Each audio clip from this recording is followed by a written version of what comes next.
Flare 2 से 2.5 minute तक ये चलती है। इस फ्लेयर से क्लाउड्स के अंदर जो कंटेंट जो उसके अंदर कंटेंट है उसको छोड़ा गया। उस मिक्सचर से क्लाउड्स की जो अभी जानकारी आईआईटी कानपुर ने दी है वो 15 से 20% उसके अंदर ह्यूमिडिटी थी। हमारा मकसद है कि हर ह्यूमिडिटी से जानकारी लेने की कितनी भी ह्यूमिडिटी में कौन कौन सी बरसात हो सकती है। And while IMD predicts natural rain in the coming days, which critics argue the BJP may attempt to claim credit for as artificial rain. AAP chief spokesperson Priyanka Kakkar notes that the previous AAP government had implemented numerous long-term and short-term measures to combat pollution year-round. This includes cloud seeding, which was dismissed as ineffective by a BJP minister in the Rajya Sabha. All eyes are now on the Delhi skies, awaiting the relief of rains per IMD predictions after the 2 cloud seeding attempts trials conducted on October 28th failed to bear any results.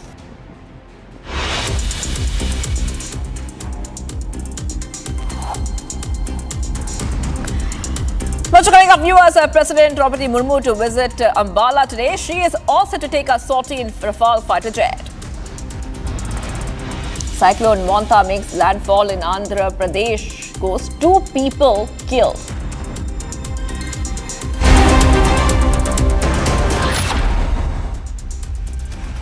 ये है secret recipe MDH का जीरा SIP जल जीरा मसाला। SIP SIP जीरा SIP MDH का जल जीरा सिप MDH का जल जीरा SIP.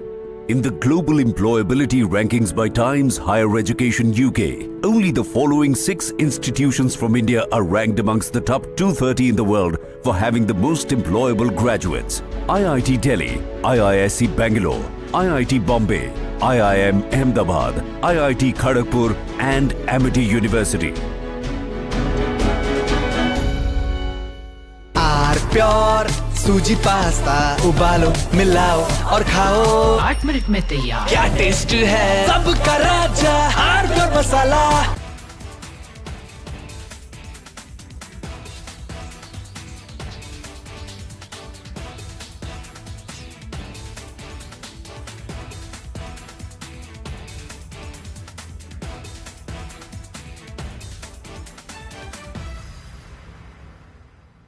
In a shocking turn of events over the South China Sea, 2 US Navy planes crashed into the ocean during what should have been normal training on the USS Nimitz aircraft carrier. The near simultaneous losses involved an MA.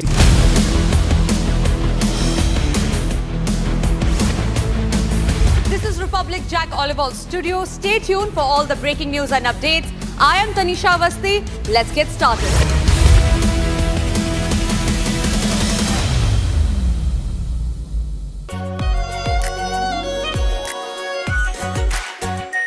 Are pure shahi paneer masala, delicious, healthy, everyday. इसको घर पे लगाओगे तो शादी का तो पता नहीं, पर घर पक्का नहीं टूटेगा। रुंगटा नहीं तो घर स्ट्रॉन्ग नहीं। रुंगटा स्टील TMT बार एकदम सॉलिड।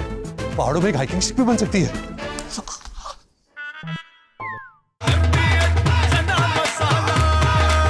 अब छोलिया हो या लोबिया, सफेद चने या काले चने, सब कुछ मजेदार बने। India is all set to conduct a large-scale tri-services military exercise named Exercise Thrishul along the western border near the disputed Sir Creek area. From Asia's largest news headquarters, setting the agenda for Bharat.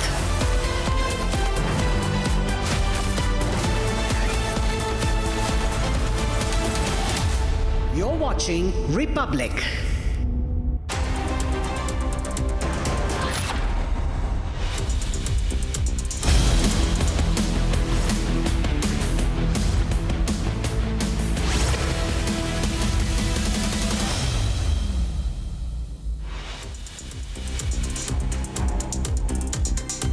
India issues fresh no-term for air exercise in central India for 25 days. No-term to come in effect on November 3rd. अगर मल्ला का बेटा उप मुख्यमंत्री बन सकता तो क्या मोहम्मद का बेटा नहीं बन सकता मुख्यमंत्री? 17% है, 3% है, और 14% है, 14% है तेजस्वी, और आप देते हैं टिकट उनको कितना? 14 है तो 36% टिकट दिया। From promises to scrap the Waqf Amendment Act to calls for greater Muslim representation, both RJD leader Tejaswi Yadav and AIMIM chief Asudin Owaisi have put minority issues at the forefront of Bihar election campaign. President Draupadi Murmu to visit Ambala today. She is set to take a sortie in Rafale fighter jet.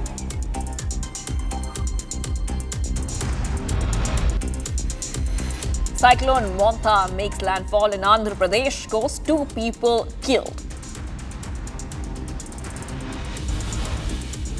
After Hamas violated a US brokered ceasefire, Israel carries out strikes in Gaza, at least 26 killed.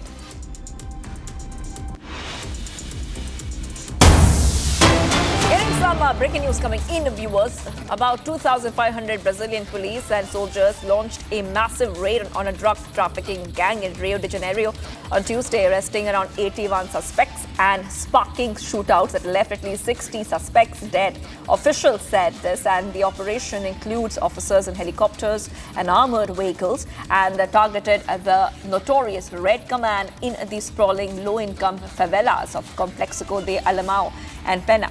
Another police operation was one of the most violent in Brazil's recent history, with at least one human rights organization calling for an investigation into each death. Rio State Governor Claudio Castro said that in a video posted on X that 60 criminal suspects were neutralized, 81 arrested, and 75 rifles seized during the massive one-day raid that he called the biggest such operation in the city's history. A large amount of drugs also was seized, the state government said. An Associated Press journalist also saw bodies of at least 2 police officers among 10 bodies brought to the Gitialo Vargas Hospital in Pena, and police did not immediately confirm that the deaths of the officers.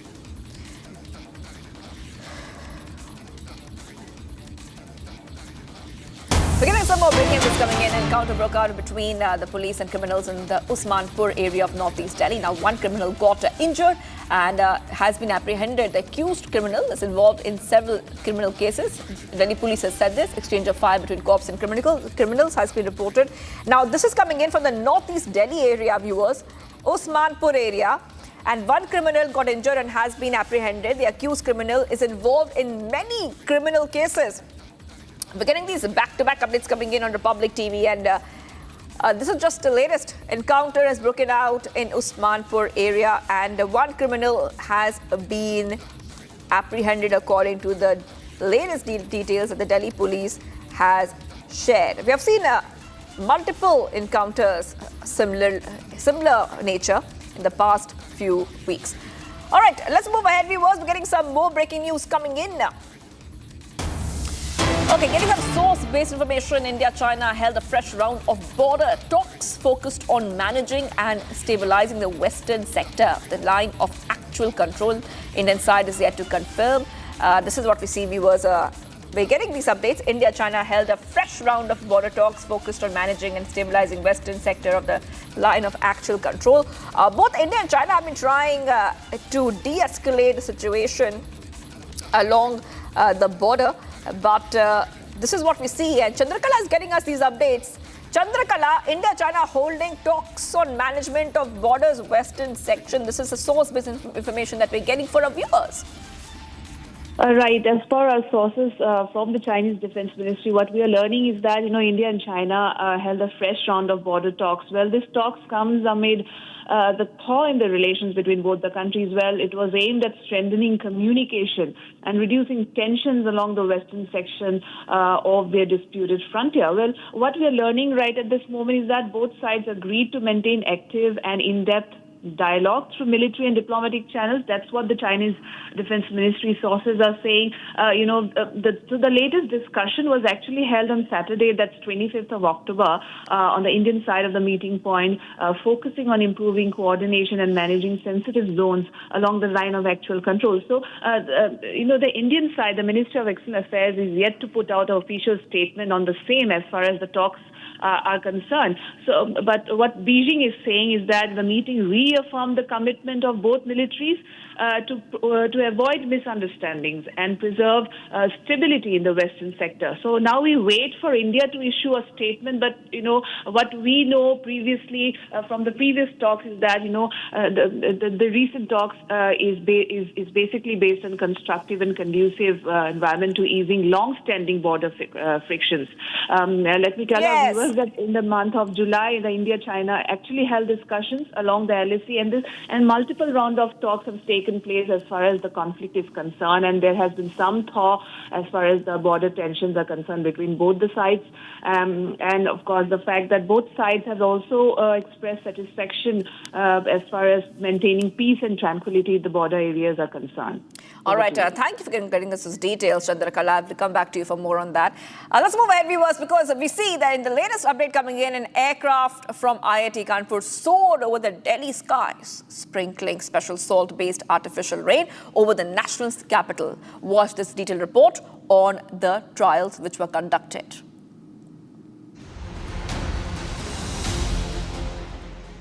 As the post-Diwali smog and pollution clog up Delhi's air and the national capital struggles with a declining AQI, a hope was raised over 2 cloud seeding attempts conducted over the day on October 28th.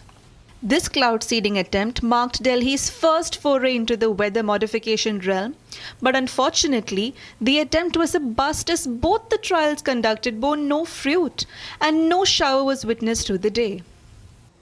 The operation was undertaken by an aircraft from IIT Kanpur carrying special salt-based and silver iodide flares designed to trigger rain. And the first trial was in fact slated to take place at 12:30 p.m. but was delayed due to low visibility. When it did finally take off, it took about 8 flares to complete the exercise in about half an hour. The trials were conducted across Khekra, Burari, Mayur Vihar and several parts of the city. Officials said that the cloud seeding trials are part of a broader winter pollution control strategy and will be conducted in phases. The Delhi cabinet has approved 5 such trials in May this year at a total cost of Rs 3.21 crores. However, repeated weather setbacks pushed the exercise through multiple deadlines from May end to June, August, September and then mid-October before finally reaching the launch stage this week. Delhi Environment Minister Manjinder Singh Sirsa said if successful, artificial rain through cloud seeding could help reduce air pollution levels significantly. He also added that rainfall may occur within 15 minutes or take up to 4 hours. Sirsa also stated that the third phase would also take place yesterday. दूसरी trial cloud seeding की दिल्ली में की गई। ये cloud seeding Cessna aircraft के माध्यम से IIT Kanpur ने की। एयरक्राफ्ट मेरठ के तरफ से दिल्ली में एंटर किया, जिसमें खेखरा, बुरारी, नॉर्थ करोलबाग, मयूर विहार, सादकपुर और भोजपुर इस इलाकों के अंदर क्लाउड सीडिंग की गई। क्लाउड सीडिंग में 8 फ्लेयर्स को यूज़ किया गया है। एक फ्लेयर लगभग 2 से 2.5 kg के आसपास है और एक फ्लेयर 2 से 2.5 मिनट तक ये चलती है। इस फ्लेयर से क्लाउड्स के अंदर जो उसके अंदर कंटेंट है उसको छोड़ा गया। उस मिक्सचर से क्लाउड्स की जो अभी जानकारी आईआईटी कानपुर ने दी है वो 15 से 20% उसके अंदर ह्यूमिडिटी थी। हमारा मकसद है कि हर ह्यूमिडिटी के से जानकारी लेने की कितनी भी ह्यूमिडिटी में कौन सी बरसात हो सकती है। And while IMD predicts natural rain in the coming days, which critics argue the BJP may attempt to claim credit for as artificial rain. AAP chief spokesperson Priyanka Kakkar notes that the previous AAP government had implemented numerous long-term and short-term measures to combat pollution year-round. This includes cloud seeding, which was dismissed as ineffective by a BJP minister in the Rajya Sabha. All eyes are now on the Delhi skies, awaiting the relief of rains per IMD predictions after the 2 cloud seeding attempts trials conducted on October 28th failed to bear any results. As the West tries to restrict Russian oil, India and China are quietly reshaping the global energy market. Despite US and European sanctions, these two Asian giants continue to buy Russian oil, changing the balance of power in global trade. Major General Judy Bakshi has explained what is happening so far. China and India now buckle under American pressure. America has imposed sanctions on the two top Russian oil firms, right? Rosneft and the other. But it has not sanctioned Russian oil per se. This is important to understand. Russian oil per se has not been sanctioned. What has been sanctioned are these two main entities. And because of this, Indian private companies like Reliance, etc., will be forced to stop buying Russian oil, which they were buying, they were refining, and they were selling at a good profit to the Europeans. And the Europeans were buying all this Russian oil through India, right? And all this moralizing be damned. This was going on merrily. So now, the Americans have blown up the Nord pipelines, Nord 1, Nord 2, etc., all blown up.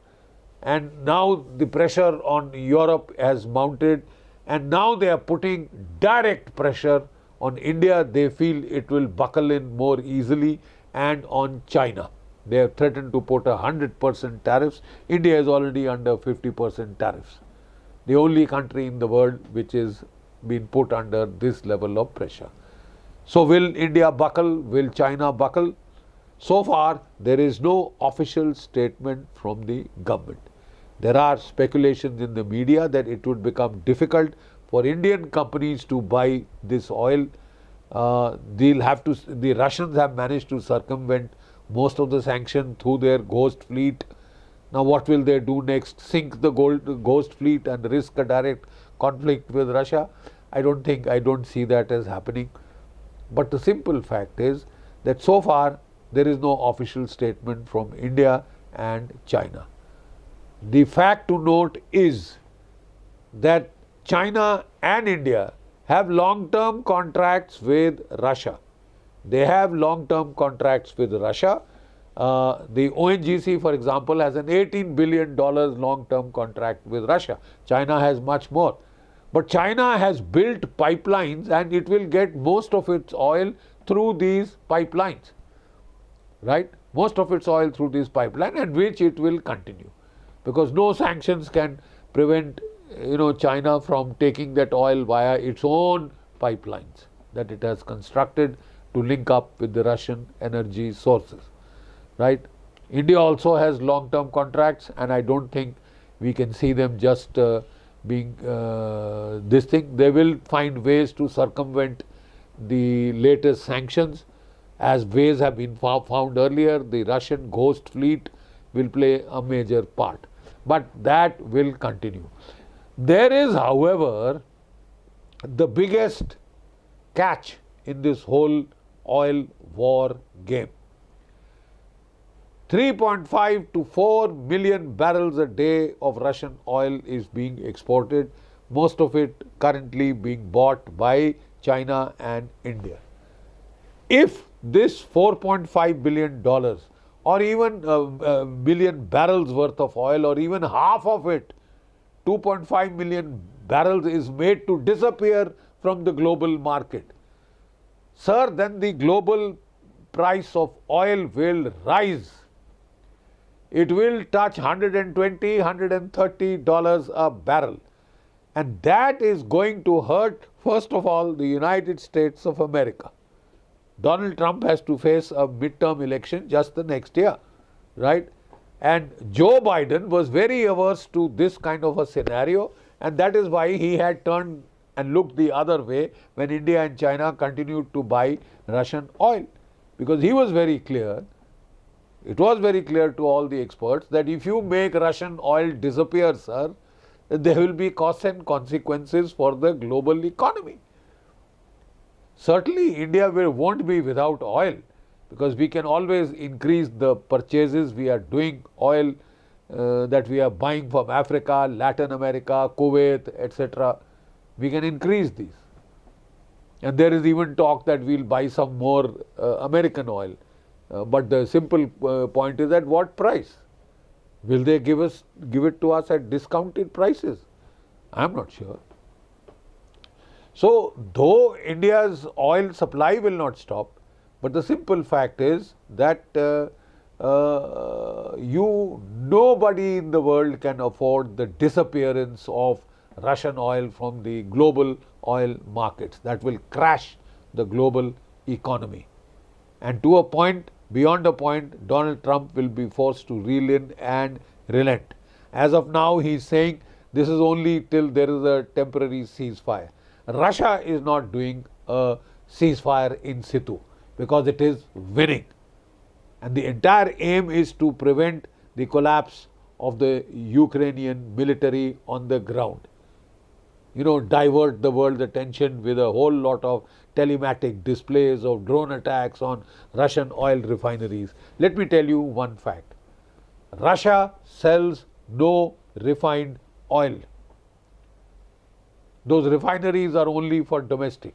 Russia sells only crude. Europe was buying the oil, crude oil that India bought from. Some breaking updates coming in, viewers, on Republic TV. US President Trump heads to South Korea on Wednesday for the final leg of his Asia trip, with high-stakes meetings expected with Chinese President Xi Jinping and South Korea's Lee Jae-myung. After arriving on a flight from Tokyo, where he signed a rare earth deal with Japan's new Prime Minister, Trump is due to address a summit of CEOs and meet with Lee. This is in a very it's a town which is in South Korean town called Gyeongju, filled with historic tombs and palaces. At the top of his agenda will be the unresolved trade agreement between the US and South Korea. The two allies announced a deal in August under which South Korea would avoid the worst of the tariffs by agreeing to pump $350 billion of new investment into the United States. But talks over the structure of those investments have been deadlocked. And officials from both sides have said that Trump and Lee are unlikely to finalize an agreement. Trump has also pressed allies like South Korea to pay more for defense, and South Korea has sought reforms to U.S. immigration laws to allow for more workers to build factories after a raid on the Hyundai Motor opens. In fact, we're getting these updates coming in right now on Republic TV, and Trump is landing in South Korea. So this is what we see, pictures coming in of Trump in South Korea. He's a lot of updates that we'll be expecting from South Korea, because we will see that as Trump heads to South Korea, all eyes will also be on the Xi meeting.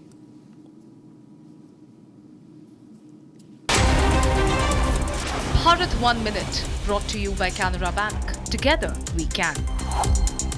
We're getting some more updates coming in. Prime Minister Modi is all set to visit Mumbai at around 4 p.m. as he will address the Maritime Leaders Conclave and chair the Global Maritime CEO Forum at India Maritime Week being held at Nesco Exhibition Centre. This event will bring together CEOs of global maritime companies, leading investors, policymakers and innovators and international partners to deliberate on the future of the global maritime ecosystem.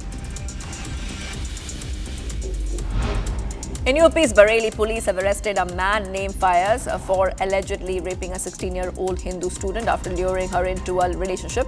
According to the police officials, the accused booked a hotel room using a fake Aadhaar card and hid his identity, but soon the hotel staff grew suspicious, leading to the expose and his arrest.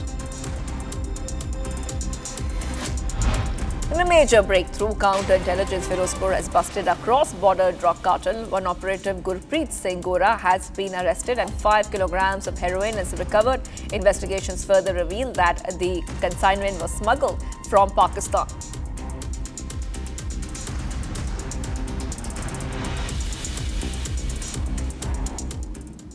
Viewers, with the Bihar post just 10 days away, the Mahagathbandhan in Bihar has released its joint manifesto. They have promised skill-based employment and government jobs to one member of every family in Bihar. Tejasvi Yadav, the CM candidate from the Alliance, has further emphasized that he will end the WAF Act if he is voted to power in Bihar. Here's a full story. The Bihar polls are nearly 10 days away, and the Mahagathbandhan Alliance in Bihar was the first of the blocs to release its manifesto ahead of the elections. Tejasvi Yadav, the opposition's chief ministerial pick, has promised skill-based employment and government jobs to one member of every family in the state. हम आप लोगों से बस एक बात कहने आए कि एक मौका आप लोग तेजस्वी को दे करके देखिए, बस एक मौका चाहिए, एक मौका चाहिए। 17 महीने हम सरकार में थे तो 5 लाख लोगों को सरकारी नौकरी दिया, 3.5 लाख नौकरी प्रक्रियाधीन कराई। टूटा फूटा झूठा बात तेजस्वी नहीं करता है, जुमलेबाजी तेजस्वी नहीं करता है। तेजस्वी की उम्र कच्ची हो सकती पर जुबान हमारी पक्की है। जो हमने कहा है वो किया है और जो कहेंगे वो करेंगे। बस एक मौका आप लोग हमको देने का काम कीजिए, एक मौका देने का काम कीजिए। Tejaswi has further announced that he will end the Waqf Act, which was passed by the parliament in April, if he is voted to power in Bihar. बता देना चाहते हैं कि सरकार बनेगी तो वक्फ बोर्ड का कानून का जो बिल है उसको कूड़ेदान में तेजस्वी फेंकने का काम। This comes after he had earlier said that the Waqf Act will be thrown into the dustbin if his party is voted to power. The manifesto also pledges a labour census, expanded healthcare and welfare-driven growth across sectors in Bihar. The Mahagathbandhan's manifesto also placed a strong focus on industrial revival and regional economic growth, promising a new Bihar industrial development policy aimed at attracting investment and generating jobs. खोदा पहाड़ निकली चुइया, इस तरह का कोई व्यवस्था लोगों के घोषणा पत्र में नहीं आया। उनको बताना चाहिए कि इसका पैसा कहाँ से आएगा, क्या बजट लगेगा, किन चीज़ों को कैसे करेंगे। 15 साल जो लालू जी ने राज किया उसका क्या बार माफ़ी मांगा, ये सब जानकारी देना होगा ना। लालू जी के अराजकता को जनता को बताना पड़ेगा, माफ़ी मांगना पड़ेगा और इसके एक्सपेंडिचर को बताना भी पड़ेगा कि आप कैसे इसको स्थापित कीजिएगा, किन चीज़ों को करिएगा और इस पर पूरा फोकस करना चाहिए। इसलिए ये सिर्फ घोषणा वाली मैनिफेस्टो है। The alliance promises tax incentives, land banks and a single window clearance system to ease business operations alongside reliable power, road and digital infrastructure.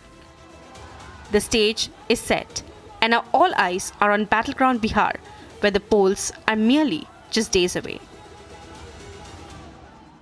And viewers, President Draupadi Murmu will take a first sortie in a Rafale fighter jet from Ambala airbase, and she earlier flew in the Sukhoi 30 MKI in 2023, marking her continued engagement with the Indian Air Force.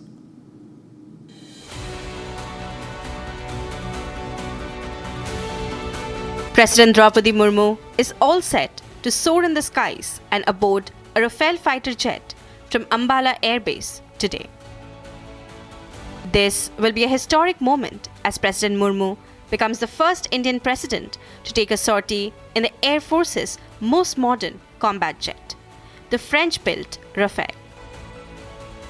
President Murmu's flight comes more than a year after she flew in a Sukhoi 30 MKI from Tezpur Air Force Station in Assam, becoming the third president and the second woman president to fly in a fighter jet. The Rafale jets, equipped with India-specific enhancements like radar warning systems, advanced sensors and targeting displays, form a crucial part of India's air power.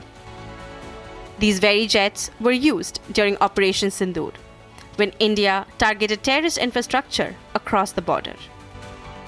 Today, the President's upcoming sortie will be seen as a powerful gesture of solidarity with the Indian Air Force and its ongoing modernization drive. And viewers, taking a short break right now, but do not go anywhere. We'll be right back. We'll continue being live this morning. Much more coming right up because we'll be putting our focus on this story where India has issued fresh NORAM for air exercise in central India for 25 days. NORAM is to come into effect on November 3rd. US broker ceasefire shattered. Hamas opens fire at Israeli troops in Rafale. Israel hits back. Netanyahu orders military strikes in Gaza Strip.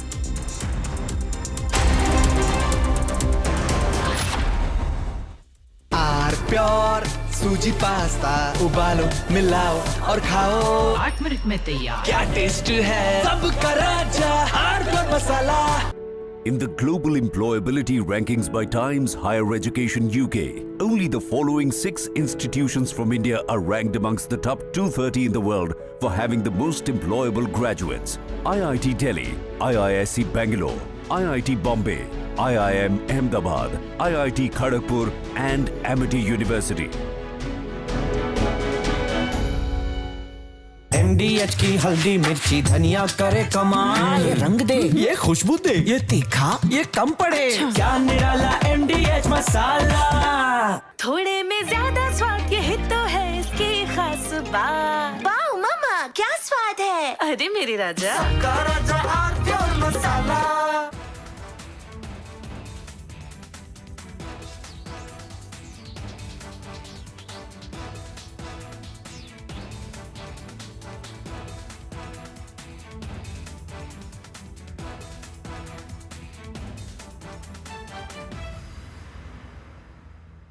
In a shocking turn of events over the South China Sea, 2 US Navy planes crashed into the ocean during what should have been normal training on the USS Nimitz aircraft carrier.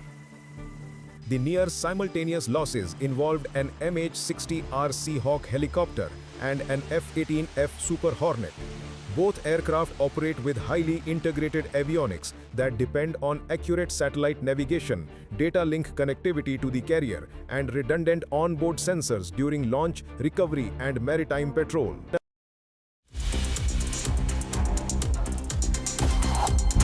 And getting you much more coming right up. India issues fresh NOTAM for air exercise in central India for 25 days. NOTAM to come into effect on November 3rd.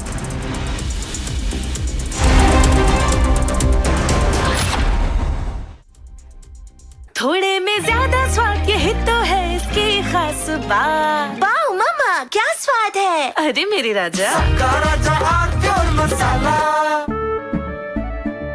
केसरिया से मन जोगी हुआ रे, दिल झूमे देखो मतवारा हुआ रे। केसरिया से मन जोगी हुआ। हर पल मनाओ केसरी त्योहार। विमल, बोलो जुबान केसरी। MDH की हल्दी मिर्ची धनिया करे कमाल, ये रंग दे, ये खुशबू दे, ये तीखा, ये कम पड़े, क्या निराला MDH masala. India is all set to conduct a large-scale tri-services military exercise named Exercise Thrishul along the western border near the disputed Sir Creek area. This exercise will involve the Army, Navy and Air Force and is being called unprecedented in both scale and operational complexity. Satellite images analyzed by defense experts show that the airspace reserved for the exercise will extend up to 28,000 feet. This is unusual for a routine military drill and indicates the seriousness with which India is approaching this operation. The exercise will run from October 30 to November 10. Under the umbrella of Exercise Thrishul, India's armed forces are set to conduct joint operations across diverse terrains, from offensive maneuvers in the Sir Creek and desert sectors to amphibious drills off the Saurashtra coast and multi-domain exercises involving cyber, electromagnetic and unmanned systems. The army has reportedly deployed more than 20,000 soldiers along with main battle tanks, howitzers, armed helicopters and various missile systems. Meanwhile, the Indian Air Force will soon initiate high-tempo operations known as the Mahagurjar military exercise, fielding frontline fighters like the Rafale.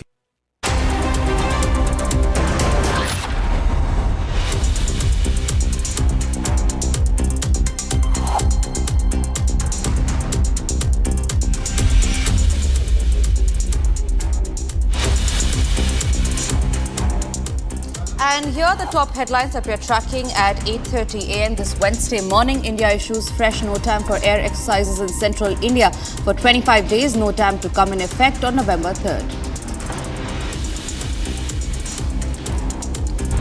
अगर मल्ला का बेटा उप मुख्यमंत्री बन सकता तो क्या मोहम्मद का बेटा नहीं बन सकता मुख्यमंत्री? 17% है, 3% है और 14% है। 14% है तेजस्वी और आप देते हैं टिकट उनको कितना? 14 है तो 36% टिकट दिया। From promises to scrap the Waqf Amendment Act to calls for greater Muslim representation, both the RJD leader Tejasvi Yadav and the AIMIM chief Asaduddin Owaisi have put minority issues at the forefront of Bihar election campaign. President Draupadi Murmu to visit Ambala today. She is all set to take a sortie in Rafale fighter jet. Cyclone Montha makes landfall in Andhra Pradesh coast. 2 people have been killed. After Hamas violates the United States brokered ceasefire, Israel carries out strikes in Gaza. At least 26 have been killed.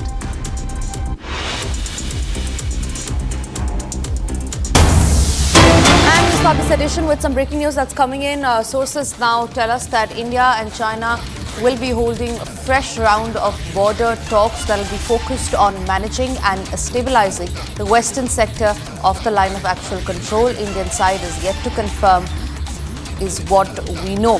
So days and months and years after the Galwan clashes have happened, remember the meeting was held earlier as well in Tianjin, where Prime Minister Modi had met the leaders along with the Chinese president. We also learned that there is a fresh round of talks that could be held managing of the western sector of LAC. The talks will be focused on managing the western sector of the LAC, and these will be fresh border talks that will be held. Another set of breaking news that's coming in. United States strikes drug smuggling boats in the Pacific. 14 people have been killed. The United States military has carried out multiple strikes on 4 boats in the eastern Pacific Ocean, killing 14 people and leaving 1 survivor. Secretary of War Peter Hegseth had said. Now, in a post on X, we learned that he stated that the 4 vessels were transiting along known narco-trafficking routes and carrying narcotics. The strikes are a part of President Donald Trump's intensified campaign against the suspected drug smuggling network operating in international waters. According to Hegseth, Mexican authorities have taken over the search and rescue operation for the sole survivor. The latest operation marked the first time that several strikes were conducted on the same day under the new campaign.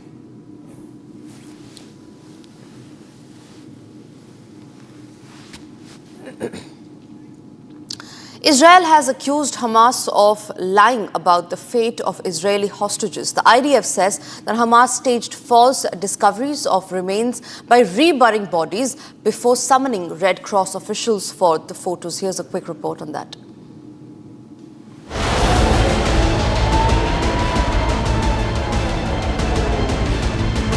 The Israeli Defense Forces have accused Hamas of lying about the fate of Israeli hostages and staging scenes to mislead the international observers. In a statement, the IDF said that the Hamas terrorists were filmed removing body remains from a prepared structure and reburying them nearby. The Israeli military claimed that this was part of a broader attempt by Hamas to manipulate international opinion and obstruct the recovery of deceased hostages. Despite Hamas's public statements about difficulties in locating remains, the IDF says that the terror group continues to control and conceal the bodies it refuses to release under existing agreements. The allegations come amid ongoing negotiations for the return of Israeli hostages and heightened tensions between Israel and Hamas over the handling of the dead.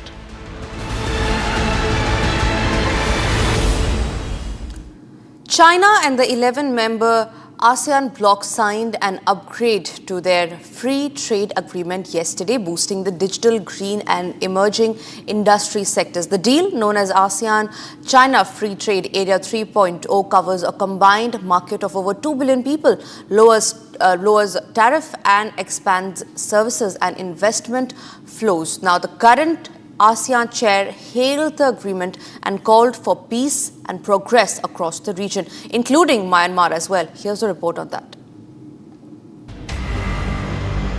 China and the Asian bloc of Southeast Asian nations yesterday signed an upgrade to their free trade agreement.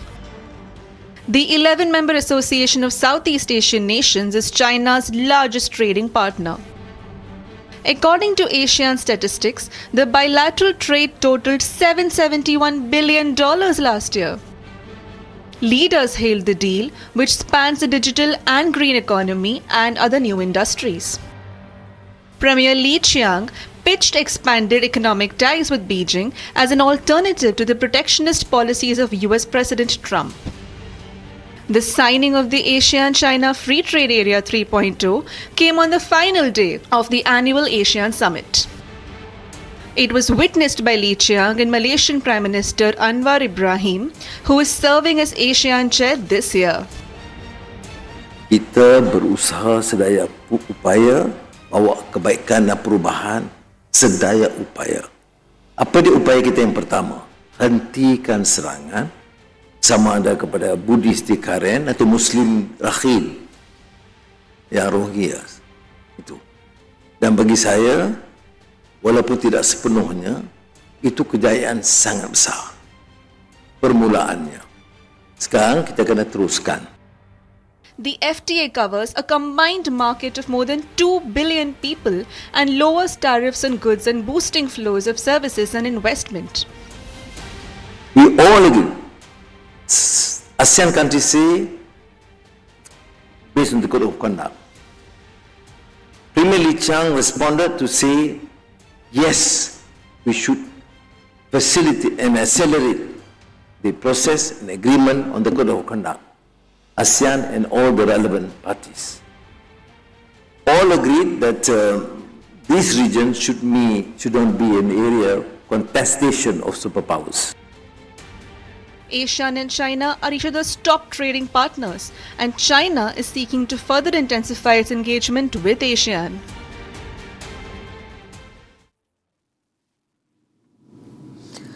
The Japanese Foreign Minister met the United States Commerce Secretary Howard Lutnick on Tuesday, October 28, that is yesterday. Now, this talk is crucial amid United States-China tension, which even led to United States President Donald Trump making a Japan visit to plan a new trade deal with Japan ahead of a conflict escalation. Here's the full story.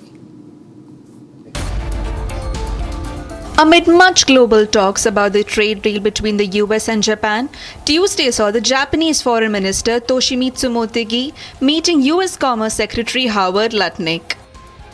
This meet follows a signing of a Memorandum of Understanding by Lutnick and Japan's then Trade Minister Ryuze Akazawa just last month.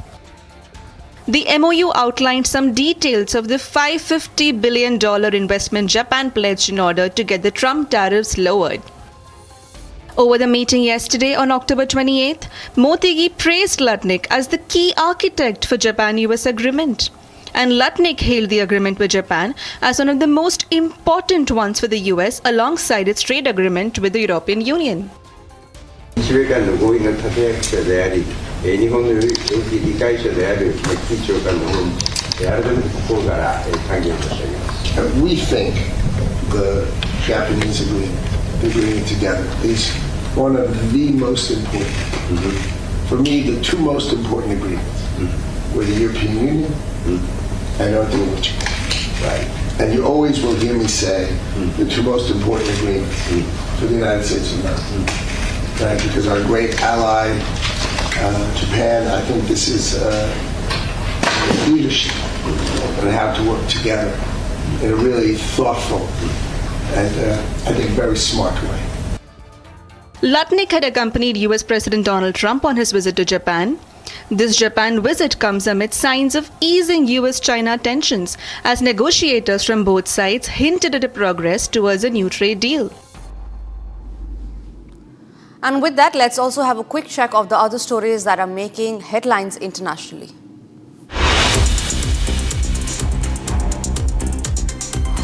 Hurricane Melissa is close to make a landfall on Jamaica, with the strongest storm to hit the island in the 174 years since records began. Melissa is a Category 5 storm with sustained wind speeds of 175 miles per hour, and it is expected to move diagonally across the island, entering near St. Elizabeth Parish in the south and exiting around St. Anne Parish in the north. Now, the storm has already been blamed for at least 7 deaths in the Caribbean earlier. Political parties in Myanmar have kicked off their election campaigns yesterday, 2 months ahead of the scheduled poll. Campaign is widely seen as a means to legitimize the 2021 military takeover that swept the elected government from power and plunged the country into a civil war. It comes just a day after the United Nations Secretary General Antonio Guterres, in a meeting in Malaysia with the ASEAN leaders, warned that the planned poll could deepen the crisis and cause further instability. Pope Leo XV has urged an end to wars and the arrogance of force during a peace ceremony at Rome's ancient Colosseum.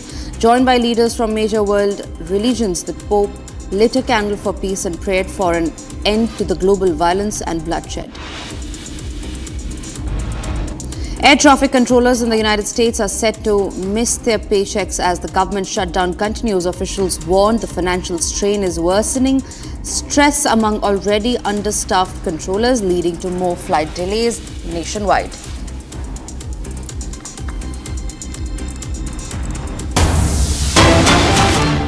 And we have some breaking news that's coming in, and this is in regard with Donald Trump's claim that he is all set to run for the third term. However, we now learn that the United States President has given a fresh statement in regard with him running the third term, where he says the United States blocks him from running for the third term. President Donald Trump has said that the United States law prohibits him from seeking a third term, suggesting that he does not intend to challenge the legal limits on presidential tenure. So thereby, Donald Trump, a day after saying that he is all set to run for the third term, today has taken a U-turn and said that he has no intention to run for the third term, since the United States laws block that kind of prohibition for any United States president. Donald Trump will not be contesting hence for the third term for the position of the United States president.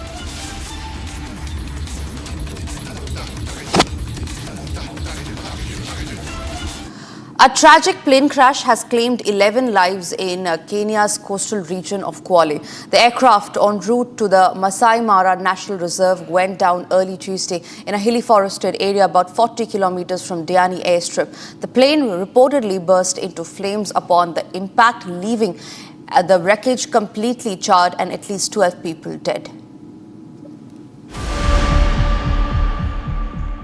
A plane crashed in Kenya's coastal region of Kwale early Tuesday, killing 11 people. The accident took place in a hilly and forested area about 40 kilometers from Diani airstrip while it was en route to Masai Mara National Reserve. The aircraft bursted into flames, leaving a charred wreckage at the scene.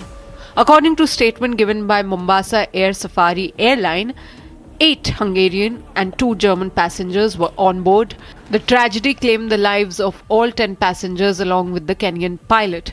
The airline has not yet confirmed the departure time of aircraft, stating that the pilot failed to communicate upon departure. Official authorities claim that the airport control tower tried to reach the pilot for 30 minutes before the plane was located. Eyewitnesses heard a loud bang when the crash happened, and they claimed that the charred human remains were found on spot. Further investigations on the cause of the crash is currently underway.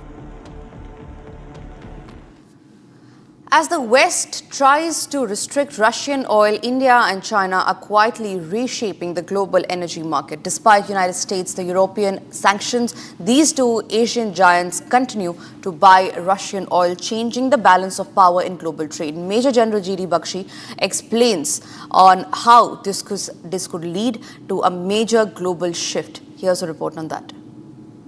China and India now buckle under American pressure.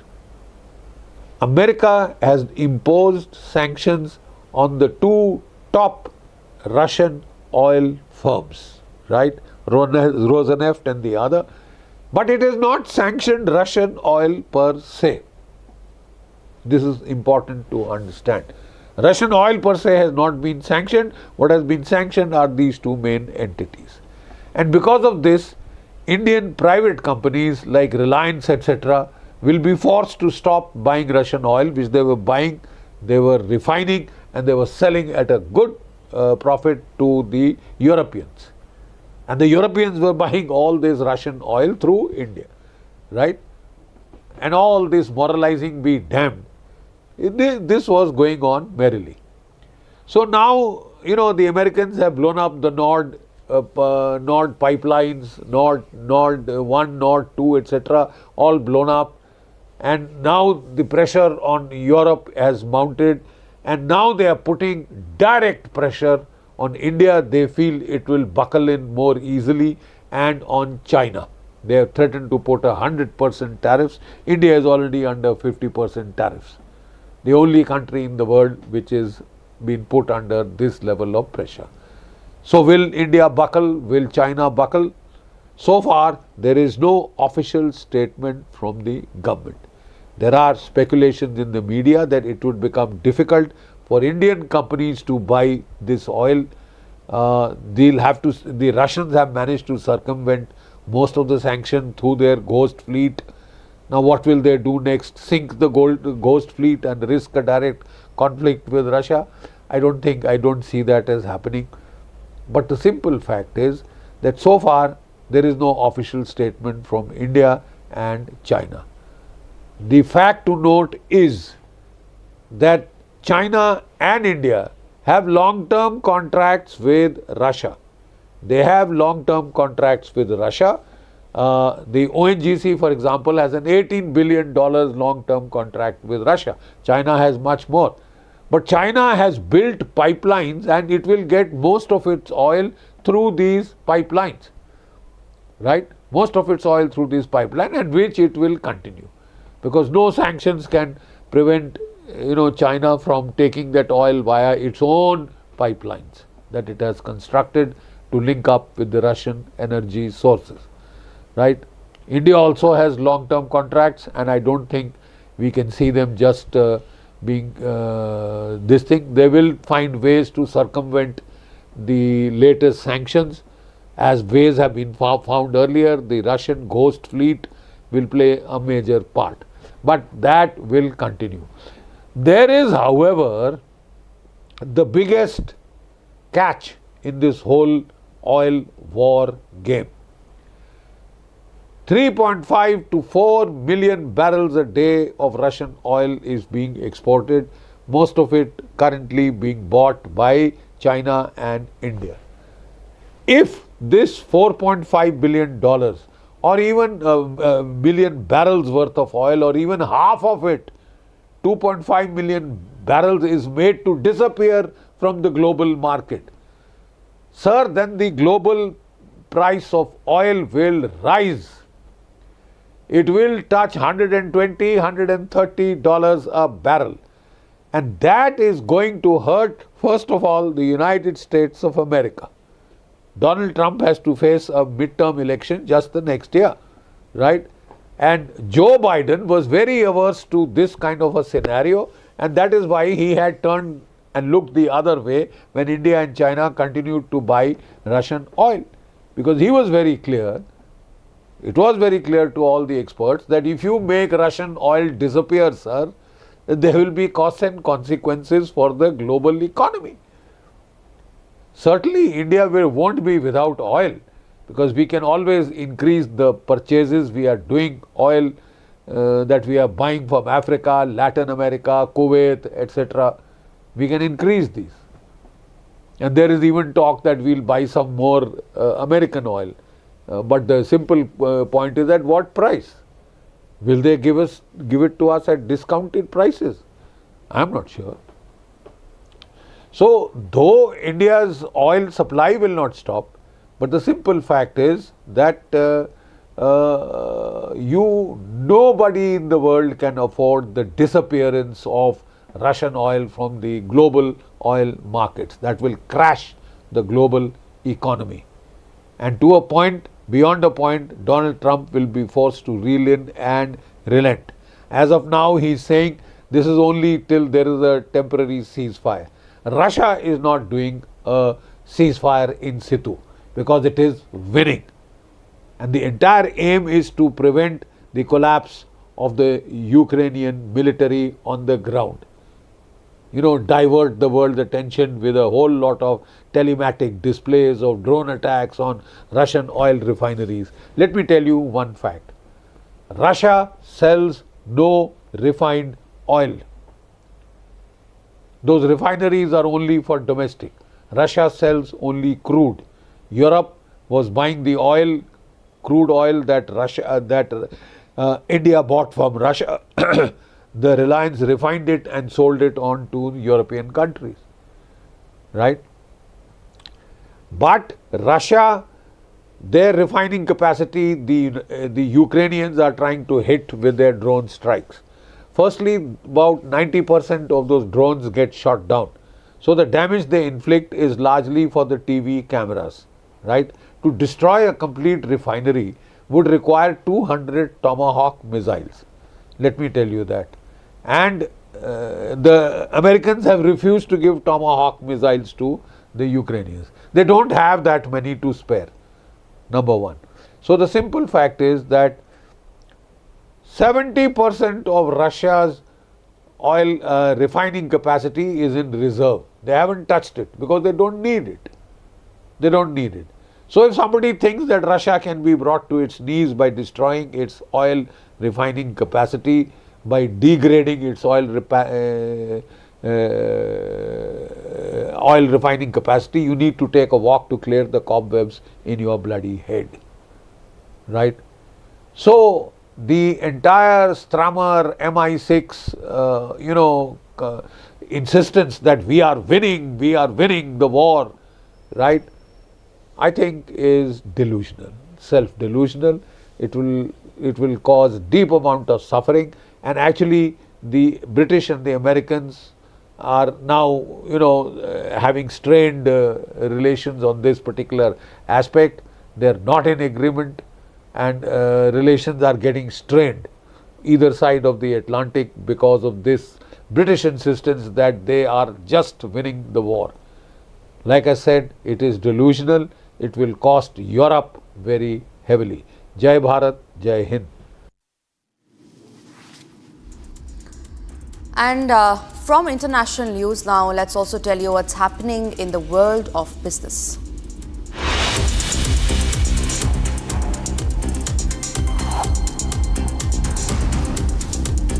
India's national network has registered a sharp rise in toll traffic and revenues in 2025, underpinned by increased vehicle movement and periodic user-free revisions. According to a study by the ICRA Analytics, toll collections surged nearly 16% year-on-year to touch rupees 49,193 crore during January to September 2025, compared with rupees 42,474 crore in the same period last year. The Grain Ethanol Manufacturers Association has urged the government to expedite its roadmap for higher ethanol blending and nationwide rollout of flex fuel vehicles, saying that the move could cut emissions, reduce oil imports, boost farmer income, and strengthen India's progress towards its 2070 net zero target.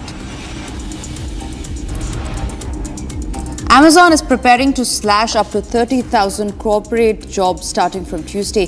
This significant move is part of the e-commerce's and cloud giants' ongoing effort to curb expenses and correct for the rapid overhiring spree witnessed during the peak of pandemic demand. Odisha has emerged as the fastest growing state in terms of average assets under management for the mutual fund industry in September 2025. According to the data released by ICRA Analytics, the state registered an 8.53% month-on-month rise in AAUM, outpacing all other regions.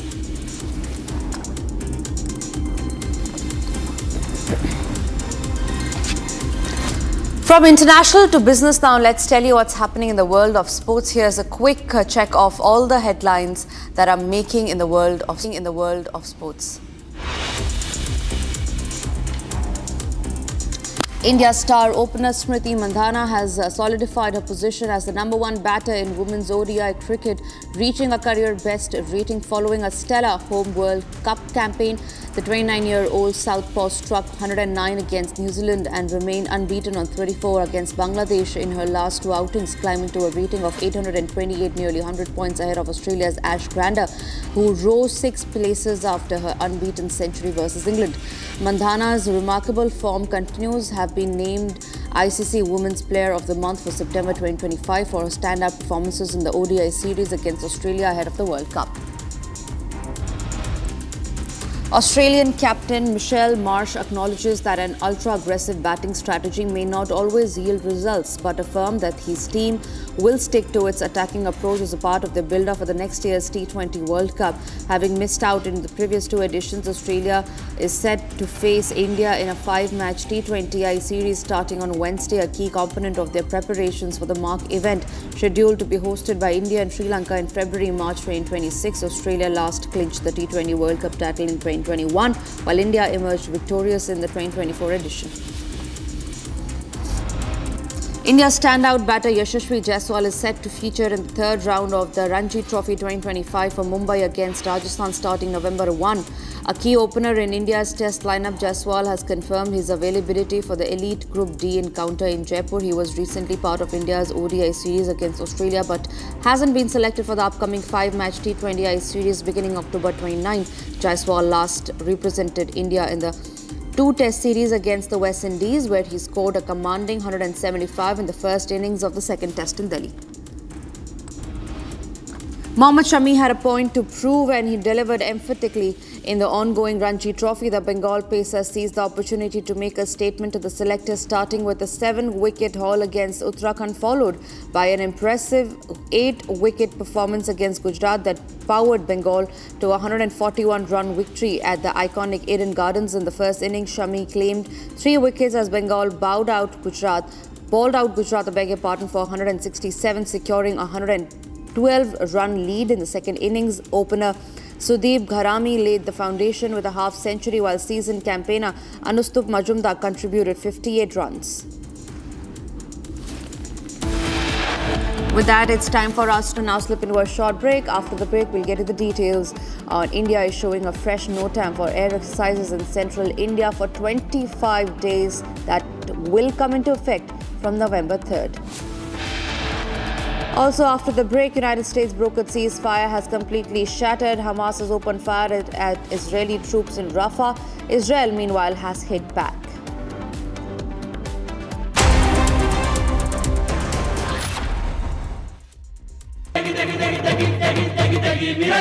MDH की देगी मिर्च का तड़का अंग अंग फड़का MDH की देगी मिर्च. In the global employability rankings by Times Higher Education UK, only the following 6 institutions from India are ranked amongst the top 230 in the world for having the most employable graduates: IIT Delhi, IISc Bangalore, IIT Bombay, IIM Ahmedabad, IIT Kharagpur and Amity University. थोड़े में ज्यादा स्वाद यही तो है इसकी खास बात. वाओ मामा, क्या स्वाद है? अरे मेरे राजा, सबका राजा और मसाला. भारत की अपनी दुकान इंडिया सोना, अपने देश का सामान इंडिया सोना, इंडिया सोना, इंडिया सोना. ये है सीक्रेट रेसिपी MDH का जीरा सिप जल जीरा मसाला. सिप सिप जीरा सिप MDH का जल जीरा सिप MDH का जल जीरा सिप.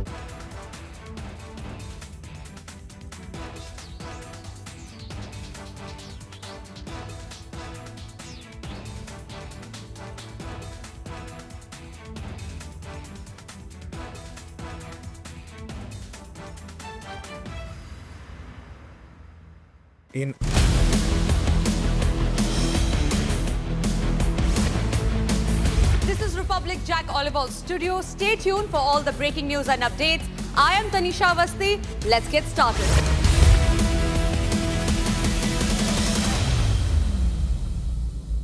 थोड़े में ज्यादा स्वाद यही तो है इसकी खास बात. वाओ मामा, क्या स्वाद है? अरे मेरे राजा, सबका राजा और मसाला.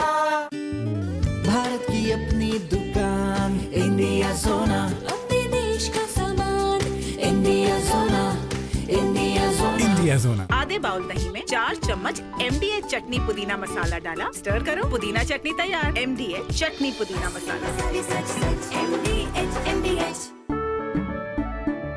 केसरिया से मन जोगी हुआ रे, दिल झूमे देखो मतवारा हुआ रे। केसरिया से मन जोगी हुआ। हर पल मनाओ केसरी त्योहार। विमल, बोलो जुबान Kesari.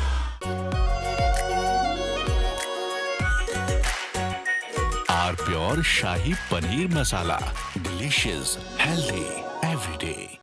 India is all set to conduct a large-scale tri-services military exercise named Exercise Thrishul along the western border near the disputed Sir Creek area. This exercise will involve the Army, Navy and Air Force and is being called unprecedented in both scale and operational complexity. Satellite images analyzed by defense experts show that the airspace reserved for the exercise will extend up to 28,000 feet. This is unusual for a routine military drill and indicates the seriousness with which India is approaching this operation. The exercise will run from October 30 to November 10, under the umbrella of From Asia's largest news headquarters, setting the agenda for Bharat.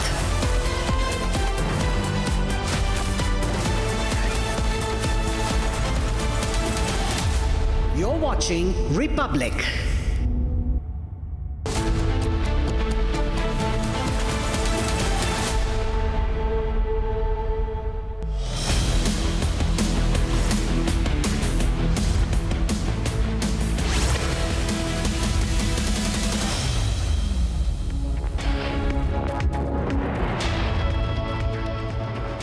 Very good morning, ladies and gentlemen. Thank you for staying with us this Wednesday. You're watching Live and Breaking with me, Oyana Mitra. We're just counting down to phase 1 of Bihar elections. Lots of political responses that are coming in, and now there's a fresh statement that has been issued by AIMIM Chief Asaduddin Owaisi. We will get you the details of what he has said and the fallout of that statement and a lot more on the Bihar elections. But first, the headlines at 9 a.m. India-China hold fresh border talks focusing on managing and stabilizing the western sector of the line of actual control. India issues fresh NOTAM for air exercise in central India for 25 days. NOTAM to come in effect from the 3rd of November.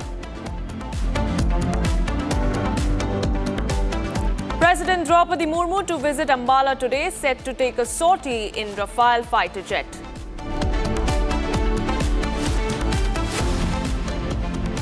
अल्लाह का बेटा उप मुख्यमंत्री बन सकता तो क्या मोहम्मद का बेटा नहीं बन सकता मुख्यमंत्री? 17% है, 3% है और 14% है।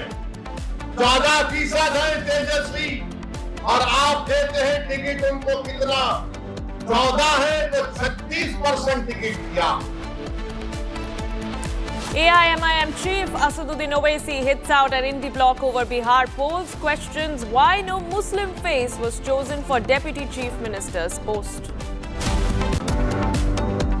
Israel strikes Gaza after Hamas violates US brokered ceasefire, over 26 Palestinians killed. Over 80 killed, including 4 police officers in anti-narcotics raids in Brazil's Rio de Janeiro.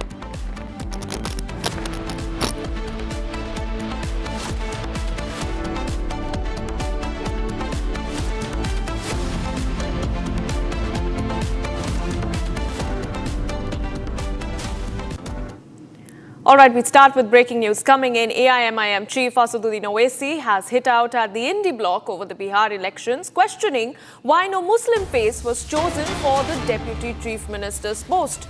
Taking a dig at Chief Ministerial candidate Tejasvi Yadav and Deputy Chief Ministerial candidate Mukesh Sahani, Owaisi has asked why can't a Mohammed son become the Deputy Chief Minister? That is the big breaking news that we're tracking in the lead up to the Bihar elections. It is AIMIM Chief Asaduddin Owaisi, who has now trained guns at the Indy bloc at the Mahagathbandhan, questioning their choice of the chief ministerial and deputy chief ministerial candidate. We have that full statement by the AIMIM chief.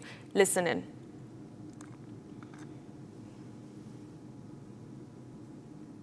बेटा उप मुख्यमंत्री बन सकता तो क्या आदम का बेटा मुख्यमंत्री नहीं बन सकता? हमको जवाब दिया। अगर मल्ला का बेटा उप मुख्यमंत्री बन सकता तो क्या मोहम्मद का बेटा नहीं बन सकता मुख्यमंत्री? मेरे भाई, फैसला आपको करना है। 17% है, 3% है और 14% है। 14% है तेजस्वी और आप देते हैं टिकट उनको कितना? 14 है तो 36% टिकट दिया। जो 17% है उनको क्या दिया? उनको लॉलीपॉप दिया और बोला कि बेटा चूसते रहना। All right, that was the full statement by AIMIM President Asaduddin Owaisi. He kicked off the election campaign of his party for the Bihar Assembly elections, questioning why the state cannot have a Muslim chief minister despite the minority community comprising 17% of the state's population. He has gone on to question Tejasvi Yadav and Mukesh Sahani, who is the deputy chief ministerial candidate from the Mahagathbandhan, over their choices. And in a clear appeal for minority representation in the government, he has attacked the Indy bloc over the CM post. And before we try and get you more responses, let's once again listen in to that full statement by the AIMIM president. अगर मल्ला का बेटा उप मुख्यमंत्री बन सकता तो क्या आदम का बेटा मुख्यमंत्री नहीं बन सकता? हमको जवाब दिया। अगर मल्ला का बेटा उप मुख्यमंत्री बन सकता तो क्या मोहम्मद का बेटा नहीं बन सकता मुख्यमंत्री? मेरे भाई, फैसला आपको करना है। 17% है, 3% है और 14% है। 14% है तेजस्वी और आप देते हैं टिकट उनको कितना? 14 है तो 36% टिकट दिया। जो 17% है उनको क्या दिया? उनको लॉलीपॉप दिया और बोला कि बेटा चूसते रहना। All right, let's quickly get in a word from Mrityunjay Tiwari, who's joining us on the phone line this morning. Mr. Tiwari, how do you view this statement by the AIMIM chief? देखिए, उन्होंने जो भी कहा है, ये सबको पता है कि यहाँ तो उप मुख्यमंत्री को लेकर के कोई लड़ाई ही नहीं है, मुख्यमंत्री को लेकर के कोई लड़ाई ही नहीं है। जो असली लड़ाई है बिहार को बचाने की, देश को बचाने की, लोकतंत्र संविधान को बचाने की, और उसकी लड़ाई लड़ी जा रही है। कुछ लोग बीजेपी को ही मदद पहुंचाते हैं, सांप्रदायिक शक्तियों के गोद में खेलते हैं। और तेजस्वी जी ने और गठबंधन, महागठबंधन, इंडिया गठबंधन के सभी नेताओं ने ये कहा है उप मुख्यमंत्री बनाए जाएंगे। और ये तो सबको पता है कि राष्ट्रीय जनता दल ने 18 टिकट दिए अल्पसंख्यक भाइयों को। तो हमारे अल्पसंख्यक भाई जानते हैं कि उनका हित किसमें है, उनकी लड़ाई कौन लड़ रहा है, किसने यहाँ पर आडवाणी जी के रथ को रोका था, कौन सांप्रदायिक शक्तियों के खिलाफ मजबूती से लड़ाई लड़ रहा है। इसके लिए कौन क्या बोल रहा है, नहीं बोल रहा है, उसका कोई मतलब नहीं। Right. Mr. Tiwari, one more question before I let you go. You know, the Indy bloc is trying to pose a formidable challenge to the NDA in Bihar ahead of the polls. And Owaisi has gone on to say that the Muslim population in the state comprises about 17% of the voter population. And at a time like this, he is seeking unity among the Indy bloc to have fair representation of his party. So how would you respond to this? And if the Mahagathbandhan comes to power, how do you view incorporating the AIMIM's demands into your government?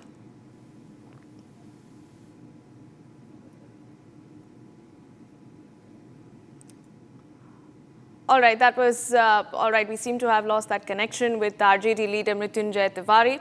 But viewers, that was the big statement that was coming in from AIMIM chief Asaduddin Owaisi, who has now taken a pot shot at Tejasvi Yadav and Mukesh Sahani over their choices for fielding candidates for the chief ministerial and deputy chief ministerial post in the Bihar elections.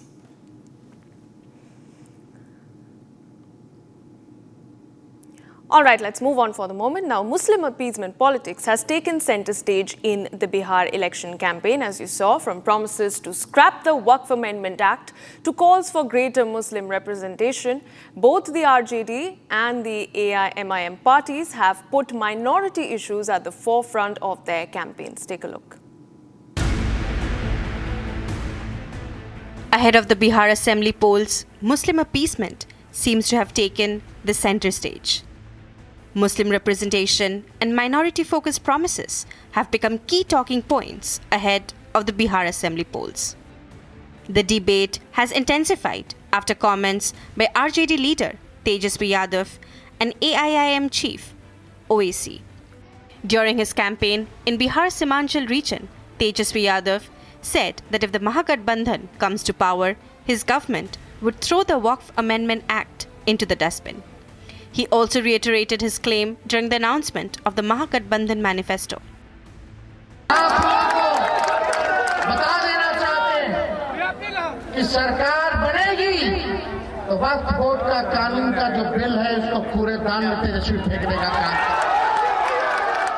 Several BJP and NDA leaders criticized Tejasvi's statements, calling them an attempt to appease Muslim voters.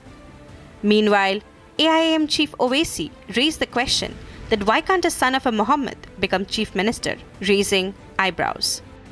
अगर मल्ला का बेटा उप मुख्यमंत्री बन सकता तो क्या आदम का बेटा मुख्यमंत्री नहीं बन सकता? उनको जवाब हुआ। अगर मल्ला का बेटा उप मुख्यमंत्री बन सकता तो क्या मोहम्मद का बेटा नहीं बन सकता मुख्यमंत्री? मेरे भाई, फैसला आपको करना है। 17% है, 3% है और 14% है। 14% है तेजस्वी और आप देते हैं टिकट उनको कितना? 14 है तो 36% टिकट दिया। जो 17% है उनको क्या दिया? उनको लॉलीपॉप दिया और बोला कि बेटा चूसते रहना। The Waqf Amendment Act representation in government and seat sharing negotiations have together placed Muslim-centric politics at the center of the Bihar election narrative. As campaigning intensifies, both the ND bloc and the NDA continue to shape their strategies around key voter groups, with Muslim issues emerging as one of the most discussed themes in the run-up to polling day. Okay, let's go across to more breaking news coming in. Representatives of the recognized political parties will participate in a consultative meeting with the Chief Electoral Officer of Tamil Nadu today at 4 p.m. regarding the special amendment of SIR exercise. That is the latest breaking news that we're tracking in, that EC officials are set to hold a crucial meeting with political parties ahead of the implementation of the special intensive revision exercise in the state of Tamil Nadu. Now, just to recap for you viewers, this comes exactly 2 days after the Election Commission of India, led by CEC Gyanesh Kumar, led a crucial press conference and announced the implementation and phase 2 of SIR in 12 states, including Tamil Nadu, which goes to elections next year. Let's get in more details from my colleague Sharda, who joins me on the phone line. Sharda, over to you. Actually, what has happened is the Election Commission of India has ordered for an SIR throughout the state, where Bihar was the phase 1 of elections. Tamil Nadu will be part of the phase 2 elections along with Kerala and Puducherry.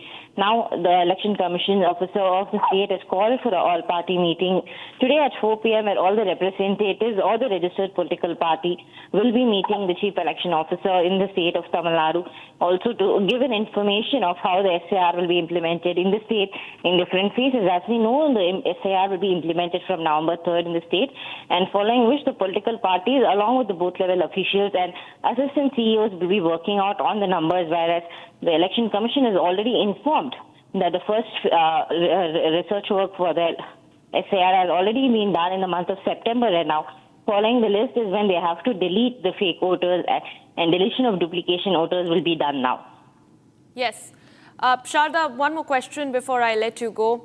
As we speak, we understand that the DMK has called for an all-party meeting on the 2nd of November over the special intensive revision.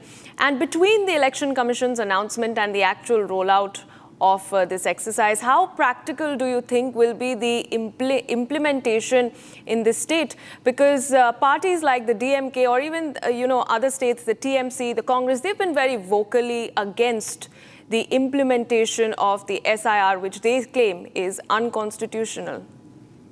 The DMK completely gave his opposition for the SIR along with the India Alliance. They also had a meeting with the Alliance parties saying that the SIR, they will not allow the SIR implementation in the state, and also ordered that a legal case will be filed against the Election Commission of India after the SIR is in the state.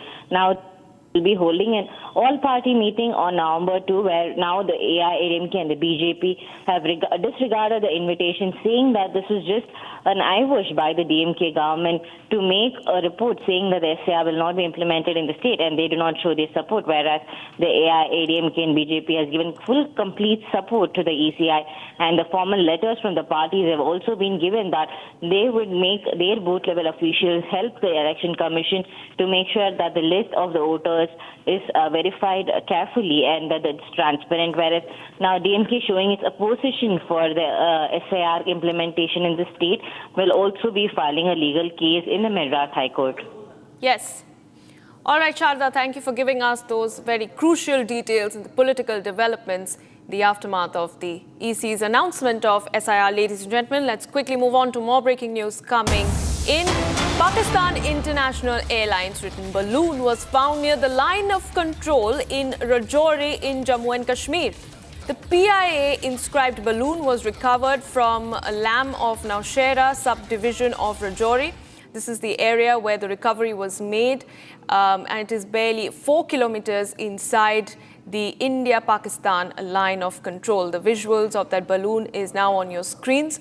This is a suspected Pak balloon that was spotted near the line of control, and it has Pakistan International Airlines written on it. This was found near the line of control in the Rajouri district, and what we understand at this point in time is that authorities have recovered this barely 4 kilometers inside the LOC, and further investigation is underway. And Gursimran, my colleague joining me live from Jammu, will give us more details. Gursimran, tell us more about this recovery. This recovery has been made late last evening by Jammu and Kashmir police. This was in the fields of a local farmer in the Lam area, which is close to the line of control, roughly 4 kilometers inside the Indo-Pakistan line of control, where this was spotted late last evening, and the farmer who has gone to his field informed the Jammu and Kashmir police that has recovered this, and now since a daily diary entry has been made, and they are looking into what could be the possible reason. But this Pakistan International Airlines inscribed balloon has been recovered. This has not been the first incident. There have been past incidents that have happened also, and the agencies are also looking into, reason being that this area close to the line of control is a sensitive area, and we have seen with the onset of the winters there lies a possibility that the terrorists may try to move to this area. So this might be a kind of a check that they might have done using this balloon. So that angle is also being looked into, and the agencies are probing into it. Reason being that there lies a possibility that with the Pakistan once again reviving its terror cadres and the terror launch pads close to the line of control that were decimated during the Operation Sindoor, they may try to push more and more terrorists into the Indian territory, because this has been a pattern. And we have spoken to the top cops as well as the border guarding force, and they have said that there lies a possibility that they may try to foment the trouble, since there is a reports that suggest that they are in a bid of doing so. Very close to the border there is a presence of the terrorists that is there, and that cannot be ignored. So this being linked to that is being probed by the agencies, that what could be the possible reason. All right, Gursimran, thank you for giving us those crucial details as you track the story very closely. Meanwhile, viewers tracking more stories for you. As the West tries to restrict Russian oil, India and China are now quietly reshaping the global energy market. Despite US and European sanctions, these two Asian giants continue to buy Russian oil, changing the balance of power in global trade. Major General G.D. Bakshi explains more for you. China and India now buckle under American pressure. America has imposed sanctions on the two top Russian oil firms, right? Rosneft and the other. But it has not sanctioned Russian oil per se. This is important to understand. Russian oil per se has not been sanctioned. What has been sanctioned are these two main entities. And because of this, Indian private companies like Reliance, etc., will be forced to stop buying Russian oil, which they were buying, they were refining, and they were selling at a good profit to the Europeans. And the Europeans were buying all this Russian oil through India, right? And all this moralizing be damned. This was going on merrily.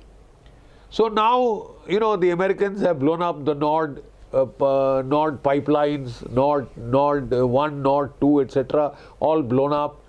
And now the pressure on Europe has mounted, and now they are putting direct pressure on India. They feel it will buckle in more easily, and on China. They have threatened to put 100% tariffs. India is already under 50% tariffs. The only country in the world which is been put under this level of pressure. So will India buckle? Will China buckle? So far, there is no official statement from the government.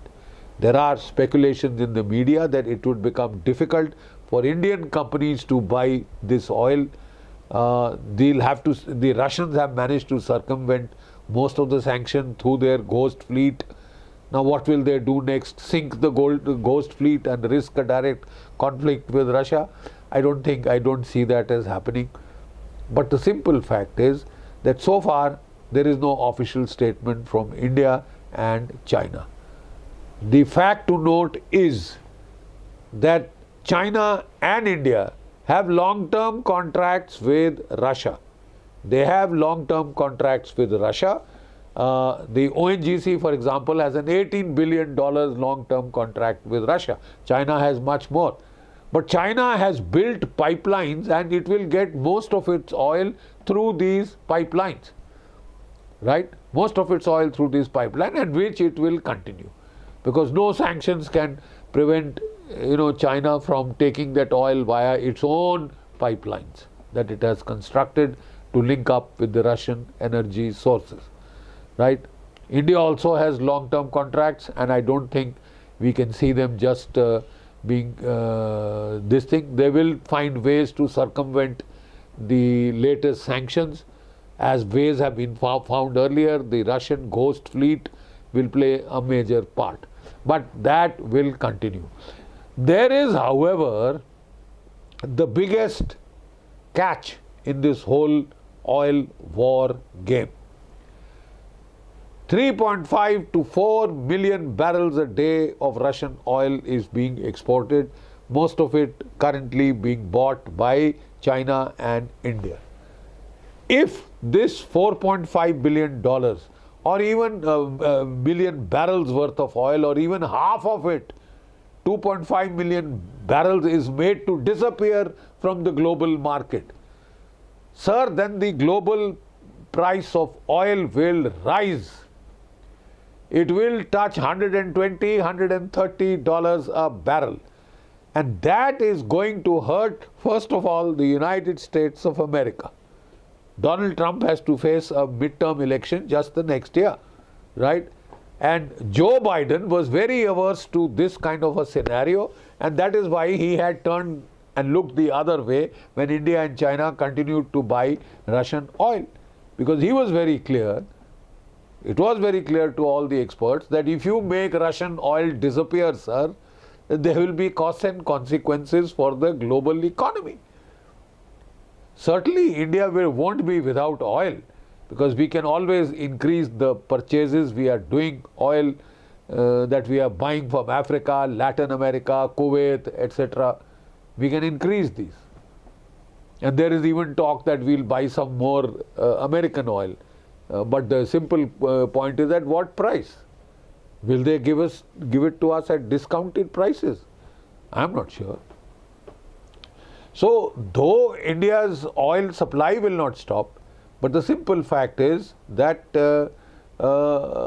nobody in the world can afford the disappearance of Russian oil from the global oil markets. That will crash the global economy. And to a point, beyond a point, Donald Trump will be forced to reel in and relent. As of now, he is saying this is only till there is a temporary ceasefire. Russia is not doing a ceasefire in situ because it is winning. And the entire aim is to prevent the collapse of the Ukrainian military on the ground. Divert the world's attention with a whole lot of telematic displays of drone attacks on Russian oil refineries. Let me tell you one fact. Russia sells no refined oil. Those refineries are only for domestic. Russia sells only crude. Europe was buying the oil, crude oil that India bought from Russia. The Reliance refined it and sold it on to European countries, right? But Russia, their refining capacity, the Ukrainians are trying to hit with their drone strikes. Firstly, about 90% of those drones get shot down. So the damage they inflict is largely for the TV cameras, right? To destroy a complete refinery would require 200 Tomahawk missiles. Let me tell you that. And the Americans have refused to give Tomahawk missiles to the Ukrainians. They don't have that many to spare, number one. So the simple fact is that 70% of Russia's oil refining capacity is in reserve. They haven't touched it because they don't need it. They don't need it. So if somebody thinks that Russia can be brought to its knees by destroying its oil refining capacity, by degrading its oil refining capacity, you need to take a walk to clear the cobwebs in your bloody head, right? So the entire Strammer MI6, insistence that we are winning the war, right? I think is delusional, self-delusional. It will cause deep amount of suffering.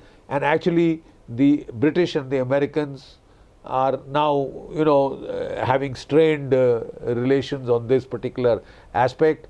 They're not in agreement, and relations are getting strained either side of the Atlantic because of this British insistence that they are just winning the war. Like I said, it is delusional. It will cost Europe very heavily. Jai Bharat, Jai Hind.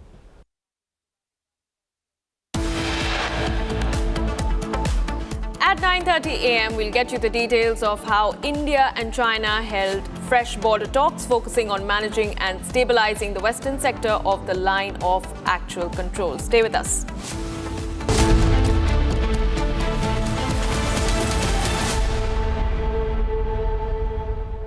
Powered by Century Ply Club Prime. Raho befikar. अब छोलिया हो या लोबिया, सफेद चने या काले चने, सब कुछ मजेदार बने। भारत की अपनी दुकान इंडिया सोना, अपने देश का सामान इंडिया सोना, इंडिया सोना, इंडिया सोना। थोड़े में ज्यादा स्वाद, यही तो है इसकी खास बात। वाओ मामा, क्या स्वाद है? अरे मेरी राजा, राजा और प्योर मसाला। ये है सीक्रेट रेसिपी MDH का जीरा सिप जल जीरा मसाला। सिप सिप जीरा सिप MDH का जल जीरा सिप MDH का जल जीरा SIP.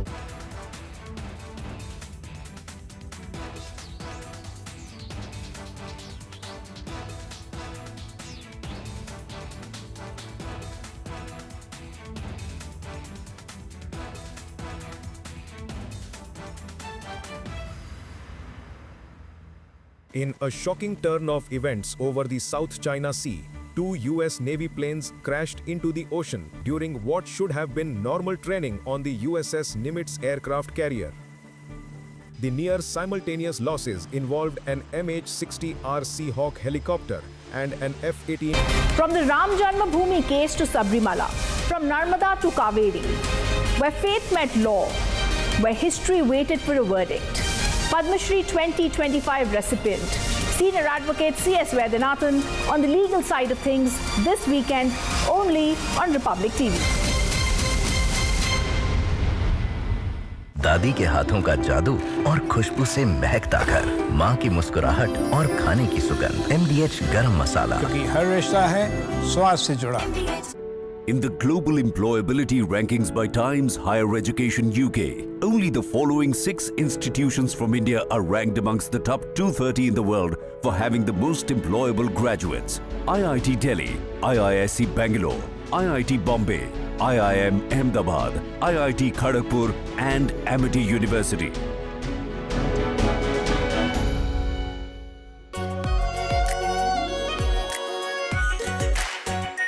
Our pure Shahi Paneer Masala. Delicious, healthy, every day. Bharat की अपनी दुकान इंडिया सोना, अपने देश का सामान इंडिया सोना, इंडिया सोना, इंडिया सोना।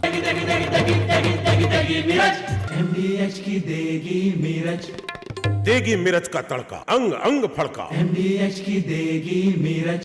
India is all set to conduct a large-scale tri-services military exercise named Exercise Thrishul along the western border near the disputed Sir Creek area. This exercise will involve the Army, Navy and Air Force and is being called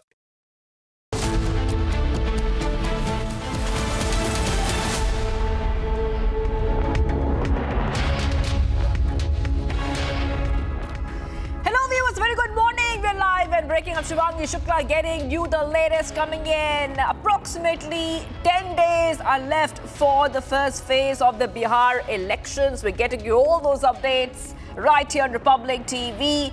But the headlines first. Let's get started. India-China hold fresh border talks focusing on managing and stabilizing the western sector of the line of actual control. India shows fresh NOTAM for air exercise in central India for 25 days. NOTAM to come in effect on November 3rd. President Draupadi Murmu to visit Ambala today, set to take a sortie in the Rafale fighter jet.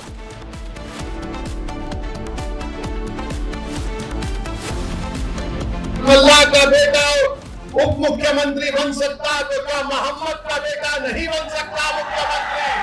17% है, 3% है और 14% है। 14% है तेजस्वी और आप देते हैं ticket उनको कितना? 14 है तो 36% टिकट दिया। AIMIM chief at OAC hits out at Indie block over Bihar polls. Question is why no Muslim face was chosen for deputy chief minister's post.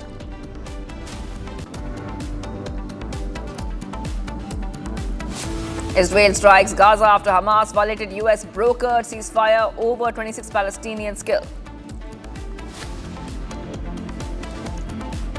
Over 80 killed, including 4 police officers in anti-narcotics raids in Brazil's Rio de Janeiro.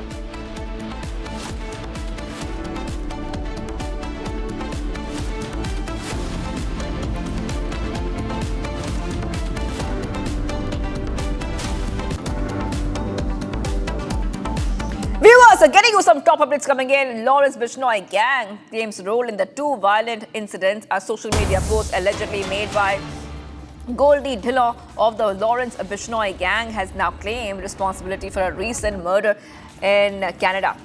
Now, the post names the victim as businessman Darshan Singh Sahasi, accusing him of being involved in large-scale drug trafficking. The gang claims that when they demanded money, Sahasi refused or even blocked their contact number, leading to the attack. A separate post, the same gang has also claimed responsibility for firing shots outside the house of a popular Punjabi singer. The name mentioned in the post, Sardar Patel, is said to be a well-known artist in the Punjabi music industry. Both posts are currently under scrutiny as authorities investigate the gang's role in the two incidents. Yes, viewers are firing at Punjabi singer's house in Canada. I want to go across to my colleague who's joining us. Yes, Shambhavi joining us live. Shambhavi, we see that Lawrence Bishnoi gang has claimed role in two violent incidents which have been reported. If you could just take our viewers who latest coming in.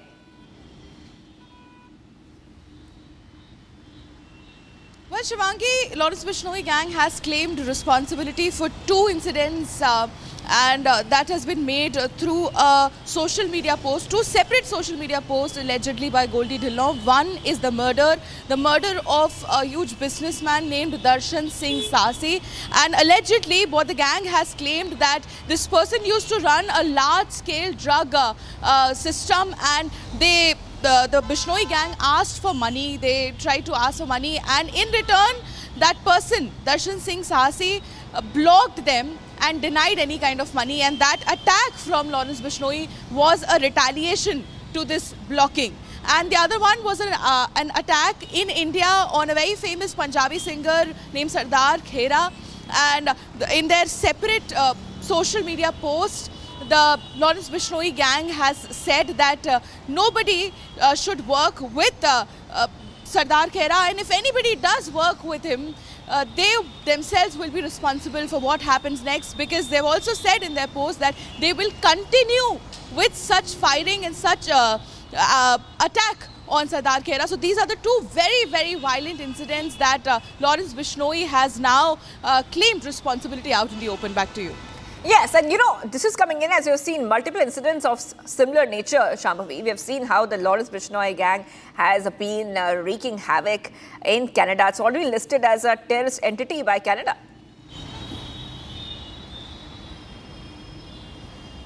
Definitely, their scale has increased significantly, even very significant attacks. You can see that in the Indo-Canada zone, and I think that they will also be including the Indo-Canada law enforcement in this entire investigation, because police is currently investigating the validity or the authenticity of both these posts. But with their open threats and open accountability after they are attacking several celebrities and businessmen is clearly very concerning. All right, thank you, Shambhavi, for getting us all those details. Firing at Punjabi singer's house in Canada. Once again, Lawrence Bishnoi gang is wreaking havoc. Let's go ahead to some of the other stories in Bharat in 1 minute. Bharat 1 minute, brought to you by Canara Bank. Together we can. Battle for Bihar heats up. NDA star campaigners get ready. Haryana CM Saini leaves for Patna. He will address various public rallies in poll-bound Bihar. Chetak helicopters showered flower petals on the statue of Sardar Patel as the full dress rehearsal is underway ahead of the Rashtriya Ekta Divas on 31st October to commemorate the 150th birth anniversary of Sardar Patel. Farmers' agitation in Nagpur, led by former minister and Prahar party leader, has continued for the second day, demanding immediate unconditional loan waivers for debt-ridden farmers. And trees were uprooted in Guntur due to strong winds. Guntur Municipal Corporation officials and police personnel took immediate measures to remove the trees and clear the roads to ensure smooth traffic flow. Viewers, President Murmu will now take a first sortie in a Rafale fighter jet from Ambala airbase today, and she earlier flew in a Sukhoi 30 in 2023, marking her continued engagement with the Indian Air Force.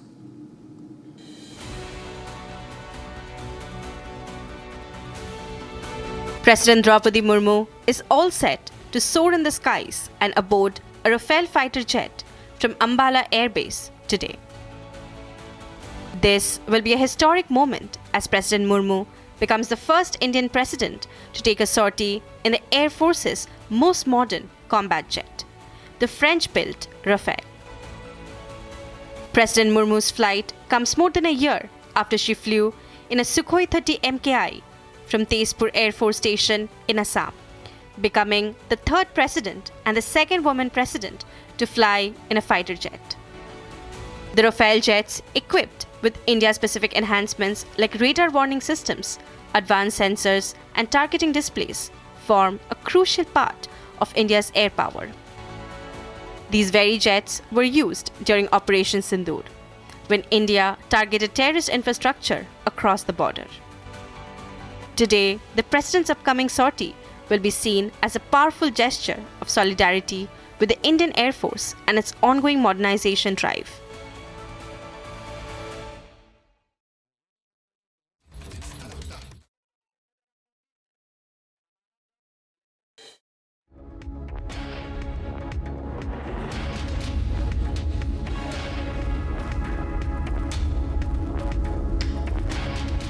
Viewers, we're getting some more updates coming in where India-China will be holding fresh round of border talks focused on managing and stabilizing the western sector of the line of actual control. Viewers, this is what is expected right now, because we see that for a long time both India and China are trying very hard to hold these management talks of the border's western section.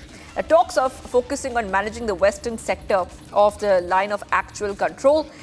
We understand that China's defense ministry has said the Chinese and Indian militaries are holding these in-depth discussions on managing, I repeat, on managing and controlling the western section of the country's border. This is source-based information, by the way, which is coming in for you. Chandrakala is joining us on the phone line. Chandrakala, talks are being held and both sides want to maintain regular communication and dialogue. Well, yes. What we are learning from the Chinese Defense Ministry sources is that, the Chinese and Indian militaries have had actually an active and in-depth communication on the control and management of the western section of the border the countries share. Well, this particular talks comes at a time when both the countries are looking at a possible thaw between after a period of strained relations. Well, what we are learning is that both sides agreed to continue to maintain communication and dialogue through military and diplomatic channels during talks held on the Indian side of a meeting point on Saturday, that's 25th of October. We are awaiting the Ministry of External Affairs official statement as far as this particular talk is concerned, because we haven't seen a readout as far as Indian side is concerned. This is from the Chinese side, and a very important meeting has taken place between both the sides, where they have agreed to maintain communication and dialogue through military and diplomatic channels. There are multiple rounds of talk that has taken place earlier as far as the conflict is concerned, and we have seen how India and China are mulling to disengage on the border conflict. Of course, the fact that the talks held at the Moldo-Chuslul border meeting point on the Indian side on October 25th concluded with both sides agreeing to maintain regular communication. I have already mentioned it was an active and in-depth discussions on managing and controlling the western section of the country's border. So, what sources are saying right at this moment, we know that earlier meeting was held under the working mechanism for consultation and coordination. That's WMCC framework for India-China border affairs. Absolutely. Chandrakala, I really want you to hold on for a second. We're getting some more international updates coming in on Republic TV, viewers, where Donald Trump has spoken out and he has said that he is being blocked, that he will be blocked from contesting for a third presidential term. This is a big update coming in Republic TV, viewers. It's a reaction that we are getting from US President Trump. He said on Wednesday that US law prohibits him from seeking a third term, suggesting that he does not intend to challenge the legal limits on presidential tenure. Let's listen into what he had to say.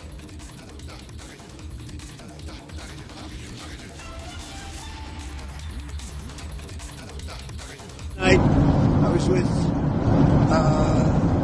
a lot of the greatest leaders in Japan, the biggest business people, and Mr. Toyota was there from Toyota, and he's agreed to invest $10 billion in building auto plants. They're going to build numerous auto plants throughout the United States with American workers, as you know. And it'll be one of the biggest investments ever in the auto business. This is, as you know, last night I was with a lot of the greatest leaders in Japan, the biggest business people, and Mr. Toyota was there from Toyota, and he's agreed to invest $10 billion in building auto plants. They're going to build numerous auto plants throughout the United States with American workers, as you know. And it'll be one of the biggest investments ever in the auto business. This isn't just AI. Okay, let's go to Chandrakala, who's joining us. Chandrakala, finally, Donald Trump is admitting he's not allowed a third presidential term. Okay, let's go straight across to some of the pictures we're getting for you, because Donald Trump is in South Korea, and he just landed there a short while back, viewers.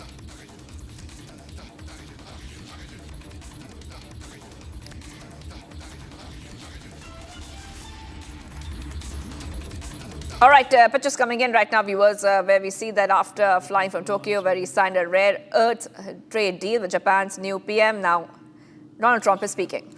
Interest rates of any country, because without us, there are no other countries, really. I mean, the whole thing falls apart. You know, America always had the lowest interest rates, and now we don't do that. We're like number 28. It's ridiculous. And we're a much different country than we were 2 years ago or a year ago even.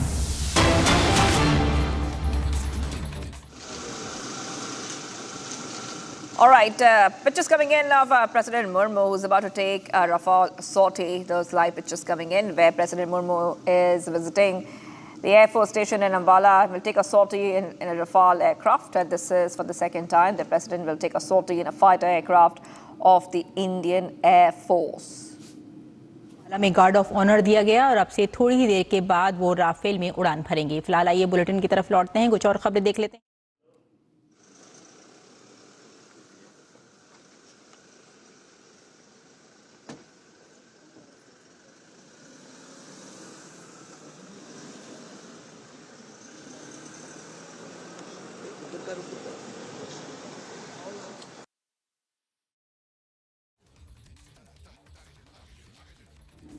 All right, pictures coming in. President Murmu visiting the Air Force Station in Ambala. And this is one of the very crucial air bases of the IAF. It's a massive security arrangement which has been made. She will be coming through a military aircraft. And then this is her visit. But it was postponed. It was earlier scheduled for October 18, but it was postponed later on in view of the tense atmosphere in Haryana. Let's go to Lalit, who's joining us right now. Lalit, back in 2023, she took a sortie in a Sukhoi fighter aircraft at the Tezpur Air Force Station in Assam, and now she will be taking a Rafale sortie. If we talk about the President of India, Draupadi Murmu, has just reached the Ambala Air Force Station, where around 11:30 a.m. she will take a sortie in the Rafale fire jet in the Ambala Air Force Station.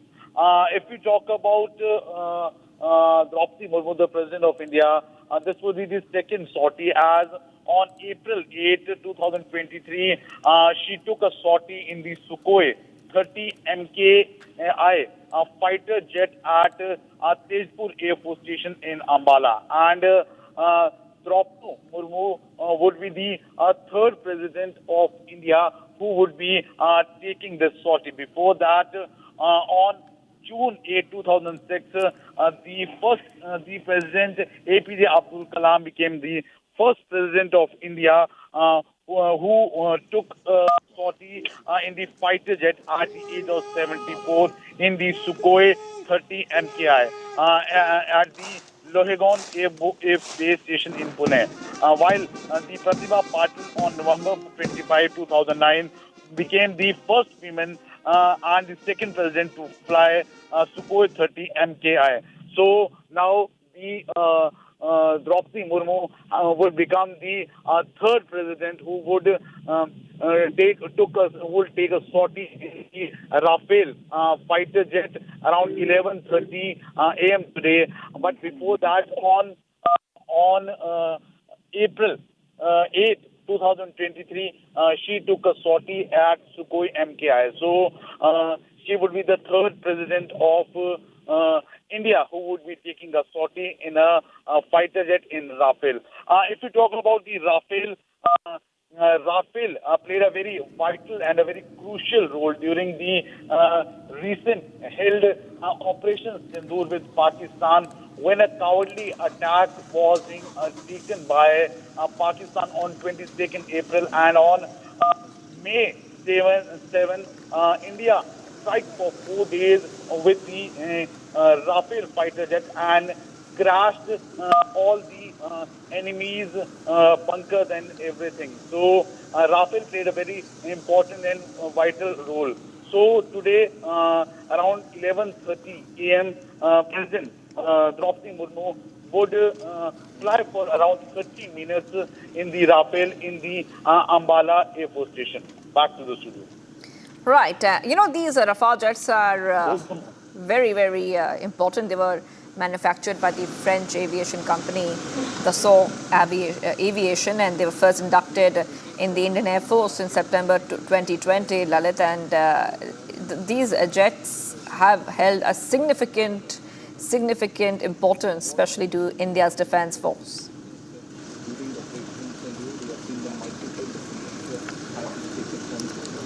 Lalit. If we talk about the President Murmu, by 11:30 a.m., she will be taking a sortie in the fighter jet Rafale for around half an hour. But if we talk about the significance of the Rafale jets, they played a very important role. The first batch of Rafale jet was introduced in September 2020 with 17 squadron golden arrows at the Ambala Air Base Station. Apart from that, if we talk about as on May 7 during the Operation Sindoor, that time also Rafale played a very significant and a very important role, destroying the bunkers of the enemies when the cowardly attack was being taken by Pakistan on April 22nd.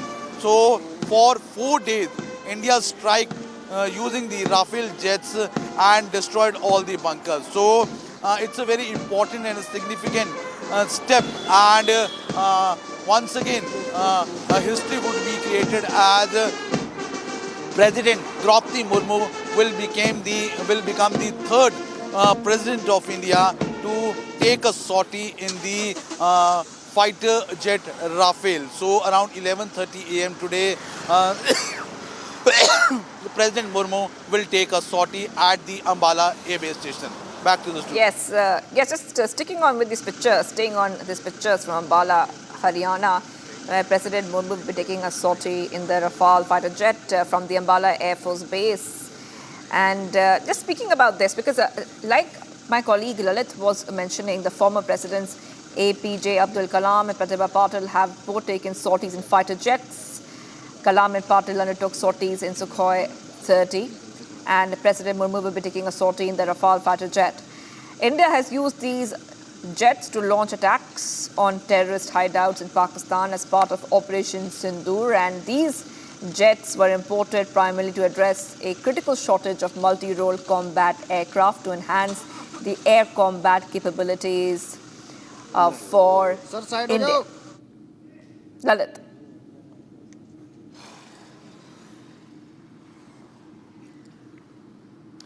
Definitely, as during the Operation Sindoor, when this crucial war took place between India and Pakistan, that time Rafale, that has been inducted into the Indian Air Force, that played a very important role. And the way Rafale strike precisely just to understand the role of Rafale jets, especially when it comes to Operation Sindoor, I just want to bring in Ishan for us. Ishan is joining me. Ishan, if you could just help our viewers understand, how important these jets were, because India used these jets, especially during Operation Sindoor, and they were extremely effective. Absolutely. The Rafale jets that Indian Air Force has are the most advanced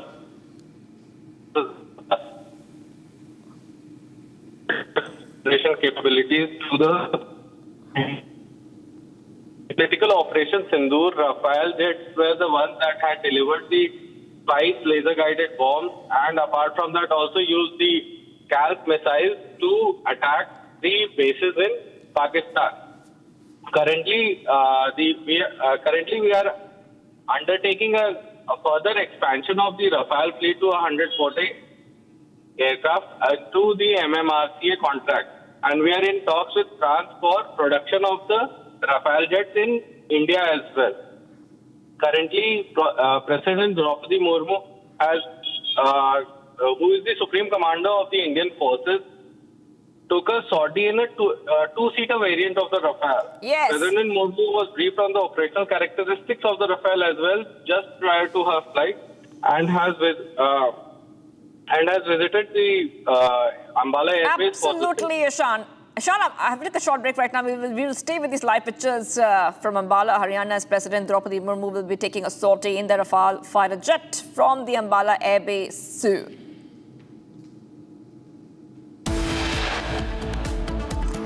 Getting you more updates coming in, viewers. President Murmu taking a sortie in the Rafale jet. She had earlier taken a sortie in the Sukhoi fighter jet.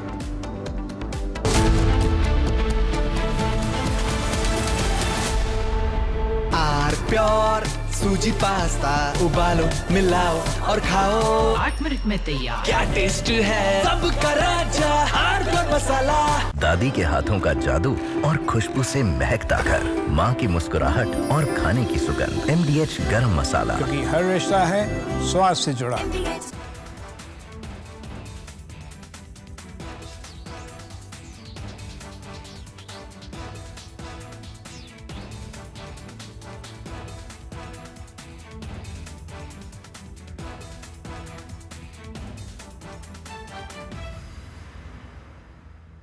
In a shocking turn of events over the South China Sea, 2 US Navy planes crashed into the ocean during what should have been normal training on the USS Nimitz aircraft carrier.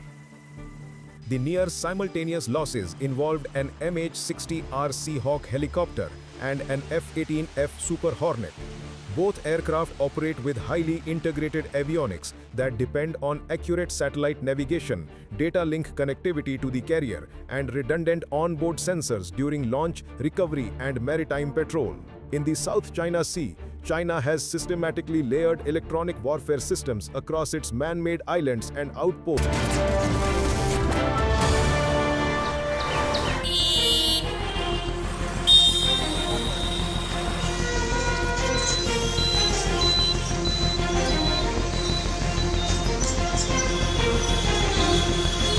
Parking in Dharavi, it's a tough ask. Don't talk about cars, they have to be parked at some remote location.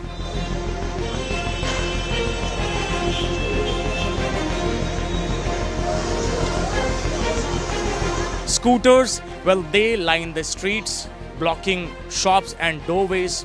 Neighbors, they often are found fighting with each other for inches of spaces.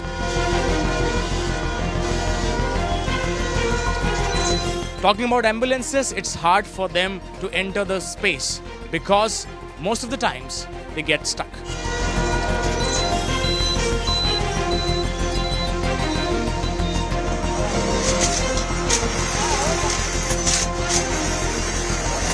Well, as an MSME center, a lot of small-scale businesses, they run here and they require raw materials to be delivered.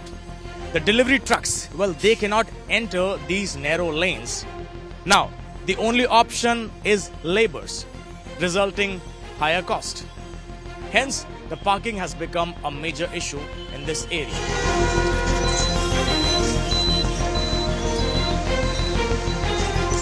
मेरा नाम शाहबुद्दीन शेख है। ये गली इतनी congested है ना कि अंदर कोई भी मटेरियल जाने के लिए बहुत दिक्कत है।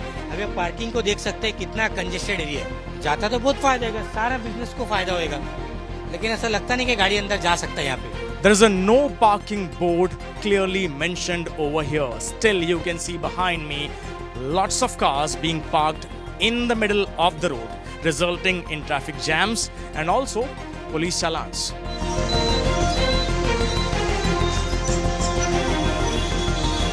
मेरा नाम कृष्णमूर्ति है उर्फ कन्ना। तो ये 4 व्हीलर का तो बहुत प्रॉब्लम है। 4 व्हीलर तो अंदर आ नहीं सकता है, बाहर खड़ा करने से लोग स्क्रैच कर देते हैं और चालान कटता है अभी इसका आरटीओ का। और इसके लिए जब तक रास्ता खुलेगा नहीं, डेवलपमेंट होएगा नहीं, तब तक कुछ होएगा नहीं इधर।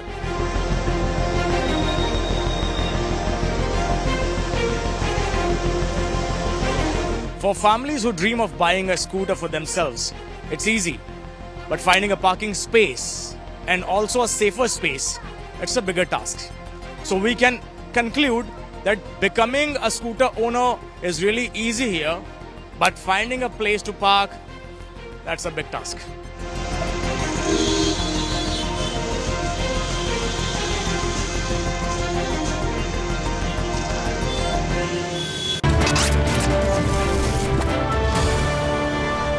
Powered by Century Ply Club Prime. रहो बेफिकर।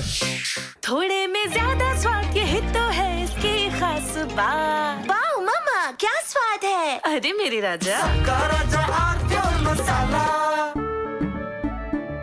केसरिया से मन जोगी हुआ रे, दिल झूमे देखो मतवारा हुआ रे। केसरिया से मन जोगी हुआ। हर पल मनाओ केसरी त्योहार। विमल, बोलो जुबान केसरी। आधे बाउल दही में 4 चम्मच MDH चटनी पुदीना मसाला डाला, स्टर करो, पुदीना चटनी तैयार। MDH चटनी पुदीना मसाला। MDH। भारत की अपनी दुकान, इंडिया सोना। अपने देश का सामान, इंडिया सोना, इंडिया सोना। इंडिया सोना। R pure shahi paneer masala, delicious, healthy every day. India is all set to conduct a large-scale From Asia's largest news headquarters, setting the agenda for Bharat.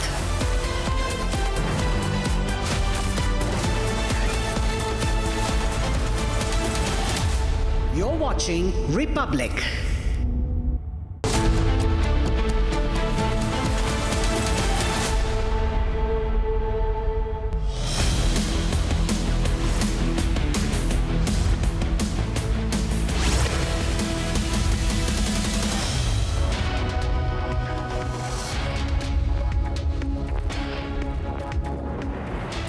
Hello and welcome. You're watching Live and Breaking at 10 a.m. with me, Tanisha Awasthi. Bihar will be going to polls in less than a week from now. There are a lot of controversies that are unfolding, starting from Prashant Kishore to Asaduddin Owaisi, who has now waded into the latest controversy. We're getting you that and a lot more on this edition, but first, a quick check of the headlines. India-China hold fresh border talks, focus on managing and stabilizing the western sector on the line of control.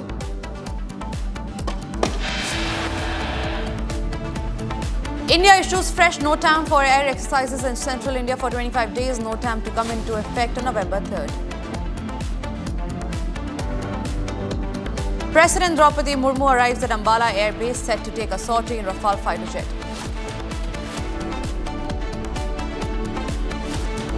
उप मुख्यमंत्री बन सकता तो क्या मोहम्मद का बेटा नहीं बन सकता मुख्यमंत्री?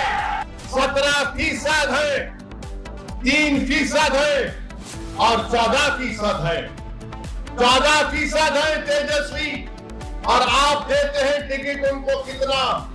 14 है तो 36% टिकट दिया। AIMIM chief Asaduddin Owaisi hits out at Indi block over Bihar polls, questioning why no Muslim face was chosen for the deputy chief minister's position. Israel strikes Gaza after Hamas violated United States brokered ceasefire. Over 26 Palestinians have been killed.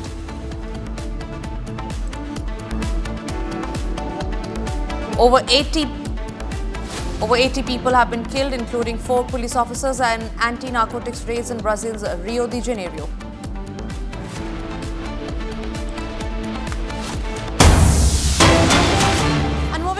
some breaking news that's coming in. This one is from Assam, where a political controversy has now erupted in Assam's border district of Shribhumi after a local Congress leader was captured on camera singing the Bangladesh national anthem during a party meeting. The video clip has now gone viral, sparking intense outrage among citizens and politicians, providing potent ammunition for the opposition. This is the latest set of controversy that has ruled Assam.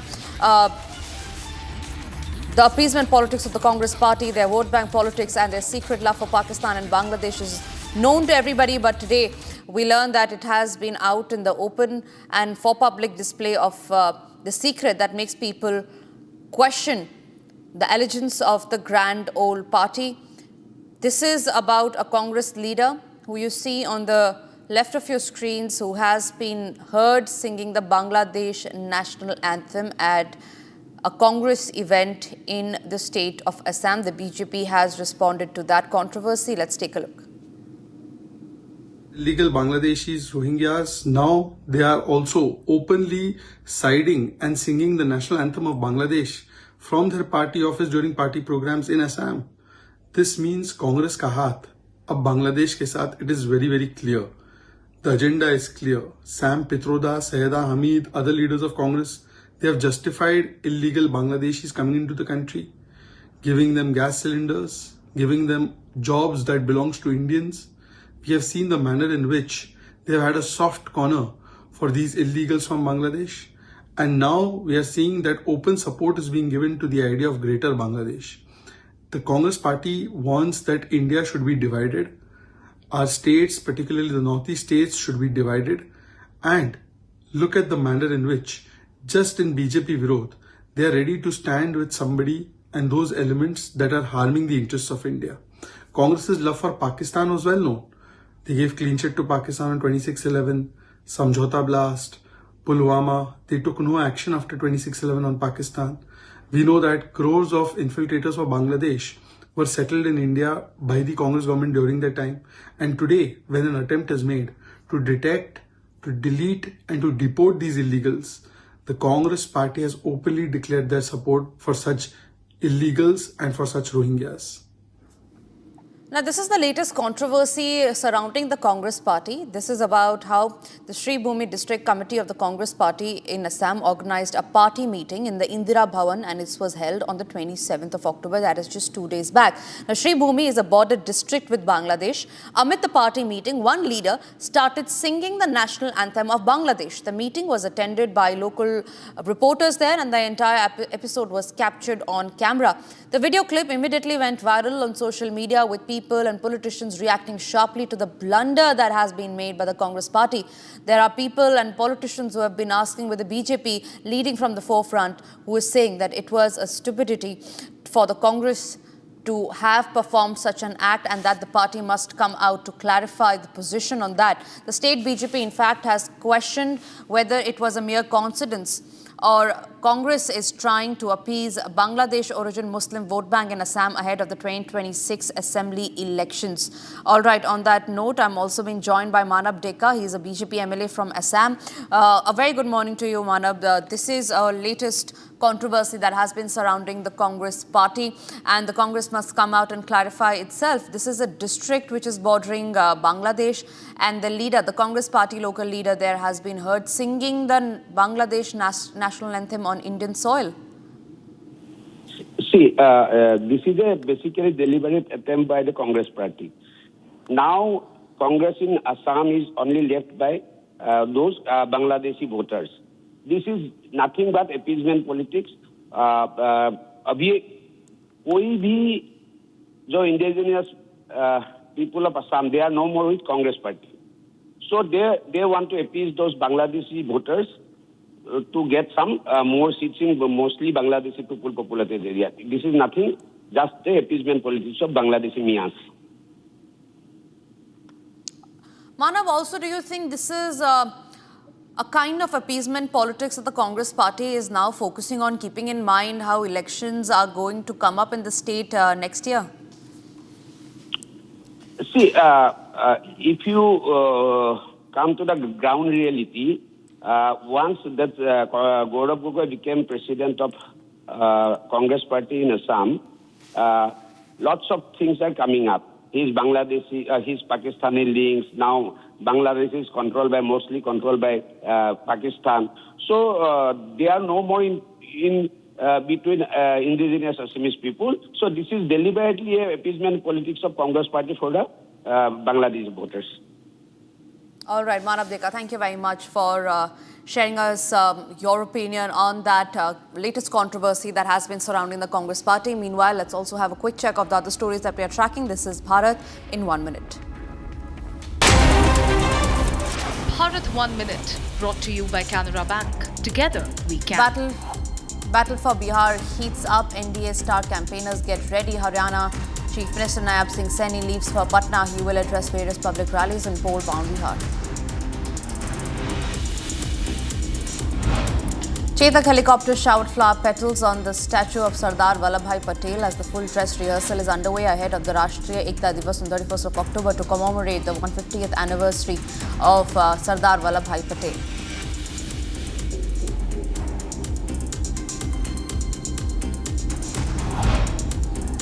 Farmers' agitation in Nagpur led by former minister and Prahar party leader Bachu Kadu continues for the second day, demanding immediate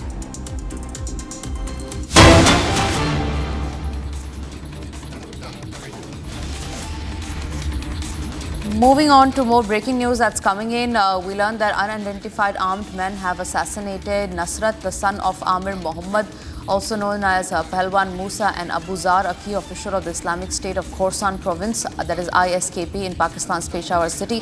Nasrat Pahalwan was one of ISKP's most prominent figures who reportedly planned several attacks in Kabul and surrounding provinces during 2022 and 23. He also led an important ISKP base in Pakistan known as Pahalwan Center. Nasrat was killed in urban and guerrilla warfare and had trained individuals in foreign countries as well. The killing of this senior ISKP official in Peshawar clearly reveals where the group operates and who might be supporting them.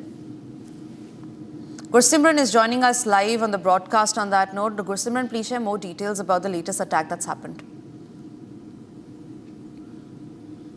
See, with the killing of Nasrat Pahalwan in Pakistan, one thing is very clear, that what Afghan have been telling time and again, the Afghan regime led by Taliban, that Pakistan is a base for the ISIS, and that is very true, because killing of a top commander of the IS Khorasan province makes it very clear that they have been operating from the soil of Pakistan, and it was Pakistan that has been giving them shelter. It was what was alleged by Zabiullah Mujahid soon after the clashes along the Durand line broke out, and now with the killing of Nasrat Pahalwan that has taken place in the heart of Pakistan, one thing comes very clear, that the allegations that were made on Pakistan with regards to the fighters of the IS they were picking from the Islamabad and Lahore and then taking them to the centers, and also this Pahalwan center that he was operating in the heart of Pakistan, that is also actually a testimony for what Afghanistan Taliban have been saying. Pakistan has time and again rejected these claims, but now with the killing of Nasrat Pahalwan that has taken place in Pakistan, it is very evident that Pakistan stands exposed. All their lies that they have been trying to peddle for last couple of years, especially after the recent conflict that we have seen along the Durand line, they try to actually divert from the core issue of ISIS, and they try to put the blame on Afghanistan for the Tehrik-e-Taliban Pakistan. But now with this killing, it is evident. All right, Gursimran, thank you very much for sharing us those details.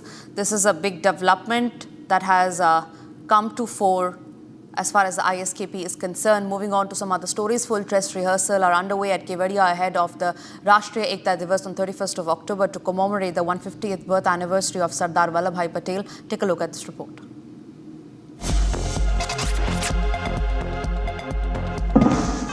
आज इस एकता parade में 54 राज्य police एवं केंद्रीय police बलों के ये ध्वज जो हमारे तिरंगे की सच्ची ताकत है, पूज्य सरदार के अखंड भारत के विचार एवं माननीय प्रधानमंत्री जी के संगठित भारत के जज्बे को हिंदुस्तान के सीने में जिंदा रखने हेतु संकल्पबद्ध है।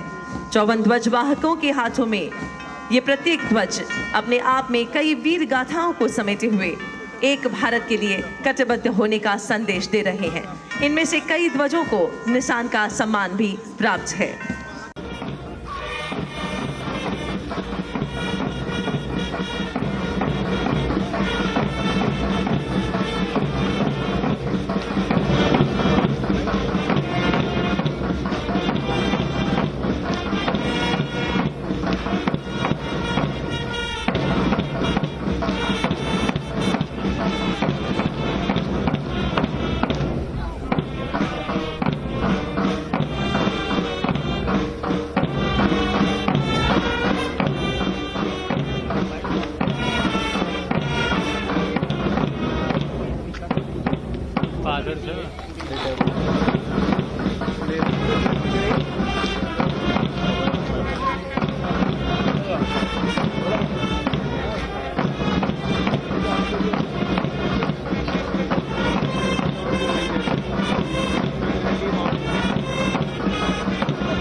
All right, now straight away cutting to visuals that we're getting from Ambala in Haryana, where President Draupadi Murmu will be taking a sortie at the Rafale.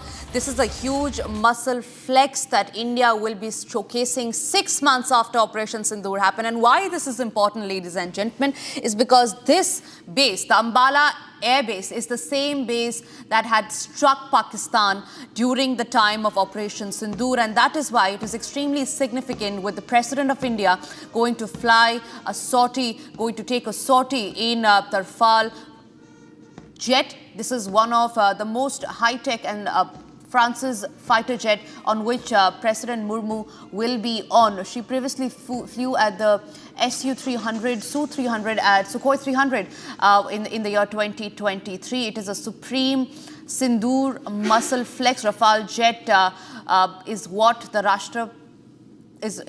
the President Murmu will be flying on. President Murmu will be taking a sortie in a Rafale jet from the Ambala Air Force Base in Haryana. The Rashtrapati Bhavan had given an announcement for the same yesterday. India had used these jets to launch attacks on terrorist hideouts in Pakistan as a part of Operation Sindoor. Earlier, former presidents like APJ Abdul Kalam and Pratibha Patil had both taken sorties in fighter jets. In fact, Abdul Kalam and Pratibha Patil had undertook sorties in Sukhoi 30 MKI as well.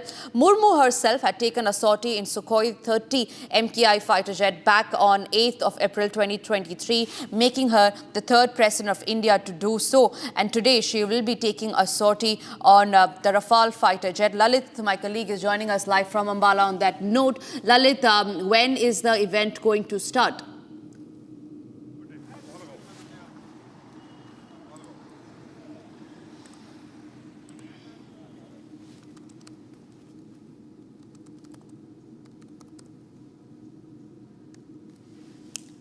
Okay, we seem to have lost that line with Lalit, but these are the latest shots that we are getting in from Ambala in Haryana, where President Draupadi Murmu is all set to take a sortie in the Rafale jet. The event is going to begin in just some moments from now. President Draupadi Murmu is at the Air Force Station in Ambala and will take a sortie in Rafale aircraft. This is for the second time that the President will take a sortie in the fighter aircraft of the Indian Air Force. Niranjan, my colleague, is joining us live on the bulletin right now. Niranjan, yes. This is significant for several reasons, and the most important reason being that the timing of it is extremely significant, given that we have different military drills underway in different parts of not just the country, but the Asian subcontinent, where India is directly involved. Just last night, a little after 8 p.m., we broke the news of India sounding a NOTAM or notice to airmen across central India, including Gwalior, a base that was used when we struck Balakot. That was one of the bases from where our fighter jets took off. We have the western border ranging from Gujarat to Rajasthan, where a massive military exercise is already underway and will continue to be underway, exercise Thrishul, for the next almost 10 to 12 days. Now, the fact that the President is taking a sortie at this point, when there are drills in the western border, when there are aerial exercises on the eastern border, where we are also conducting, different weapon testing firing drills that are underway off the west. All right, we seem to have problem connecting with Niranjan's phone line, but we'll try connecting back with him shortly. Now, in view of her visit to Ambala Air Base, which is one of the crucial operational air base of the IAF, there have been massive security arrangements that have already been made, and the visit was scheduled on October 18, but the event was postponed in the view of tense atmosphere in the state of Haryana in view of the 2 suicides that had happened. But today, finally, we see the live visuals that are coming in from the Ambala Air Base. Earlier in 2023 as well, the President of India had taken a sortie in Sukhoi 30 MKI fighter aircraft at the Tezpur Air Force Station in Assam. On September 10, 2020, in fact, the 4th generation and the most advanced Rafale jets were inducted into the Indian Air Force at the Ambala Air Base. The jets were also used during Operation Sindoor, the military operation that was carried out by India against Pakistan following the Pahalgam terrorist attack. And that is why, ladies and gentlemen, President Murmu taking a sortie on Rafale is of prime significance. All right, Niranjan is back with us on the phone line. So this is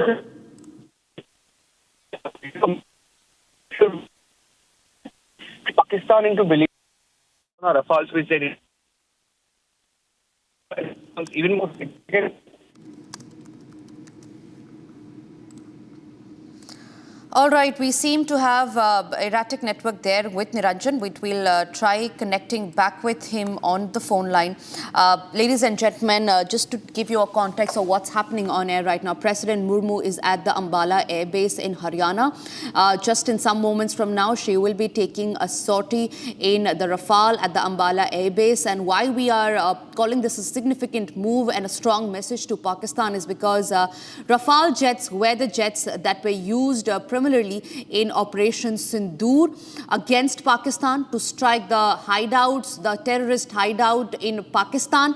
And Ambala Air Base is also the base from which the aircrafts flew, that the same base that had struck Pakistan, ladies and gentlemen. In fact, the Press Information Bureau on yesterday also had fact-checked a viral deepfake video featuring President Draupadi Murmu, in which she's seen making false claims that the Prime Minister Modi is using her as a prop to elevate Rafale's PR.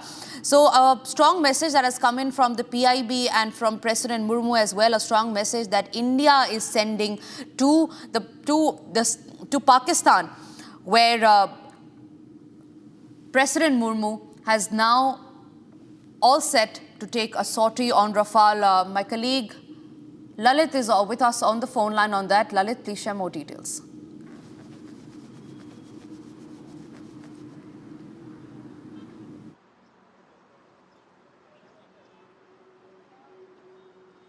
Commander of Armed Forces, President Draupadi Murmu, who will be taking a sortie in an Indian Air Force combat fighter. And in a statement, in fact, Rashtrapati Bhavan had said that the President of India, Draupadi Murmu, will visit Ambala. She's already in Ambala, where she will be taking a sortie in Rafale. Earlier on April of 8, 2023, the President took a sortie in Sukhoi 30 MKI fighter aircraft at Tezpur's IAF station in Assam. She will be the first President to fly in IAF's most modern Rafale fighter aircraft. Draupadi Murmu has already flown in a Sukhoi 30 MKI in 2023. Now, President Murmu was scheduled to visit Ambala for the same event on October of 18, but had to postpone her visit due to unknown reasons. It will be her maiden visit to one of oldest Indian Air Force stations, which houses one of the squadrons of the French-built fighter aircraft Rafale. The Rafale jet is considered a 4.5 generation aircraft and is armed with unmatched weapon system and sensors with multi-role capability. As earlier reported, besides jamming enemy radars, the Rafale has the capability to strike the targets from an unchallenged standoff range of more than 300 kilometers, and the same was seen during Operation Sindoor time. The Rafale jets are loaded with India-specific modifications, including Israeli helmet-mounted displays, radar warning services, low-band jammers, 10-hour flight data recording, infrared search and tracking systems, among the others. Now, the earlier sortie of President Murmu in a Sukhoi 30 MKI fighter was at the Tezpur Air Force Station station in Assam on April 8, 2023. The president was airborne for around 30 minutes. The same is expected to be done today as well. President Murmu is now the third president and the second woman president to undertake such a sortie. Prior to her, former presidents like Pratibha Patil and APJ Abdul Kalam had also flown in the fighter jet. All right, Ishan is joining us live. On that note, Ishan, this is a very, very significant move and a message that India is sending out to the world and especially to Pakistan. Absolutely. We are showing that the operational preparedness of India is at its peak. We are undertaking multiple exercises in multiple regions at the same time concurrently, and the current flight of President Draupadi Murmu, who is the Supreme Commander of the Indian Air Force, Army and Navy, is being undertaken today as well. So this significantly shows that India's level of preparedness is at a very high level right now. And the flight in Rafale is also very significant because Rafale was the primary aircraft to launch, that was used to launch attacks against the Pakistani air bases at multiple locations. And now the most advanced aircraft in the Indian arsenal is also the Rafale aircraft. President Murmu will be taking a sortie in the twin-seater version of the Rafale. And she was briefed about the sortie prior to her boarding. And this entire event showcases the conciseness and showcases the coordination amongst the three militaries of the Indian Army, Air Force and Navy.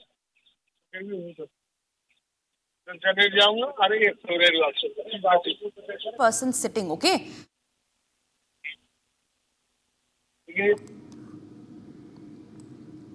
Absolutely, Ishan. In fact, like you were just saying, that this is a very strong message that India is sending out to the world and to Pakistan especially, ladies and gentlemen. This is the live visuals that we are getting from Ambala Air Base.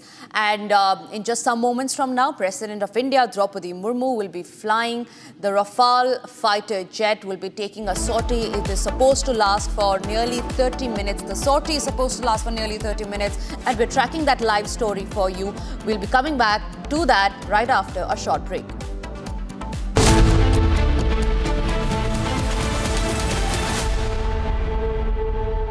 MDH की हल्दी मिर्ची धनिया करे कमाल, ये रंग दे, ये खुशबू दे, ये तीखा, ये कम पड़े, क्या निराला MDH मसाला। केसरिया से मन जोगी हुआ रे, दिल झूमे देखो, मतवारा हुआ रे, केसरिया से मन जोगी हुआ। हर पल मनाओ केसरी त्योहार, विमल बोलो जुबान केसरी।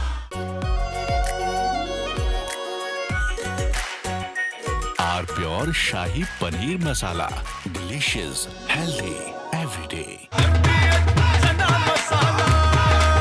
अब छोलिया हो या लोबिया, सफेद चने या काले चने, सब कुछ मजेदार बने।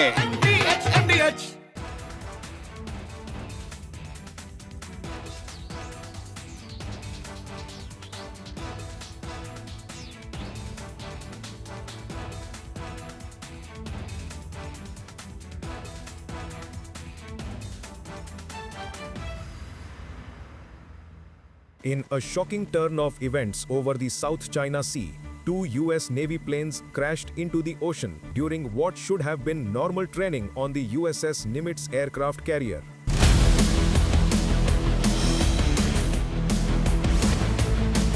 This is Republic Jack Oliver's studio. Stay tuned for all the breaking news and updates. I am Tanisha Avasthi. Let's get started.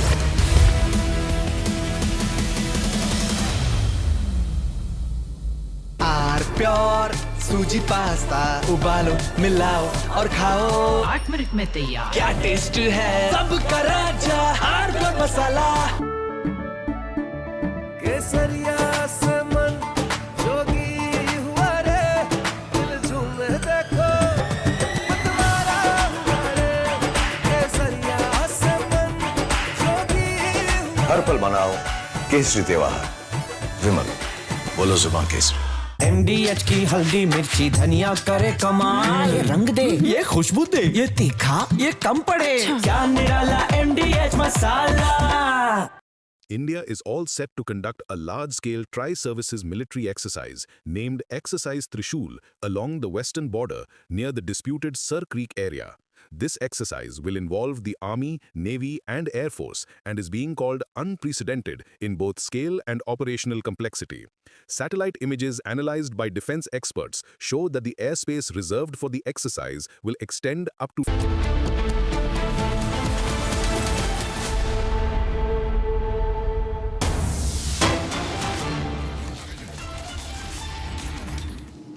All right, we stay with those live pictures that are coming in, viewers, from the Ambala Air Base in Haryana, where President Draupadi Murmu has arrived just a short while back. She is set to take a sortie in the Rafale fighter jet.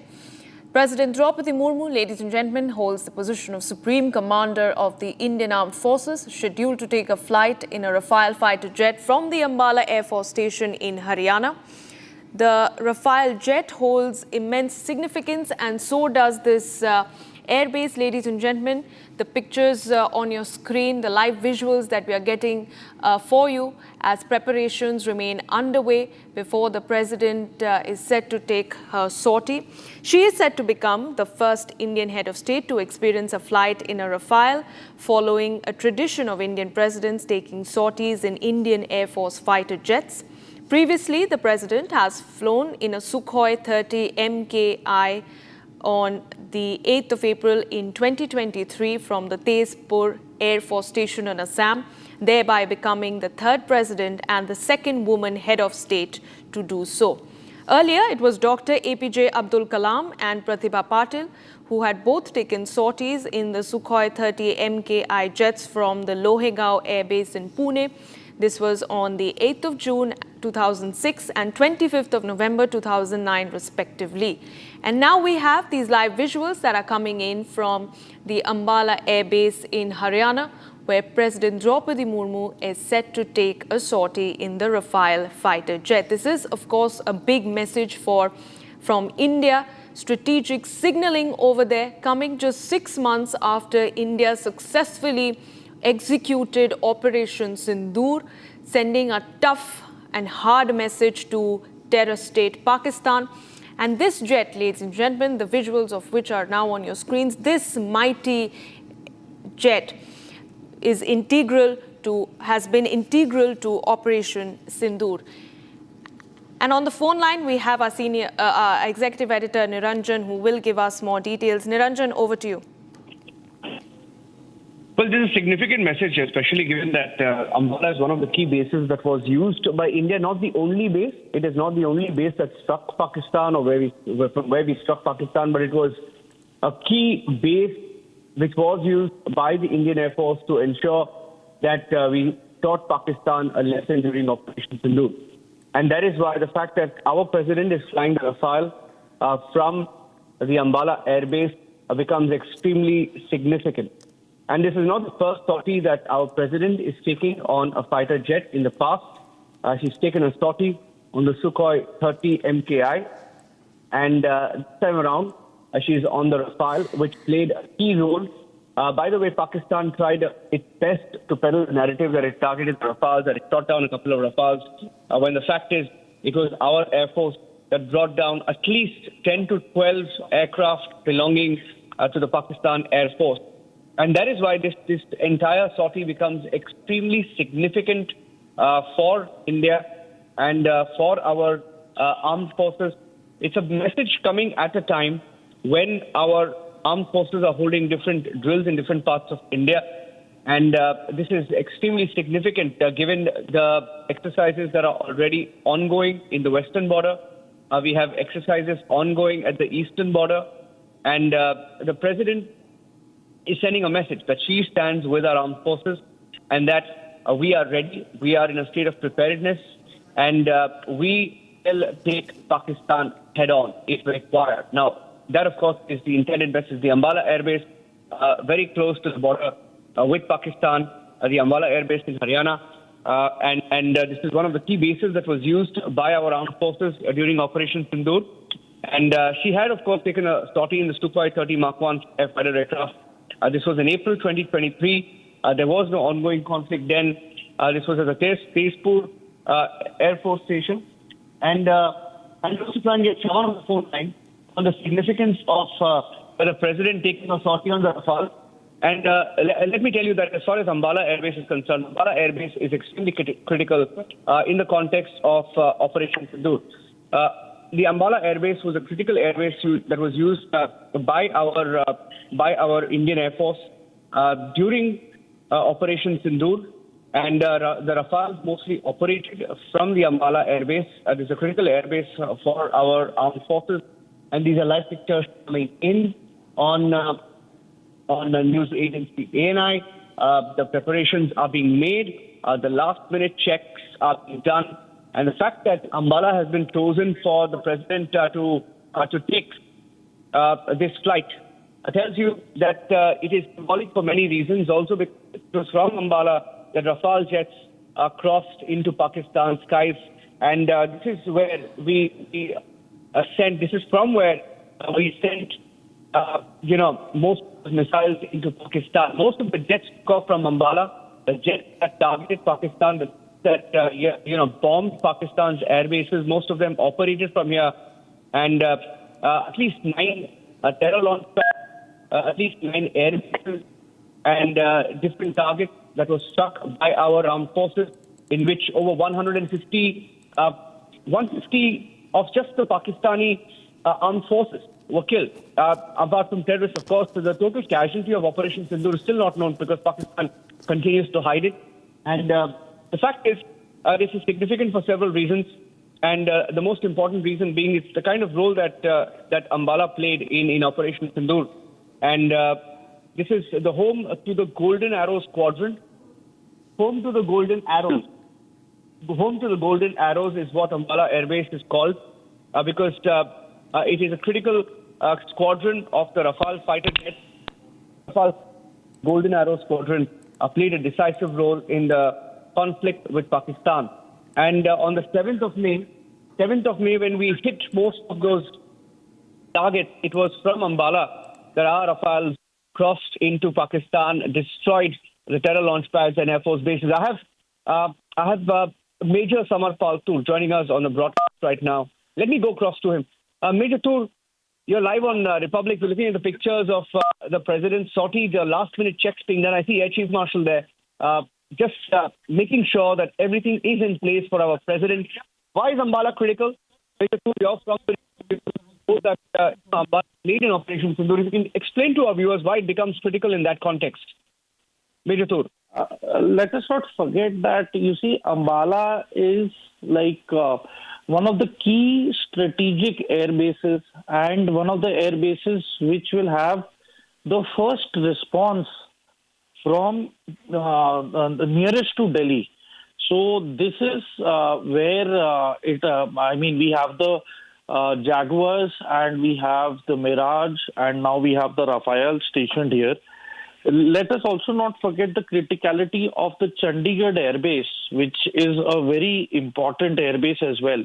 I wouldn't like to go in depth in terms of other airbases, but what I'm saying is that any activity initiated by the enemy from the western airspace, the first response would be from the northern region, would be from the Ambala airbase, and that is one of the major reasons why we have the medium-range fighter aircrafts with the name of Rafale, which are stationed there, and with the decommissioning of the MiG-21s, which were mainly based at Chandigarh Air Base. So I think the new incoming Rafales will also be stationed in Chandigarh. So these two places are very critical to counter the enemy from the western front and for the protection of Delhi. And let us not forget that one of the missiles that were intercepted was over Sirsa. Again, it is in Haryana. So Haryana airspace is critical for the enemy's entry into the Indian airspace. That is the most likely approach of the enemy air force. So that is why Ambala is of very critical relevance and importance, and it's a highly upgraded and a well-protected airbase with anti-air assets as well. So this is one of the major reasons, and it is a message with especially the three NOTAMs which have been issued, the tri-services exercise which are going to take place, the involvement of the Space Command, the involvement of satellites which are being deployed on behalf of the Navy and Army. They are going to be in use. AIS systems are going to be in use, and proper electronic warfare and countermeasure warfare systems are going to be used here.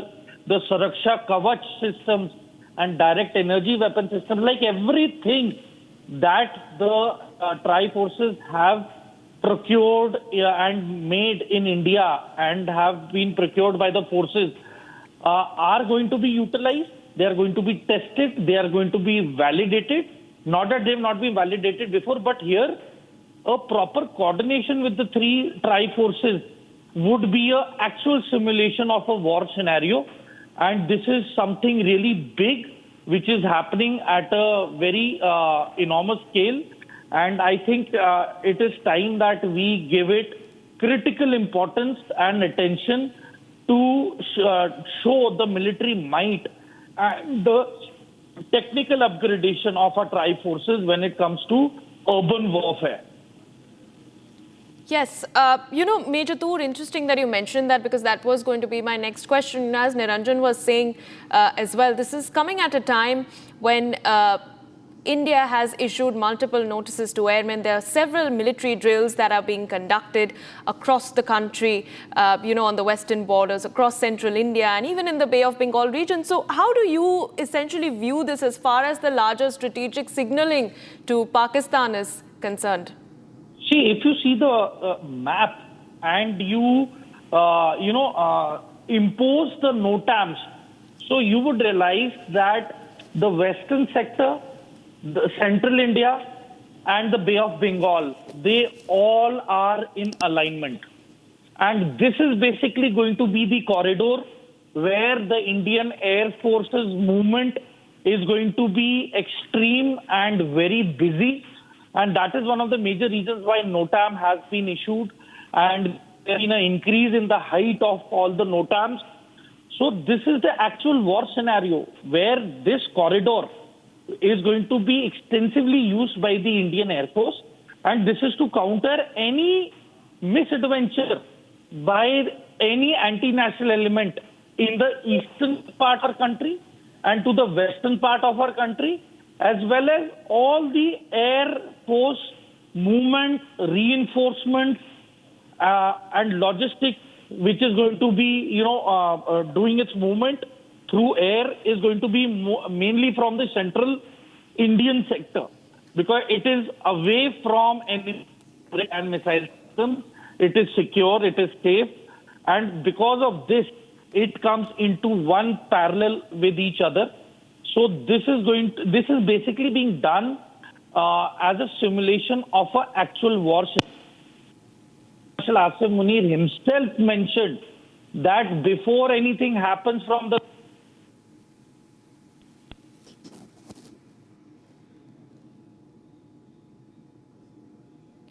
All right, we'll connect to Major Toor in just a short while from now. We seem to have lost that connection. But first on Republic TV, ladies and gentlemen, the live and breaking visuals on your screen of the president just in moments from now is set to board that Rafale fighter jet and take her first sortie in this aircraft.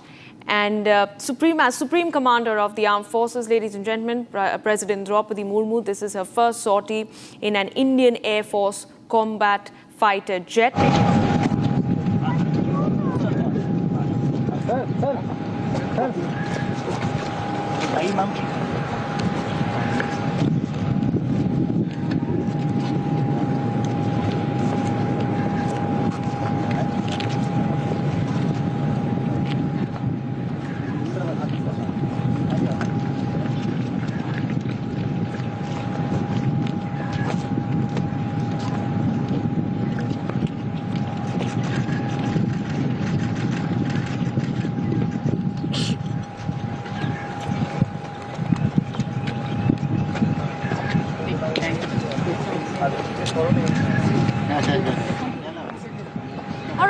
with those live pictures that are coming in from Ambala Air Base. In just moments from now, the President will board Indian Air Force's most modern Rafale fighter aircraft. This is her first sortie, and she comes third in a line of presidents who have previously taken sorties in the Indian Air Force's most prestigious fleets of aircrafts. This, ladies and gentlemen, is her maiden visit to one of the oldest Indian Air Force stations, which houses one of the squadrons of the French-built fighter aircraft Rafale.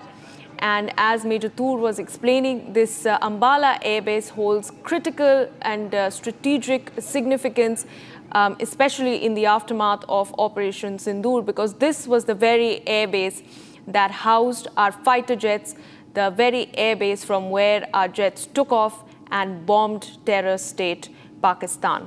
The Rafale jet, which has also been of very critical importance in Operation Sindoor, is considered a 4.5 generation fighter aircraft. It is armed with unmatched weapon systems and sensors with multi-role capabilities. These are loaded with India-specific modifications, including Israeli helmet-mounted displays, radar warning receivers, low-band jammers, 10-hour flight data recording, infrared search and tracking systems, among many other such facilities. All right, we have Air Vice Marshal Arun Bhaskar Gupta joining me on the phone line. Mr. Bhaskar, thank you for speaking to us this morning, sir. How do you view the President's strategic signaling to the armed forces and, of course, to the enemies across the border? Ma'am, we'll talk about the enemies later, but it's a matter of great honor and pride for Indian Air Force as such and this nation that the President herself has chosen to take a sortie on this craft. And it's a great honor for us. And it also reinforces the fact that this was the platform which we used so successfully in recent operations. And the Commander of Armed Forces is taking a sortie on it. Great honor. Right. Air Vice Marshal Gupta, this is coming at a time just 6 months after India successfully executed Operation Sindoor.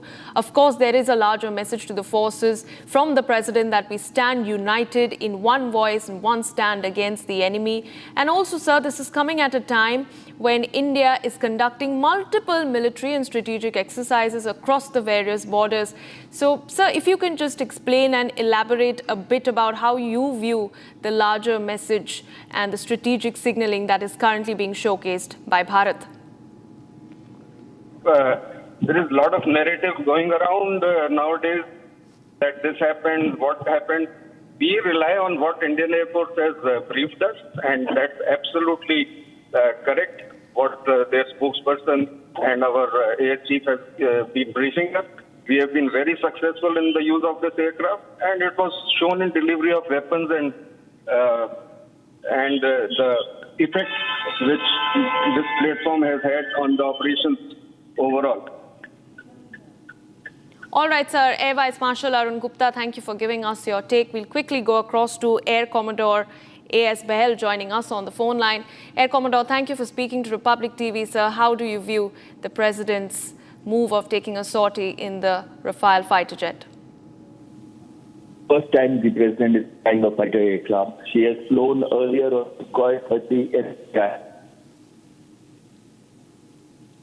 What is important is two important elements that are taking place right now. First thing is the sortie is being flown after Operation, where Rafale took a very important step. It's the 4.5 generation. It used the Scalp missiles to target a number of important target systems in Pakistan. At the same time, now we are going to conduct an exercise Thrishul, in which is going to start from October 30th, and Rafale is going to play an important role in that, especially in both air domains. It's a very, very important time for the President to fly, and especially if Pakistan was making loose comments which the Rafale company itself had said were not true. And the President's confidence in this aircraft is going to be very visible when we look at how she's going to fly today, a 4.5 generation, the best aircraft that we have in the Indian Air Force, it's a matter of great pride for us.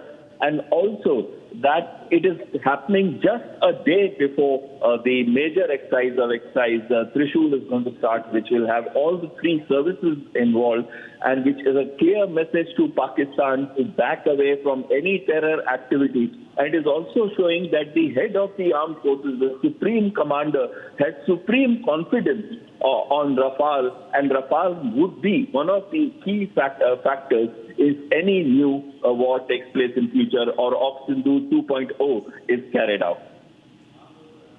Right. Air Commodore Behel, if I can request you, sir, to just explain the significance of this particular airbase, the Ambala airbase. Of course, we know now the kind of role that it played during Operation Sindoor, but even otherwise, especially at a time when India along its western borders, it's stepping up its military vigilance and sending out a larger strategic message. That's actually the best question that you asked. The airbase is located in part of India and is equidistant from both Pakistan and the line of actual control with China. It is a very, very important base. Is one of the reasons why one of the scones of Rafale is also placed in the northeast. So when we look at this base, it is going to play a key role both in air dominance as well as air superiority mission, and also in flying deep strike mission. So we are now upgrading our air defense system, and Sudarshan Chakra is going to come into being in another 7 to 8 years. Major part of it will be in the minister had announced on August 15th. And subsequently, if we want to carry out deep strikes inside Pakistan, especially on the line that is towards the Gilgit-Baltistan area or towards Pakistan-occupied Kashmir, or towards line of actual control that is in Ladakh and other areas in which are close to the Chinese territory of Tibet. So this particular airbase played a very, very important role, not just in 1965 and 1971 war, but it is also going to play a very important role in case the hostilities are in a single front than two front wars. All right, sir. Thank you. Thank you for giving us your take, Air Commodore Behel. We also have on the phone line retired Air Vice Marshal Rakesh Khatri joining us on Republic TV on this very special broadcast. Air Vice Marshal Khatri, sir, your first word on the President's sortie on the Rafale jet. Good morning, everyone. It's a matter of pride that the Supreme Commander is embarking on Rafale today. I have 2 points in this regard. One is it shows sheer gut and courage and the physical fitness of the Supreme Commander, that is Madam Draupadi Murmu.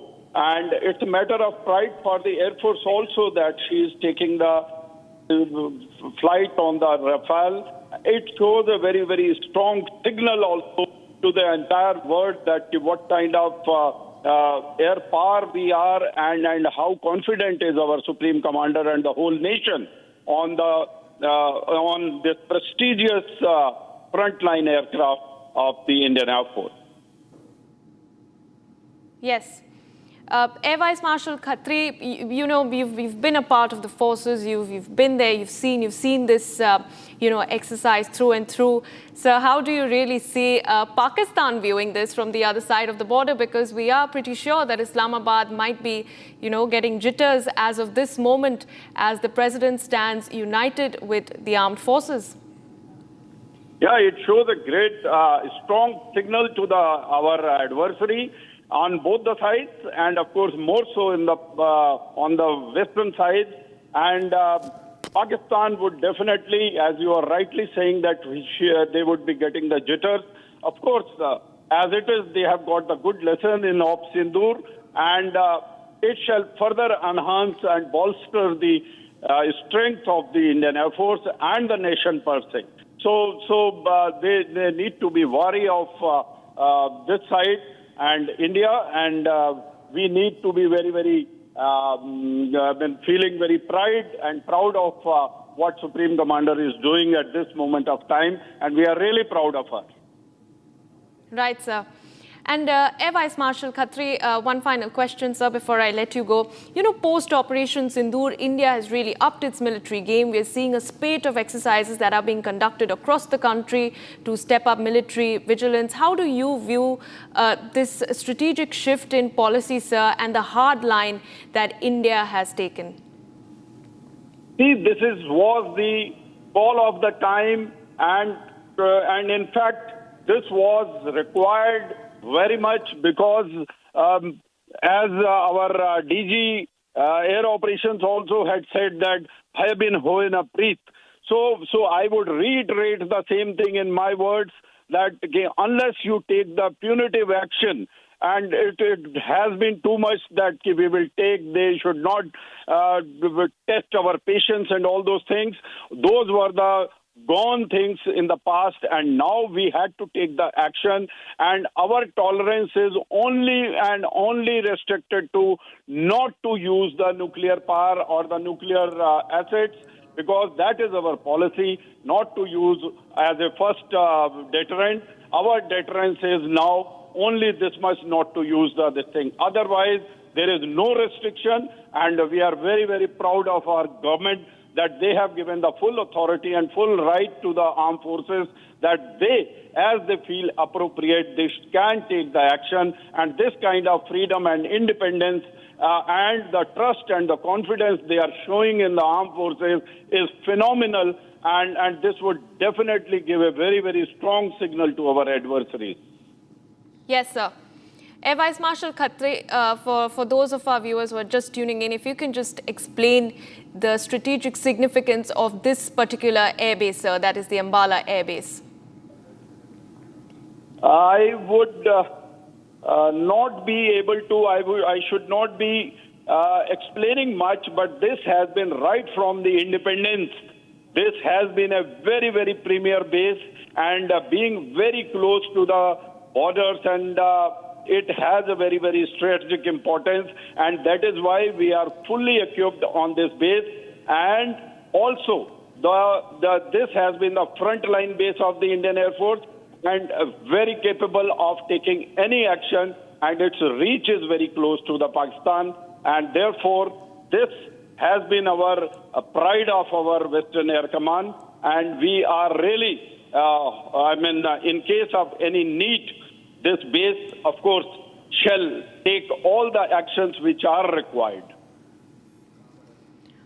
All right, Air Vice Marshal Rakesh Khatri, sir, thank you so much for joining us this morning and giving us your take on this move by the President of India. Meanwhile, viewers, we stay with those live pictures, as in just a short while from now, that Rafale jet that you see on your screens will be taking off from the Ambala Air Base Station, with President of India, Srimati Draupadi Murmu, taking her first sortie on board the Indian Air Force's most modern fighter combat aircraft.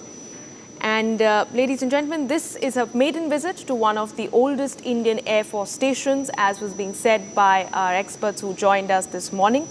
This houses one of the squadrons of the French-built fighter aircraft, that is the Rafale. The Rafale is considered a 4.5 generation fighter aircraft armed with unmatched weapon systems and sensors with multi-role capabilities.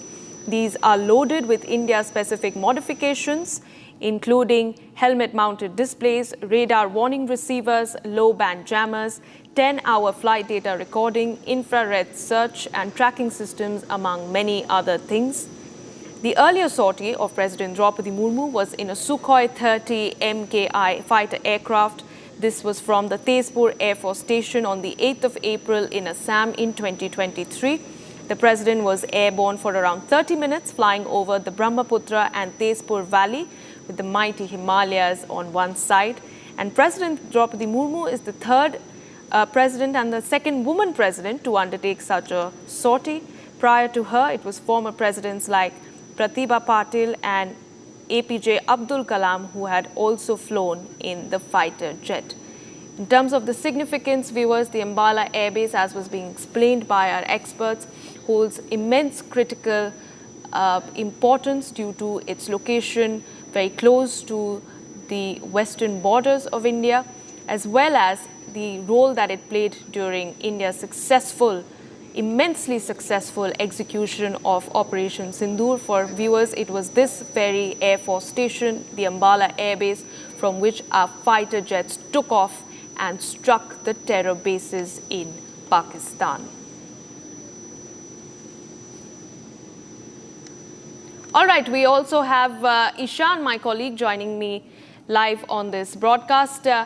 Ishan, you know, we've spoken so much about the strategic significance and the larger messaging, you know, to the armed forces and as well as to the enemy. What more can you tell us?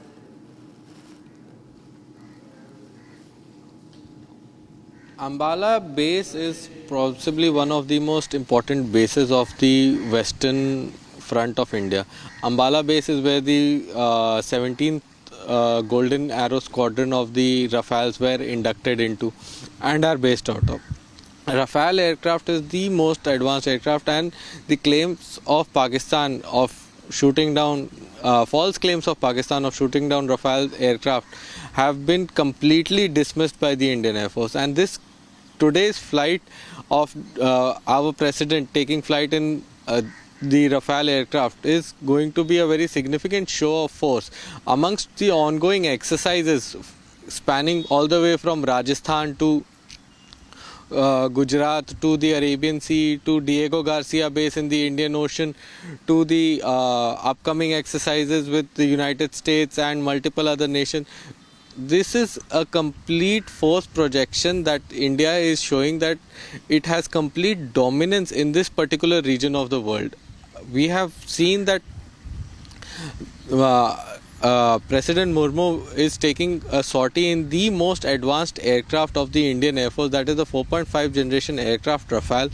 It's a twin engine aircraft and it is the most capable equipment in the Indian Air Force's arsenal. Apart from that, President Murmu had earlier taken flight in a Su-30 MKI. The Su-30 MKI is also one of the most, is also a very capable aircraft and is the largest number present in the Indian Air Force. Around 230 Sukhoi aircrafts are present in the current fleet. We have also come across information that the MRFA deal, wherein we are planning to induct another 114 of these Rafale aircraft, is also under advanced talk stage, and we are hoping to see that those inductions will also happen soon. Given all these information, we can see that India is in a very highly advanced stage and is currently undergoing a transformation. This transformation is based primarily out of the current DAC announcement of around 80,000 crores, wherein a lot of the aircraft and a lot of equipment is being inducted. This all coming together is a fantastic show of force to not only Pakistan but all the world that we are ready, we are prepared, and we are here. You know, Ashwan, President Murmu is the first president to fly in the IAF's most modern Rafale fighter aircraft, like you were talking about. And this is also very important because, you know, it signals the confidence of the Indian Air Force after Operation Sindoor. Absolutely, this is a very significant importance that President Murmu is flying in the Rafale aircraft, because right now we are under preparations for a very large scale exercise near the in West Bengal in the Arabian Sea, in the Bay of Bengal, and with multiple other nations such as the current naval exercises with the United States Navy in Diego Garcia base and the upcoming large-scale quad exercises in Guam. We are showing that we have the ability not only to project power regionally, but we have the ability to project power globally. That is right. Just staying with these pictures coming in from the Ambala Air Base, viewers, where the President of India, Draupadi Murmu, is in Ambala and she is taking a sortie in the Rafale. The President took a sortie in Sukhoi 30 fighter aircraft earlier at the Spur IAF station in Assam. Going back to my colleague Ishan, who's joining us once more. Ishan, we are staying with these pictures coming in from Ambala Air Base. And this is the maiden visit of President Murmu to one of the oldest Indian Air Force stations, which houses one of the squadrons of the French-built fighter aircraft Rafale. So this is very significant, one of the oldest Air Force stations. Yes, Ambala Air Force Station is a very prominent Air Force station because it has been providing operational support to the Western Front for a very long time. Starting all the way back from the 1971 war, the Ambala Air Base played a crucial role in India's ability to project air power in the western region. This was a very important base, not only because of that, because of the recent visit of Rajnath Singh to Longewala. We know that during Longewala, Battle of Longewala, Air Force played a crucial role in disabling the armor coming into the Rajasthan sector through the Longewala side, and we were able to destroy a lot of the Pakistani tanks, and it was all those sorties were flown out of Ambala. And even during Operation Sindoor, Ambala Air Base played a very crucial role by providing a lot of the support, and sorties that had taken off, they all were from the Ambala Air Base only. Yes, absolutely, Ishan. So live pictures coming in from Ambala Air Base, and the President of India is also called the Supreme Commander of the Armed Forces, and her taking a Rafale sortie is very significant. Viewers, we are staying with these pictures which are coming in on Republic TV of President Murmu taking a Rafale sortie. Rafale sortie is an aircraft which has helped address the long-standing capability gaps in the Indian Air Force. It's a very, very strong addition to the Indian Air Force, and we saw the kind of capability that the Rafale has when Operation Sindoor was ongoing, and India showed its air dominance because the Rafale is equipped with advanced weapons like the Meteor missile, BVR, and many such capabilities. Ishan, just take our viewers through why Rafale is the numero uno aircraft of the Indian Air Force. Rafale is a twin-engine 4.5 gen aircraft. It has advanced radar capabilities. It has around 6 hardpoint, allowing it to carry up to 5. Ishan, I'm really sorry to interrupt you. Because I really want to get in our defense experts. Air Commodore Bijendra Singh Sivach is joining us on the phone line. Thank you for joining us here. Air Commodore, we see that the Rafale is a very capable aircraft, and the way India showed its dominance, it's especially of the Indian Air Force during Operation Sindoor, takes away any doubts on India's defense capabilities. What is the biggest significance, according to you, of President Murmu taking the Rafale sortie right now? You see, it's a very historic moment and a proud moment for all of us that our President, who is the Commander-in-Chief of the Armed Forces, and being a lady, she had earlier flown in a Su-30 aircraft, and now she is getting airborne in Rafale aircraft. So one, of course, it shows women empowerment, and then adventurous and daredevil spirit of our Commander-in-Chief. And of course, it sent a message to all the countrymen and to our, particularly the defense forces, to raise their morale, motivation level. It will also go a long way in encouraging and motivating young ladies, young girls to join Air Force, fly fighter aircraft. You already have girl officers, lady officers flying your Rafale and other most modern aircraft, fighter aircraft. So and of course, the selection of Rafale had done wonders during Operation Sindoor. It has paralyzed the air defense system of our adversary Pakistan, and we had complete air supremacy, air dominance over them. So they're not able to respond after we had attacked their airports and all that from standoff missiles and, of course, air-to-ground missiles and air-to-air missiles. It was complete, dominance over them. We paralyzed their radar system, radar jamming, etc. So it's a great message which is being sent by our, Commander-in-Chief of the Armed Forces. And she happened to be a lady, so that's another very important message on the role of the women in our country. How high they can rise and there's nothing which they cannot achieve or they cannot do. So it's a proud moment for all of us. Sukhoi में सॉर्टी लेने के बाद आज Rafale में सॉर्टी लेंगी और वो पहली राष्ट्रपति होंगी जिन्होंने दो अलग अलग लड़ाकू जहाजों में सॉर्टी भरी है। तो जाहिर सी बात है, एक महिला होने के नाते, एक ट्राइबल महिला होने के नाते पूरे देश के लिए खास बहुत ऐतिहासिक पल।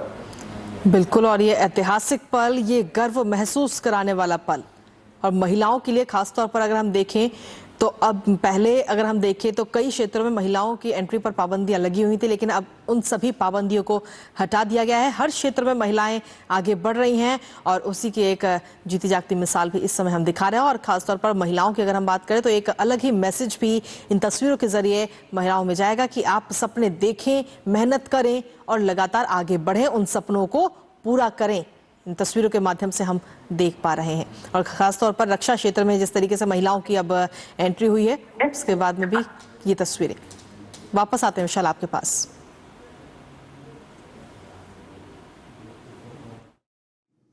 All right, getting these live pictures coming from the Ambala Air Base. So pictures coming in of the Supreme Commander of Armed Forces, President Murmu, taking a sortie in the Indian Air Force combat fighter. All right, live with us, we've been joined by defense experts so we can break down the significance of this event that we are seeing. Air Commodore A.S. Behel, retired Indian Air Force officers joining us. Thank you for joining us live with us. Air Commodore, we were talking about the Rafale aircraft and the kind of capabilities it adds to the Indian Air Force. So there's no doubt it's one of the most advanced aircrafts that India has. Absolutely. It is 4.5 generation low observable twin engine fighter aircraft, and it is one of the latest technology with the Indian Air Force today. We have 2 squads, that is 36 aircraft, and also that this aircraft was used in the recent Ops Sindoor, and in which it carried the Scalp long-range missiles, that is with over 300 kilometers range. And whilst being in the Indian territory, they took on very, very important target systems in Pakistan. Secondly, this aircraft is also used both for air dominance, air superiority, that means taking on the enemy aircraft in air, as well as striking deep strike targets which are located well inside the hostile territory. And there's also a significance. The president flying today is primarily because we are going to go in for a major tri-service exercise from tomorrow, which is called exercise Thrishul, which is being conducted from Rajasthan to Kutch and in the areas of Saurashtra coast, where all the 3 services, that is the Army, Navy and Air Forces, are taking part. And Rafale will be playing a very important role in that, in both air dominance as well as deep strike mission practices. These aircraft provide the grounds where the Army and Air Force can then take over and carry out their own missions. Means when you have such aircraft, they also ensure that we are able to take on that is, the Army is able to take on their missions and the Navy is able to take on their missions, especially the amphibious operations. It is matter of great pride that our President is going to fly this aircraft, which also shows that she is in extremely fit form. You know that the fighter aircraft, and it's not the first time that she's flown. In April 2023, she flew the Sukhoi 30 MKI aircraft, and now she's going to fly the Rafale, the latest in the series of technology. But when we look at a president, and that too a woman president flying this, it shows two things. A, it shows that she is extremely fit, being the supreme commander of the armed forces. She's supremely confident of an aircraft on which the Pakistan was trying to give false narratives. And secondly, that she is also encouraging all the young girls out there watching this sortie going to take place, that there is a great scope for women fighter pilots in the IF. IF was one of the first few services to start with the women pilots in taking on in combat role. Even in our helicopter pilots and transport pilots fly in the tactical battle area, undertaking hugely, missions that are very, very dangerous. Missions they undertake, and our women pilots have always shown that they are as good as any male pilot that we can speak of. So it's a matter of great pride, not just for Indian Air Force, but also for India, that their president is having confidence, is fit, and is leading from the front. Yes, Air Commodore Patel, what you have said right now, it definitely shows that the Rafale is not just a fighter, it's not just an aircraft, it's not just the most modern Rafale fighter aircraft, but it's also a big message to India's adversaries, especially Pakistan. Air Commodore. Absolutely, you are absolutely right. And when we are undertaking this flight, just before off Thrishul, remember Pakistan is right now in a very tight situation where it is being hounded by Baluchistan Liberation Army on one side, and on the other side, Tehreek-e-Taliban, Pakistan making their life hell in the western parts, that is in Khyber Pakhtunkhwa area, and they are holding meetings right now in Istanbul with Afghanistan and with Taliban.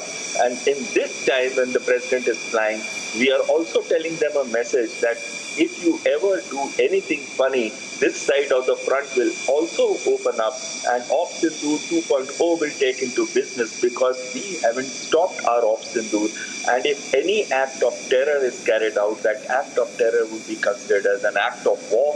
And this time we are not going to discriminate between the terror elements and those who are promoting terror from across the border. That means the message is to the Munir gang, that is Munir, Malik and Mirza, the three characters who have been involved in ensuring that cross-border terrorism takes place. And when they tried this with Afghanistan, Afghanistan also gave them a bloody nose.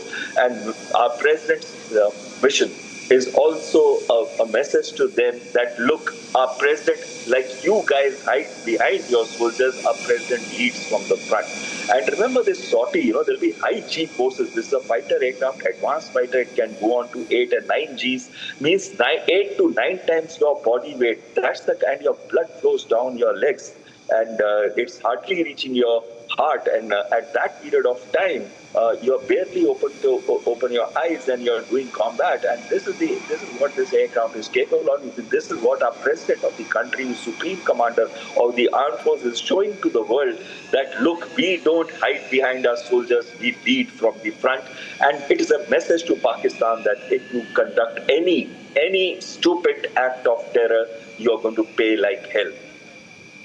Absolutely. Getting pictures coming in of President Murmu at the Ambala Air Base, live pictures from the Ambala Air Base. I just want to go back to Air Commodore Patel. Now, we also know that India has launched a large-scale tri-service exercise Thrishul along the western border with Pakistan, and that also underscores the readiness to counter any provocation and strengthen defense preparedness amid tensions with Pakistan. And that has also sent a message to Pakistan. We see that Pakistan is restricting its airspace. At the same time, we see that President Murmu is taking a sortie, or a Rafale sortie. How do you really read these two parallel developments together? Very nice question. In fact, you yourself are sending as an anchor a message to Munir that look, we are doing everything possible to show our operational preparedness and to get you away from the act of terror and path of terror, but you are making sure that hundreds of terror elements are being lined up very close to Lipa Valley and other line of control areas where you want them to push them into Indian territory. And if you do that, and if they come and do any act of terror, you are going to pay for it. And this time we are going to hound you and we are going to search for you where you are located. And also this exercise Thrishul that you mentioned, it's a tri-service exercise, which means Air Force, Army and Navy are going to take part in it.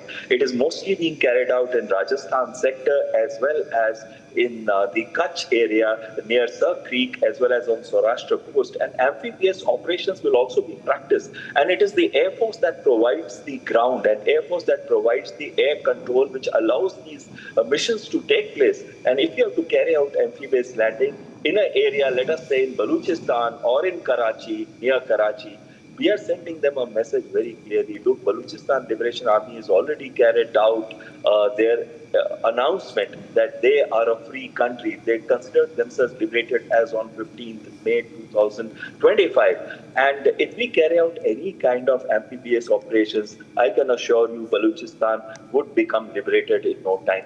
And why is Munir not taking this message is because he's damn scared today. And he's scared because the way he has brought up his air defenses, the way he has carried out and sent the NOTAMs, the way he has made his Karachi Corps as well as Bawalpur Corps. Remember, Bawalpur Corps was the place where we carried out a strike on Jaish-e-Mohammed targets in Bawalpur, where we had knocked off large number of relatives of Jaish-e-Mohammed chief, and which made Pakistani generals come there and put national flag. And, it was a great moment where Masood Azhar had clearly said that, God, why don't you take me instead of my family? And through your channel, I'm telling Jaish-e-Mohammed chief, we are going to take you very soon and make your wish come true. And secondly, it was the Navy which did not participate in this in terms of it created a deterrent posture and made sure that Pakistan Navy remained close to coastal areas and their harbor areas, that is Karachi and Pasni. But they never ventured out into the Arabian Sea. This time we are telling them our Navy is Dil mange more. It is waiting. It is waiting for us to tell you, ki, look here, I mean business. We are the 7th largest navy, but in modernized terms, we are the 3rd most effective navy in the world. And in terms of indigenization, I think amongst the 3 services, Indian Navy has far outstripped all other services. And it is looking at 60 more ships that are going to come in very soon. As the aircraft will take off, it is sending a message to them that when the air dominance sorties are flown by Rafale in exercise Thrishul, it is a message to them, we are ready operationally and we are sending you a message, stop terror and stop propagation of terror and start saying what you are telling Afghanistan, not to promote terror.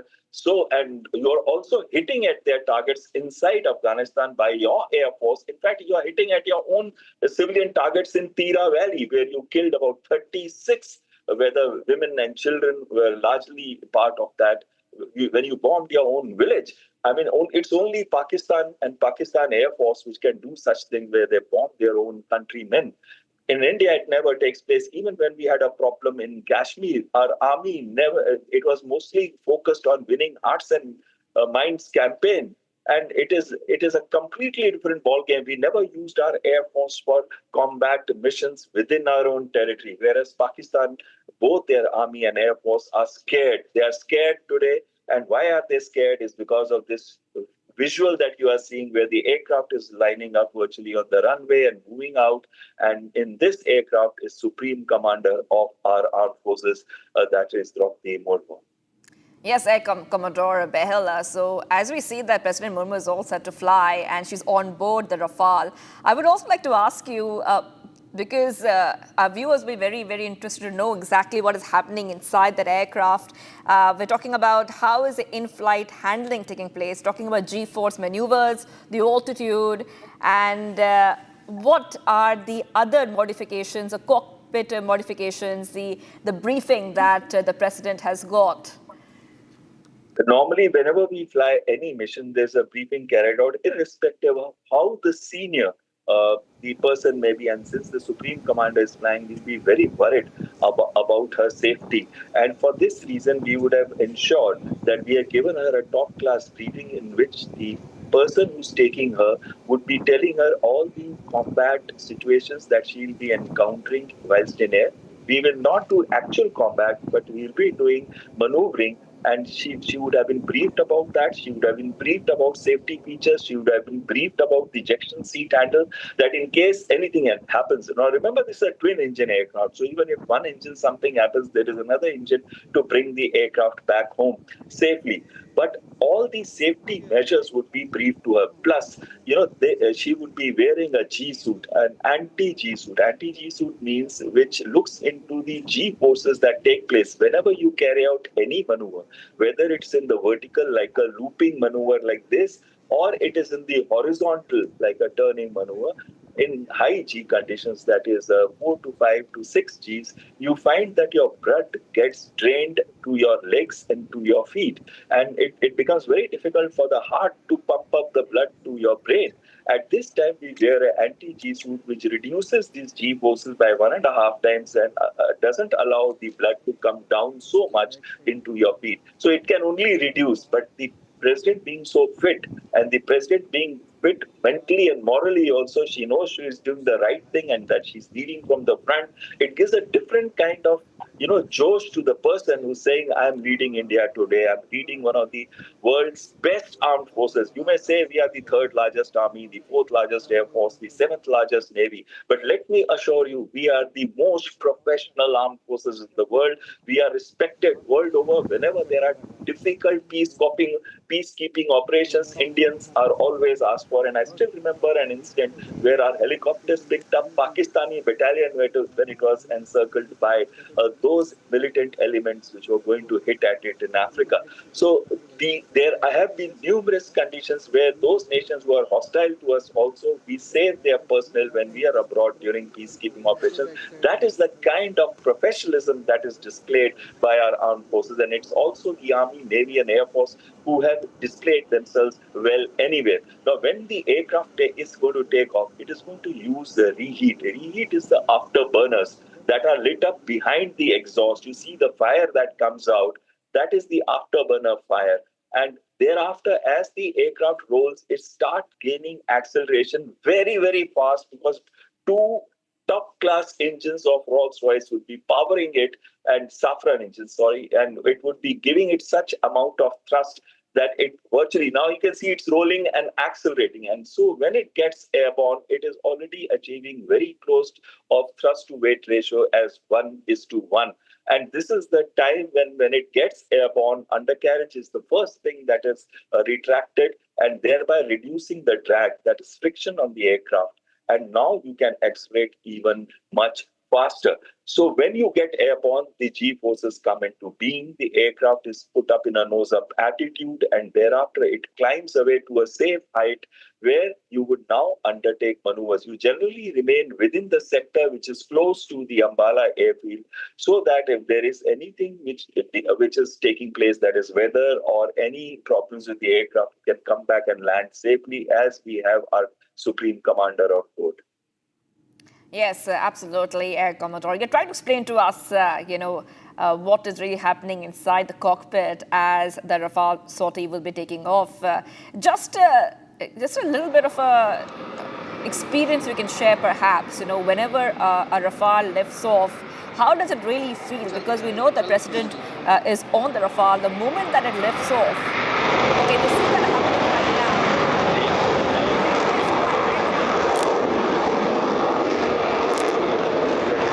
as well as some hours on Sukhoi 30 Jaguars and the other fighter aircraft.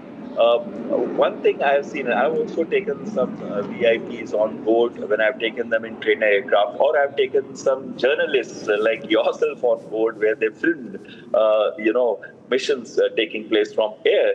And now you can see the aircraft taking off. And as it takes off, you see first thing that is going up is the undercarriage. You can see the fire behind. That's the afterburner. That means extra fuel is being thrown outside on the jet exhaust and it is being burnt, which gives it rapid power and acceleration. See, as the aircraft is moving away from us, it's becoming a speck because of the distance and the speed which it has already picked up. And you can see the nose attitude is about 10 to 15 degrees above the horizon, which means that it is trading both speed and vertical elevation at the same time.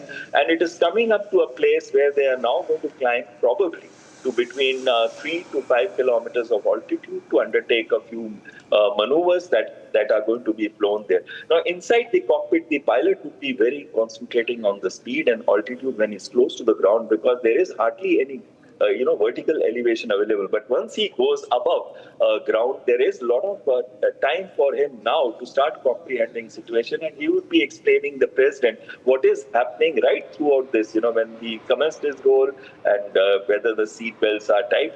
And thereafter, once he's got airborne, he'll be telling her that, look, we are now going to climb to so-and-so height, we'll be going to sector, or we'll remain overhead, and that we will be undertaking these maneuvers. Probably we will carry out some turns initially with less G, thereafter with a little bit more of G, and maybe a few barrel rolls or some of the aerobatic maneuvers if the conditions are so positive at that period of time.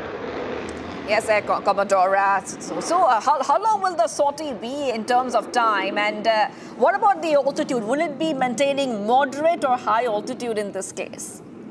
Normally, we fly, whenever we take the VIPs, we fly between 3 to 5 kilometers of altitude because normally around 3 to 5 kilometers gives us a safe altitude. And it also, we can practice some maneuvers at those altitudes.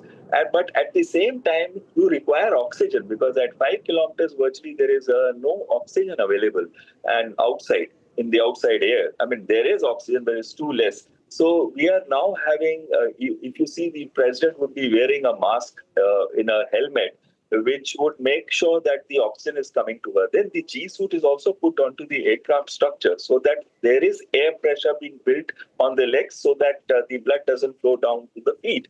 At the same time, she would be briefed. She's already been briefed on ground on the instruments that are there, on the head-up displays that are there.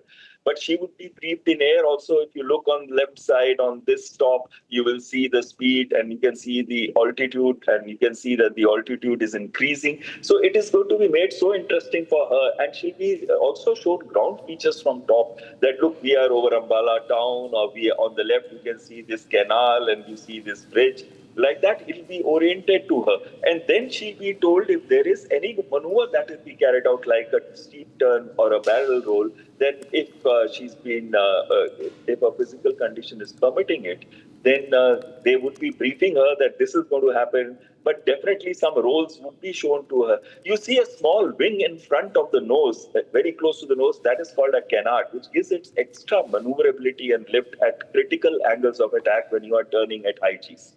So this is the key factors that she has to keep in mind. But I'm sure the way she's fit, the way she has the josh, she'll be really enjoying this sortie. It takes me back to my own time when I used to take some VIPs on board. And I had one pleasure of flying with the chief. And you know what he did to me was he said, you just shut up and let me fly this sortie.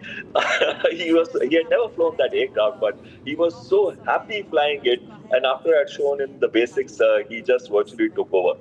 Now, those are very happy memories that I have of the Indian Air Force. And seeing her fly in this aircraft, I am actually feeling a little jealous because I would like to sit in the cockpit myself and perhaps take on those who are across the border and tell them, look, we still have one of the best pilots today flying these aircraft, and we have the supreme commander leading them from the front.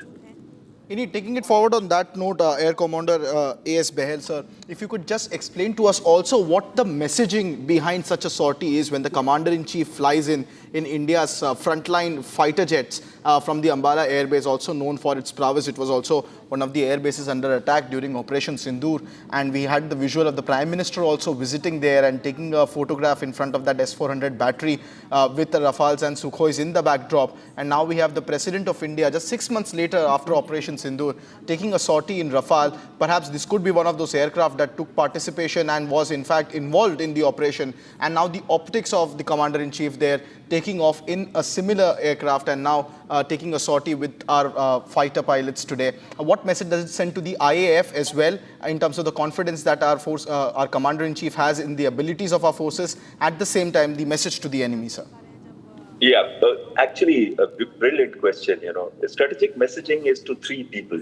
The first one is definitely to the enemy or hostile people that, look, our president has confidence. We are undertaking operational preparedness missions. And if you undertake anything, if you do anything funny in future, we are going to give you such a reply that you are going to wish that you never thought of being born again. Now, that is one message, strategic message to Munir, to Pakistani generals that, look, our president, our supreme commander has full faith on this aircraft. They were talking so many things about Rafale, and let me tell you this, they had given 4 Rafale numbers, and 3 of them I remember, the tail numbers. You can see on the tail there are numbers written, 021, 022 and 027. BS 021, 022 and 027. They had given this to one of the Western journalists, and they had told him that, look, these are the aircraft that we had shot down. We are going to probably fly those aircraft in a quad exercise. Quad means quadrilateral, which includes Australia, Japan, US and India, these 4 countries. And we are going to fly those 3 tail number aircraft just to show to the Pakistanis, these are the tail numbers that you were talking of. And here our Rafales are flying in the quadrilateral exercise that is going to take place in November. So the Pakistanis have a habit of lying, and Pakistanis have a habit of telling long tales and narratives. And those narratives are being shredded to pieces when the aircraft in which the President Murmu has just taken off. And it is clearly indicated to them that this is the confidence that our president has. So one message is to them.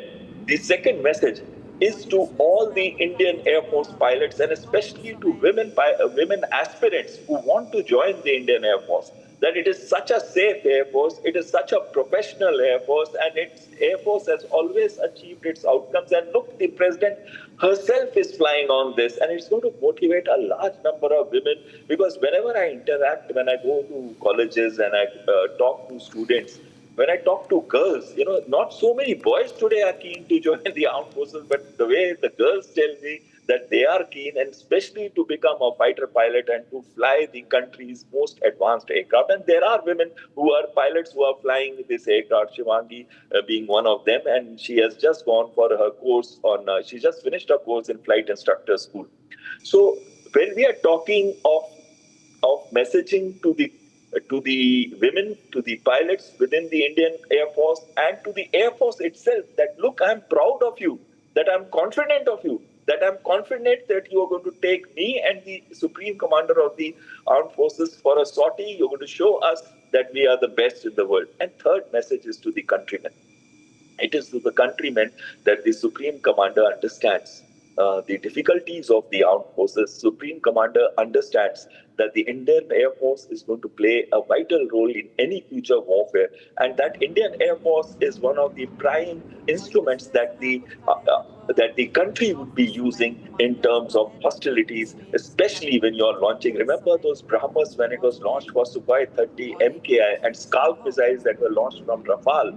And these aircraft, these missiles played havoc with Pakistan. We are showing them that we have missiles that have a range of 450 kilometers. We are telling them that these aircraft are so flexible fighter aircraft, unlike drones. They can go right up to Bay Arabian Sea, and there they can launch their weapons anywhere inside Pakistan, including those areas that are on their western side. So Pakistanis don't have a safe haven. Earlier they used to consider Afghanistan as a strategic depth. Today Afghanistan has been, has been given such a raw deal by Pakistan that they themselves have gone against them.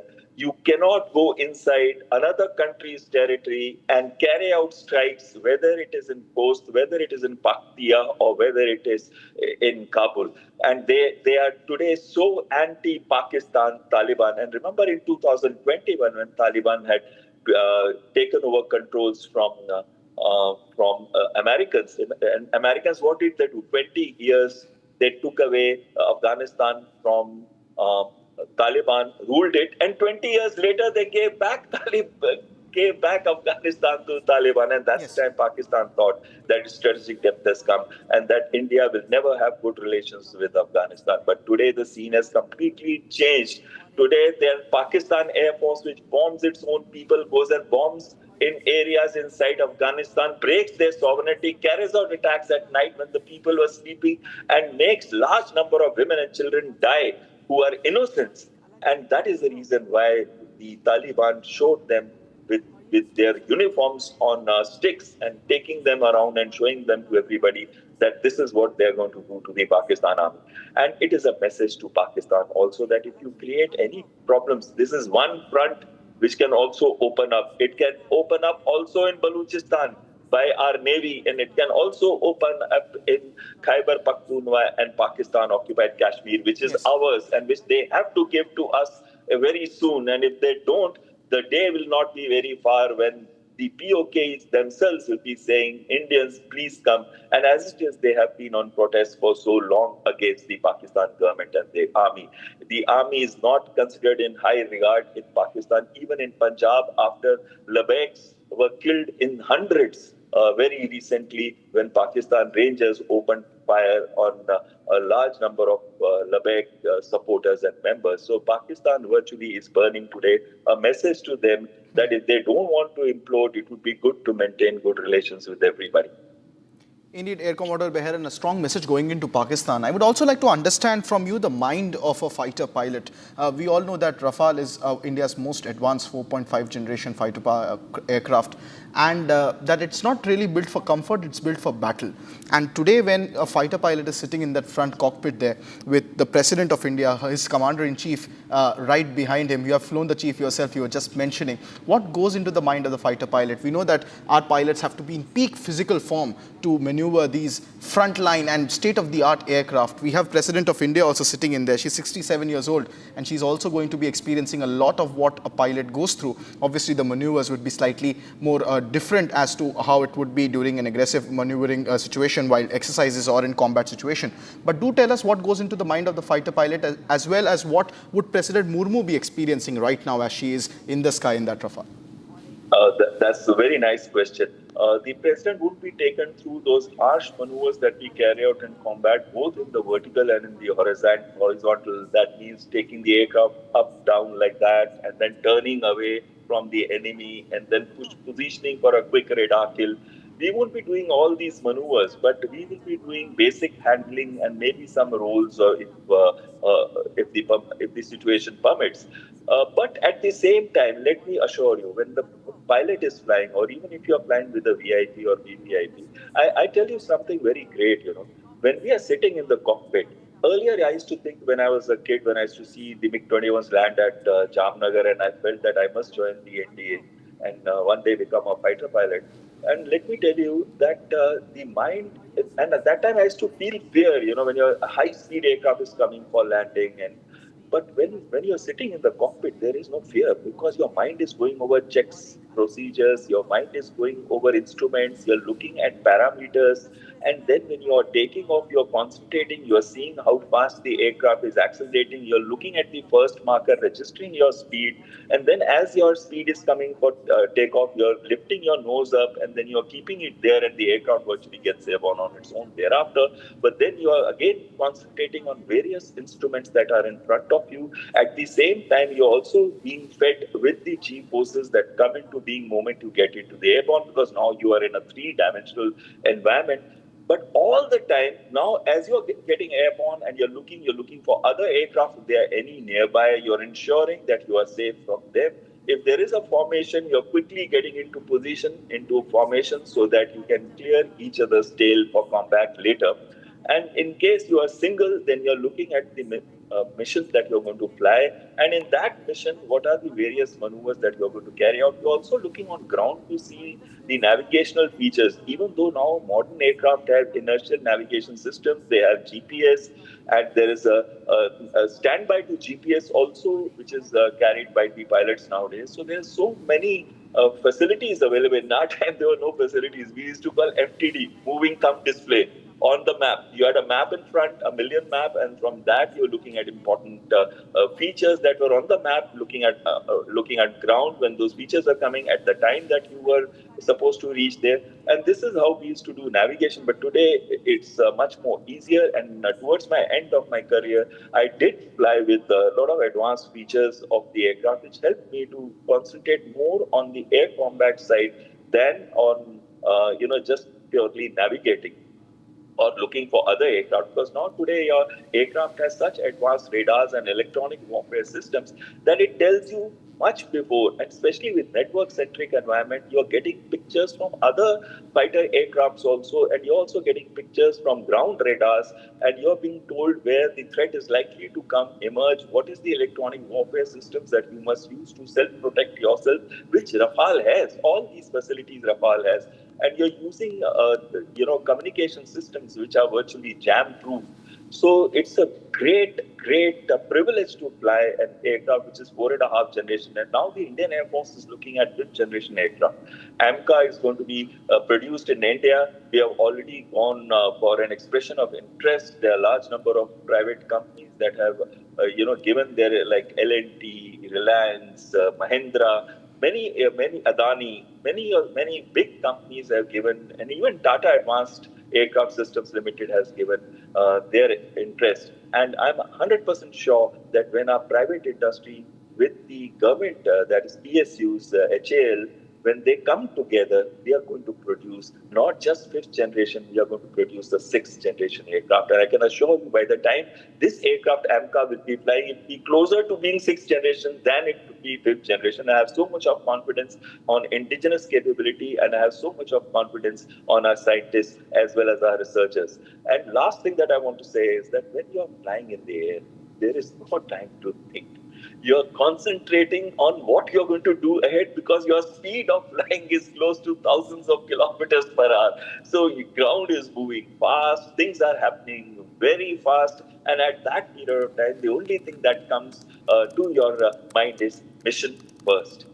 Like we always say, India first, it is mission first. What is the next objective I have to achieve, and whether I'm positioned to achieve that objective or not, which is the next maneuver that I have to carry out, whether I've got the parameters in terms of speed, height, angle of attack, whether I have achieved those, and then whether I've got the turn that I was supposed to execute in a particular rate that I've been able to do that. And then next, what am I going to do? So the mind continues like this. The normal sorties are of about 25-30 minutes to 45 to 50 minutes, depending on what type of missions. But when we go for long strike missions, and especially with the air-to-air refueling, you find that the air-to-air refuelers give us a great bit of flexibility, both time in the air as well as range of the aircraft, where you can go very deep inside or very far away and carry out strike missions. So the air-to-air refueling has virtually brought in a paradigm change and is considered as a force multiplier.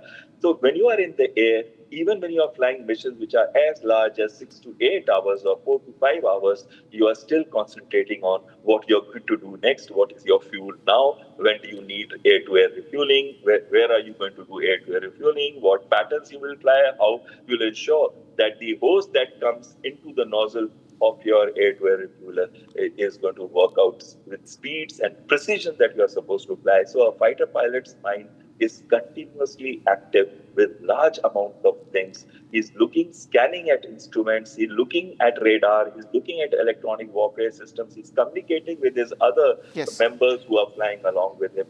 It is indeed a privilege which only the Indian Air Force has given to the pilots of the Indian Air Force, especially veterans like us. Thank you so much, Air Commodore Behel, for joining us this morning and putting into context this very, very impressive, complex sortie that President of India, our Commander-in-Chief, is taking from Ambala Air Base in a Rafale. Ladies and gentlemen, those are the visuals from moments ago when the Rafale took off with the President of India.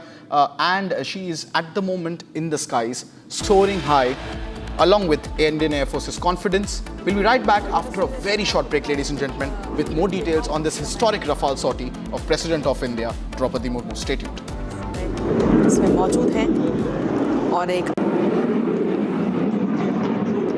ये तस्वीर इस समय आपको दिखा रहे हैं जब take off इस समय विमान कर चुका है राफेल, जिसमें राष्ट्रपति द्रौपदी मुर्मू थोड़े में ज्यादा स्वाद, यही तो है इसकी खास बात। वाओ मामा, क्या स्वाद है। अरे मेरे राजा, मसाला।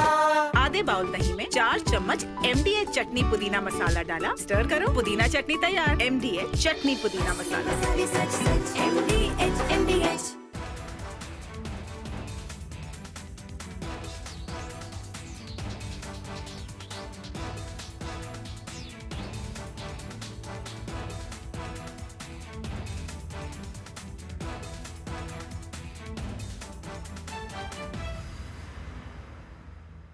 In a shocking turn of events over the South China Sea, 2 US Navy planes crashed into the ocean during what should have been normal training on the USS Nimitz aircraft carrier.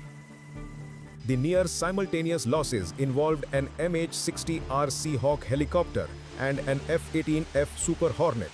Both aircraft operate with highly integrated avionics that depend on accurate satellite navigation, data link connectivity to the carrier, and redundant onboard sensors.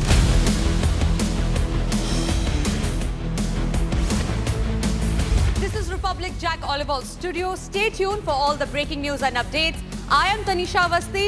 Let's get started.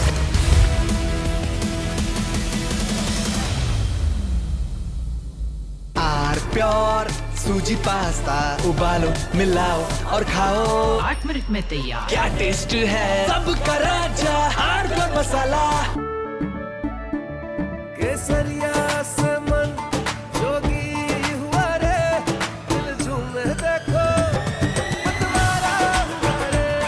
केसरिया से मन जोगी हुआ। हर पल मनाओ केसरी त्योहार। विमल, बोलो जुबान केसरी। ये है सीक्रेट रेसिपी MDH का जीरा SIP jaljeera masala.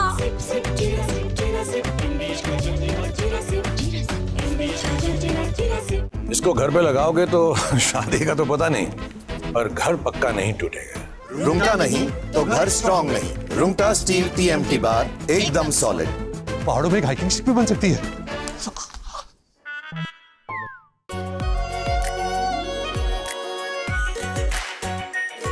Pure shahi paneer masala, delicious, healthy, every day. India is all set to conduct a large-scale tri-services military exercise named Exercise Thrishul along the western border near the disputed Sir Creek area. This exercise will involve the Army, Navy and Air Force and is being called unprecedented in both scale and operational complexity. Satellite images analyzed by... Coming up next on Live and Breaking, President of India is taking a historic sortie in the Rafale aircraft from the Ambala airbase. She's in the sky, taking off just moments ago. And ladies and gentlemen, when we come right back after that short break, we'll bring you fresh visuals coming in from the Ambala airbase. Stay tuned to Republic as we come right back after this very short break.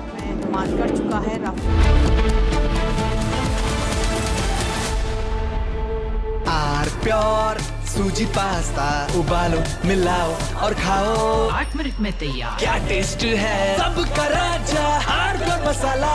इसको घर पे लगाओगे तो शादी का तो पता नहीं, पर घर पक्का नहीं टूटेगा। रुंगटा नहीं तो घर स्ट्रॉन्ग नहीं। रुंगटा स्टील TMT बार एकदम solid.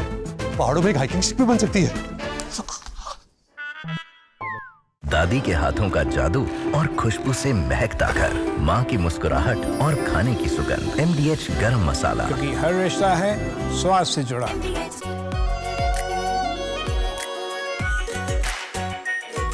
Pure shahi paneer masala, delicious, healthy, every day.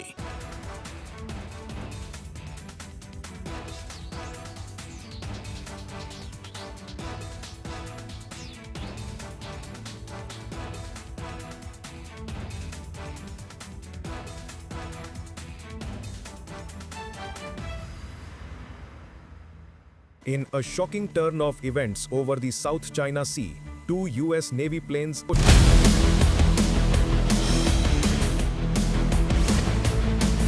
This is Republic Jack Oliver's studio. Stay tuned for all the breaking news and updates. I am Tanisha Avasthi. Let's get started.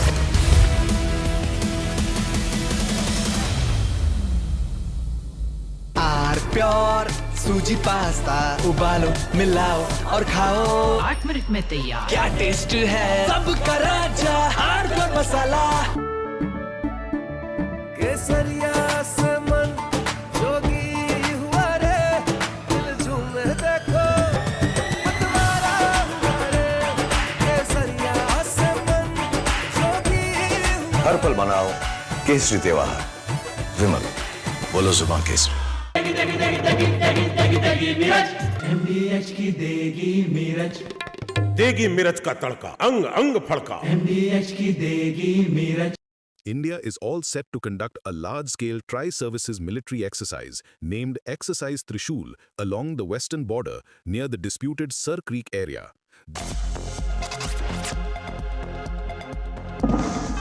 आज इस एकता parade में 54 राज्य police एवं केंद्रीय police बलों के ये ध्वज जो हमारे तिरंगे की सच्ची ताकत है, पूज्य सरदार के अखंड भारत के विचार एवं माननीय प्रधानमंत्री जी के संगठित भारत के जज्बे को हिंदुस्तान के सीने में जिंदा रखने हेतु संकल्पबद्ध है।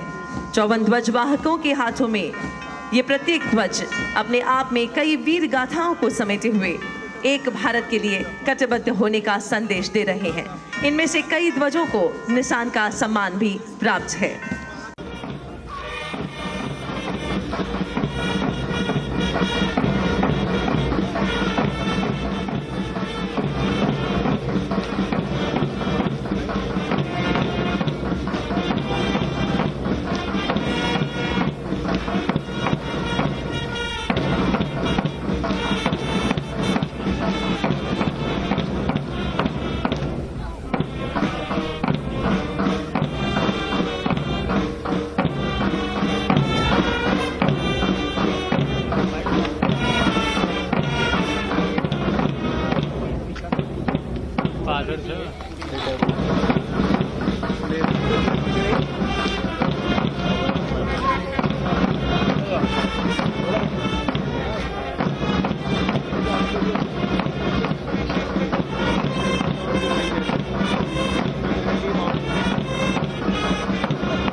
छोलिया हो या लोबिया, सफेद चने या काले चने, सब कुछ मजेदार बने।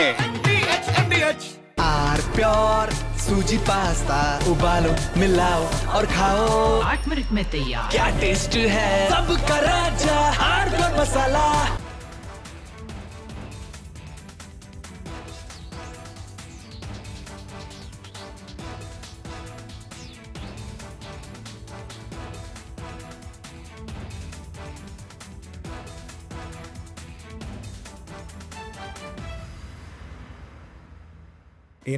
From the Ram Janmabhoomi case to Sabrimala, from Narmada to Kaveri, where faith met law, where history waited for a verdict. Padma Shri 2025 recipient, Senior Advocate C.S. Vaidyanathan on the legal side of things this weekend only on Republic TV. दादी के हाथों का जादू और खुशबू से महकता घर, माँ की मुस्कुराहट और खाने की सुगंध। MDH गरम मसाला, क्योंकि हर रिश्ता है स्वाद से जुड़ा। केसरिया से मन जोगी हुआ रे दिल झूमे देखो मतवारा हुआ रे केसरिया से मन जोगी हुआ। हर पल मनाओ केसरी त्योहार। विमल, बोलो जुबान केसरी। थोड़े में ज्यादा स्वाद, यही तो है इसकी खास बात। वाओ मामा, क्या स्वाद है। अरे मेरे राजा, India is all set to conduct a large-scale tri-services military exercise named Exercise Thrishul along the western border near the disputed Sar Creek area. This exercise will involve the Army, Navy, and Air Force and is being called unprecedented in both scale and operational complexity.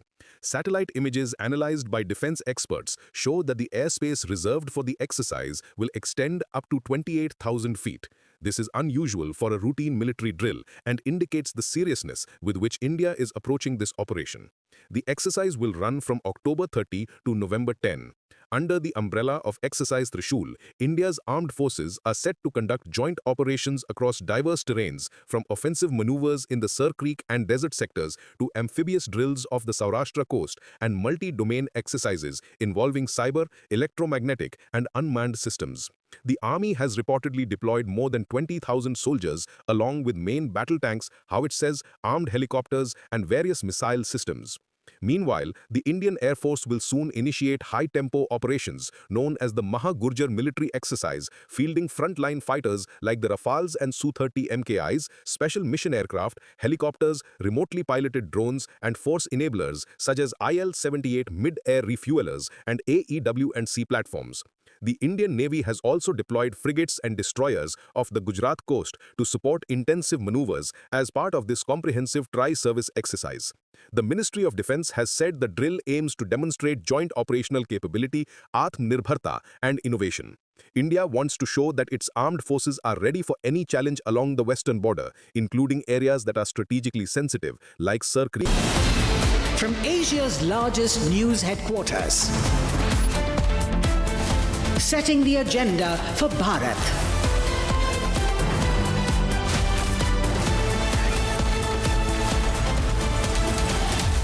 You're watching Republic.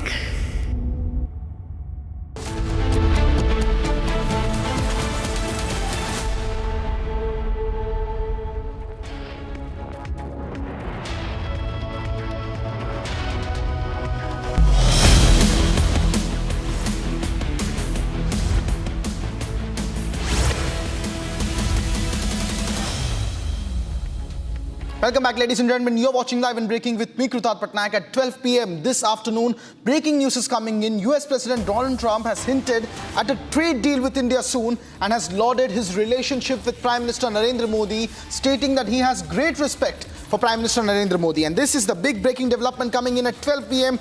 this Wednesday afternoon, ladies and gentlemen, where President Trump, who is in South Korea for a bilateral meeting with Chinese President Xi Jinping, has hinted towards a trade deal coming in with India very soon. This is the first major statement by President Trump on India and US trade deal prospects, which was supposed to be finalized by fall of 2025. Let's first listen into what US President Donald Trump exactly said on a possible trade deal very soon with India. I've ended 8 wars in 8 months, and in many instances, trade has played a big part in getting those wars ended. On top of it all, tariffs now projected to reduce our deficit by $4 trillion over the next 10 years, and I think actually much more than that. That's national security, because you can't have deficits and you can't have debt all over the place. And stops inflation and strengthening the dollar and ultimately balancing our federal budget, which I think we're going to do very quickly, only because of our policy of fair tariffs. And for any company that does not wish to pay the tariff, I say, you could build your factory in America. If you build your factory in America, there is zero tariffs. But, again, going back to the wars, it's so important. If you look at India and Pakistan, so I'm doing a trade deal with India, and I have great respect and love. As you know, for Prime Minister Modi, we have a great relationship. Likewise, the Prime Minister of Pakistan is a great guy, and the Field Marshal, they have a Field Marshal. You know why he's a Field Marshal? He's a great fighter. And over the last 2 days, I guess we took out 4. But there are very few of them. There are very few of them now. That's down, I hear that's down about 80% by water. The drugs by water down, as you know, about 80% down. And I would imagine it's going to be pretty close to 100%. Nobody wants to do it. And we'll be, and we already are. We're stopping them on land also. Sir, what is China? We're actually making our country safe. Think of it. I'm just saying as I speak to you, very simply, we're making our country safe. It's a beautiful thing. Sir, what is China doing to justify removing fentanyl tariffs? Well, I think they're going to do things that, they have an industry that has to do with drugs. The fentanyl has other reasons for being, and we have to get rid of it. We have to stop it. And now we're stopping it at the border to a very much larger extent than ever before. Under Biden, you had open borders, this stuff was flowing in. I think they killed 300,000 people last year. Fentanyl, drugs coming through the southern border, and now nobody gets through the southern border. We just had another report of a zero. Zero people came. We are very tough at the border, and we're allowing people into our country, but they're coming in legally through the legal process. And I want to commend, I have to tell you, our border agents, our border patrol agents. They've been amazing, and ICE. These people do such a great job. What they're doing. Memphis is making tremendous progress, as you know, is extremely dangerous, and already it's down to less than 50%. A lot of criminals, career criminals, people that came in illegally have been brought back to their countries and never to come back again. We tell them if you come back again, it's going to be brutal. Wait, and sorry, just to clarify, so China's going to be working with U.S. law enforcement on fentanyl, or how is that going to work? China's going to be working with me. Okay. Okay, they're going to be working with me, and we're going to do something, I believe. I mean, look, we have to have the meeting. Our meeting tomorrow. That's a big meeting. And fentanyl will be one of the things that we're discussing. Importantly, we'll be discussing the farmers. We'll be discussing a lot of things, but fentanyl will be one of the things we're discussing. What did you mean last night when you said you were prepared to send more than the National Guard into American cities? Sure, I would. I would do that if it was necessary. You know, if it was necessary, I'd do that, but it hasn't been necessary. We're doing a great job without that, but yeah, if it was necessary. As you know, I'm allowed to do that. Do you mean other branches of the military you would send in, or? If it were, who are you with? The New York Times. Oh, that's very good, very good. Well, if you write it correctly, I'll give you the answer. But, you know, if I want to enact a certain act, I'm allowed to do it routinely, and about 50% of presidents have used that, as you know, and I'd be allowed to do whatever I want. But we haven't chosen to do that because we're doing very well without it. But I'd be allowed to do that, you understand that. And the courts wouldn't get involved, nobody would get involved, and I could send the Army, Navy, Air Force, Marines, I could send anybody I wanted. But I haven't done that because we're doing so well without it. Washington, D.C. continues to be amazing, safe, and it's really great. As I said, Memphis, where we are now, is doing really well. It's down, I think, almost 70%. And within 2-3 weeks, it'll be down to almost no crime. Now, we're taking a lot of bad people out. We're incarcerating some very bad people, some gangs. They have a lot of bad gangs there, and we're taking care of it. And we're doing things that, frankly, local law enforcement is going to have a hard time doing. We were all set to go last Saturday into San Francisco. We look forward to that. We would have solved that problem in less than a month. But at the behest of a couple of really great people, very successful, great civic-minded people, they said, we'd love to try doing it ourselves, and that's okay. And we worked with the mayor, and we're working with those people, but we didn't surge the city. And I said, if we surge, it's going to go a lot quicker, and it's much more effective.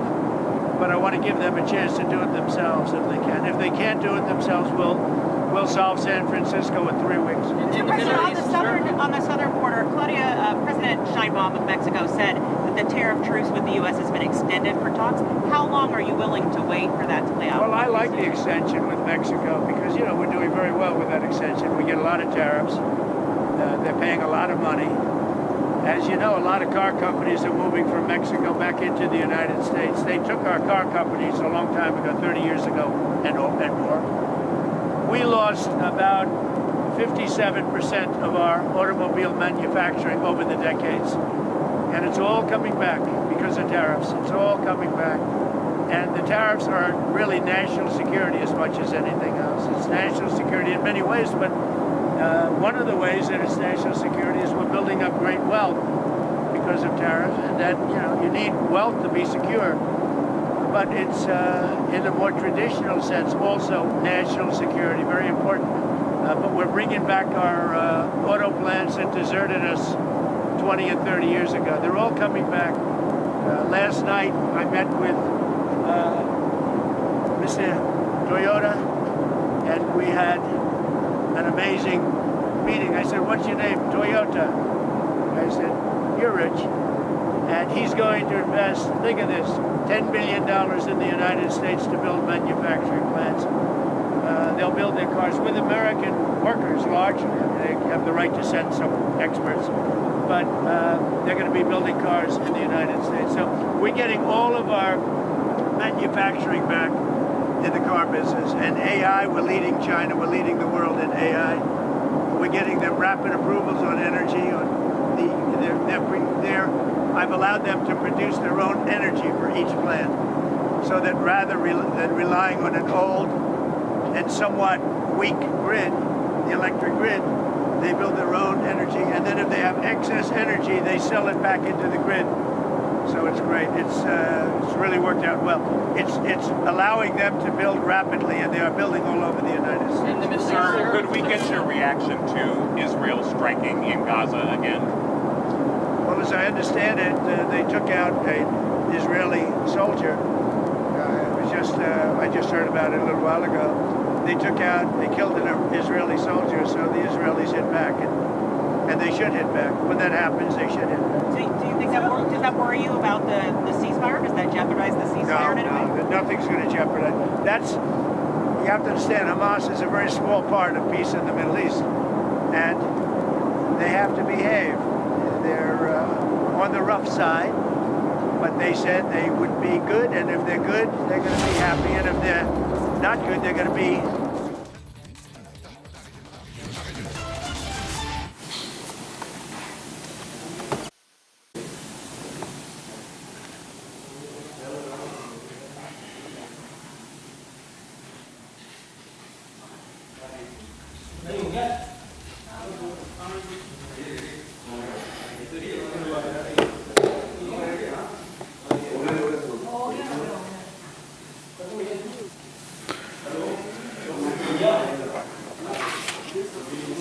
Shehzad Poonawala, the BJP spokesperson who will be addressing... चलिए, ready है सब लोग?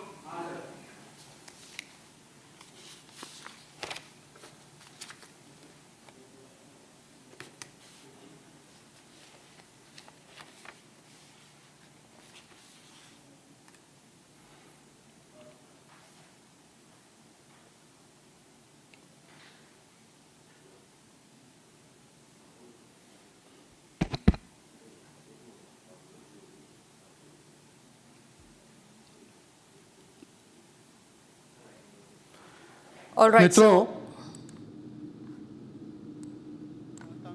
सभी का स्वागत है। मित्रों, INDI alliance की एक ही पहचान, जुबान पे संविधान पर मन में वोट बैंक की दुकान, और इसके बहुत सारे मिल चुके हैं प्रमाण। जो लोग कल तक पाकिस्तान को कहते थे कि पाकिस्तान तू मेरा भाईजान, आज कांग्रेस पार्टी बन चुकी है बांग्लादेश की कदरदान, और इसका भी आज सामने प्रमाण आ चुका है। मित्रों, जुबान पर संविधान रखने वाले मन में वोट बैंक की दुकान इस कदर चला रहे हैं कि अब केवल बांग्लादेशी अवैध घुसपैठियों के साथ ही नहीं, केवल रोहिंग्याओं के साथ ही नहीं, बल्कि ऑफिशियली कांग्रेस पार्टी किस प्रकार से भारत के टुकड़े टुकड़े एजेंडे में उतर आई है, इसका प्रमाण सामने आया है।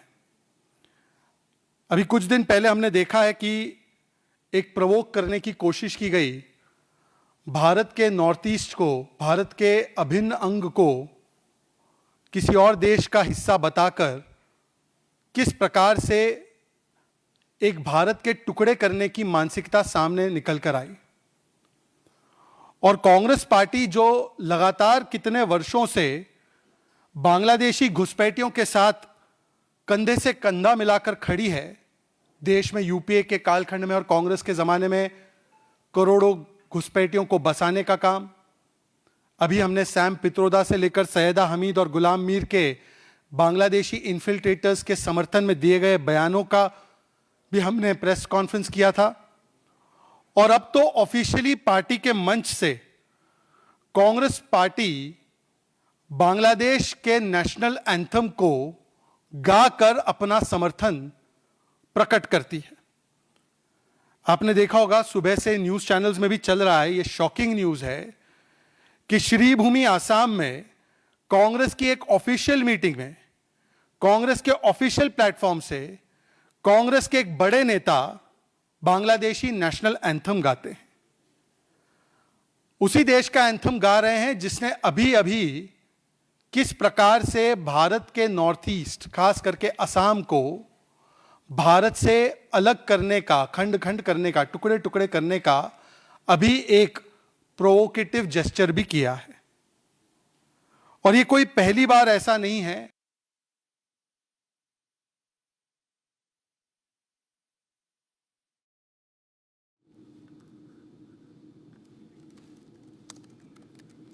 All right, so that was BJP's press conference on the latest controversy that has erupted in the state of Assam after the Congress leader was heard singing the Bangladesh national anthem in Assam. Corner रखना, पाकिस्तानी आतंकी हमलों पर soft stand लेना पाकिस्तान पर,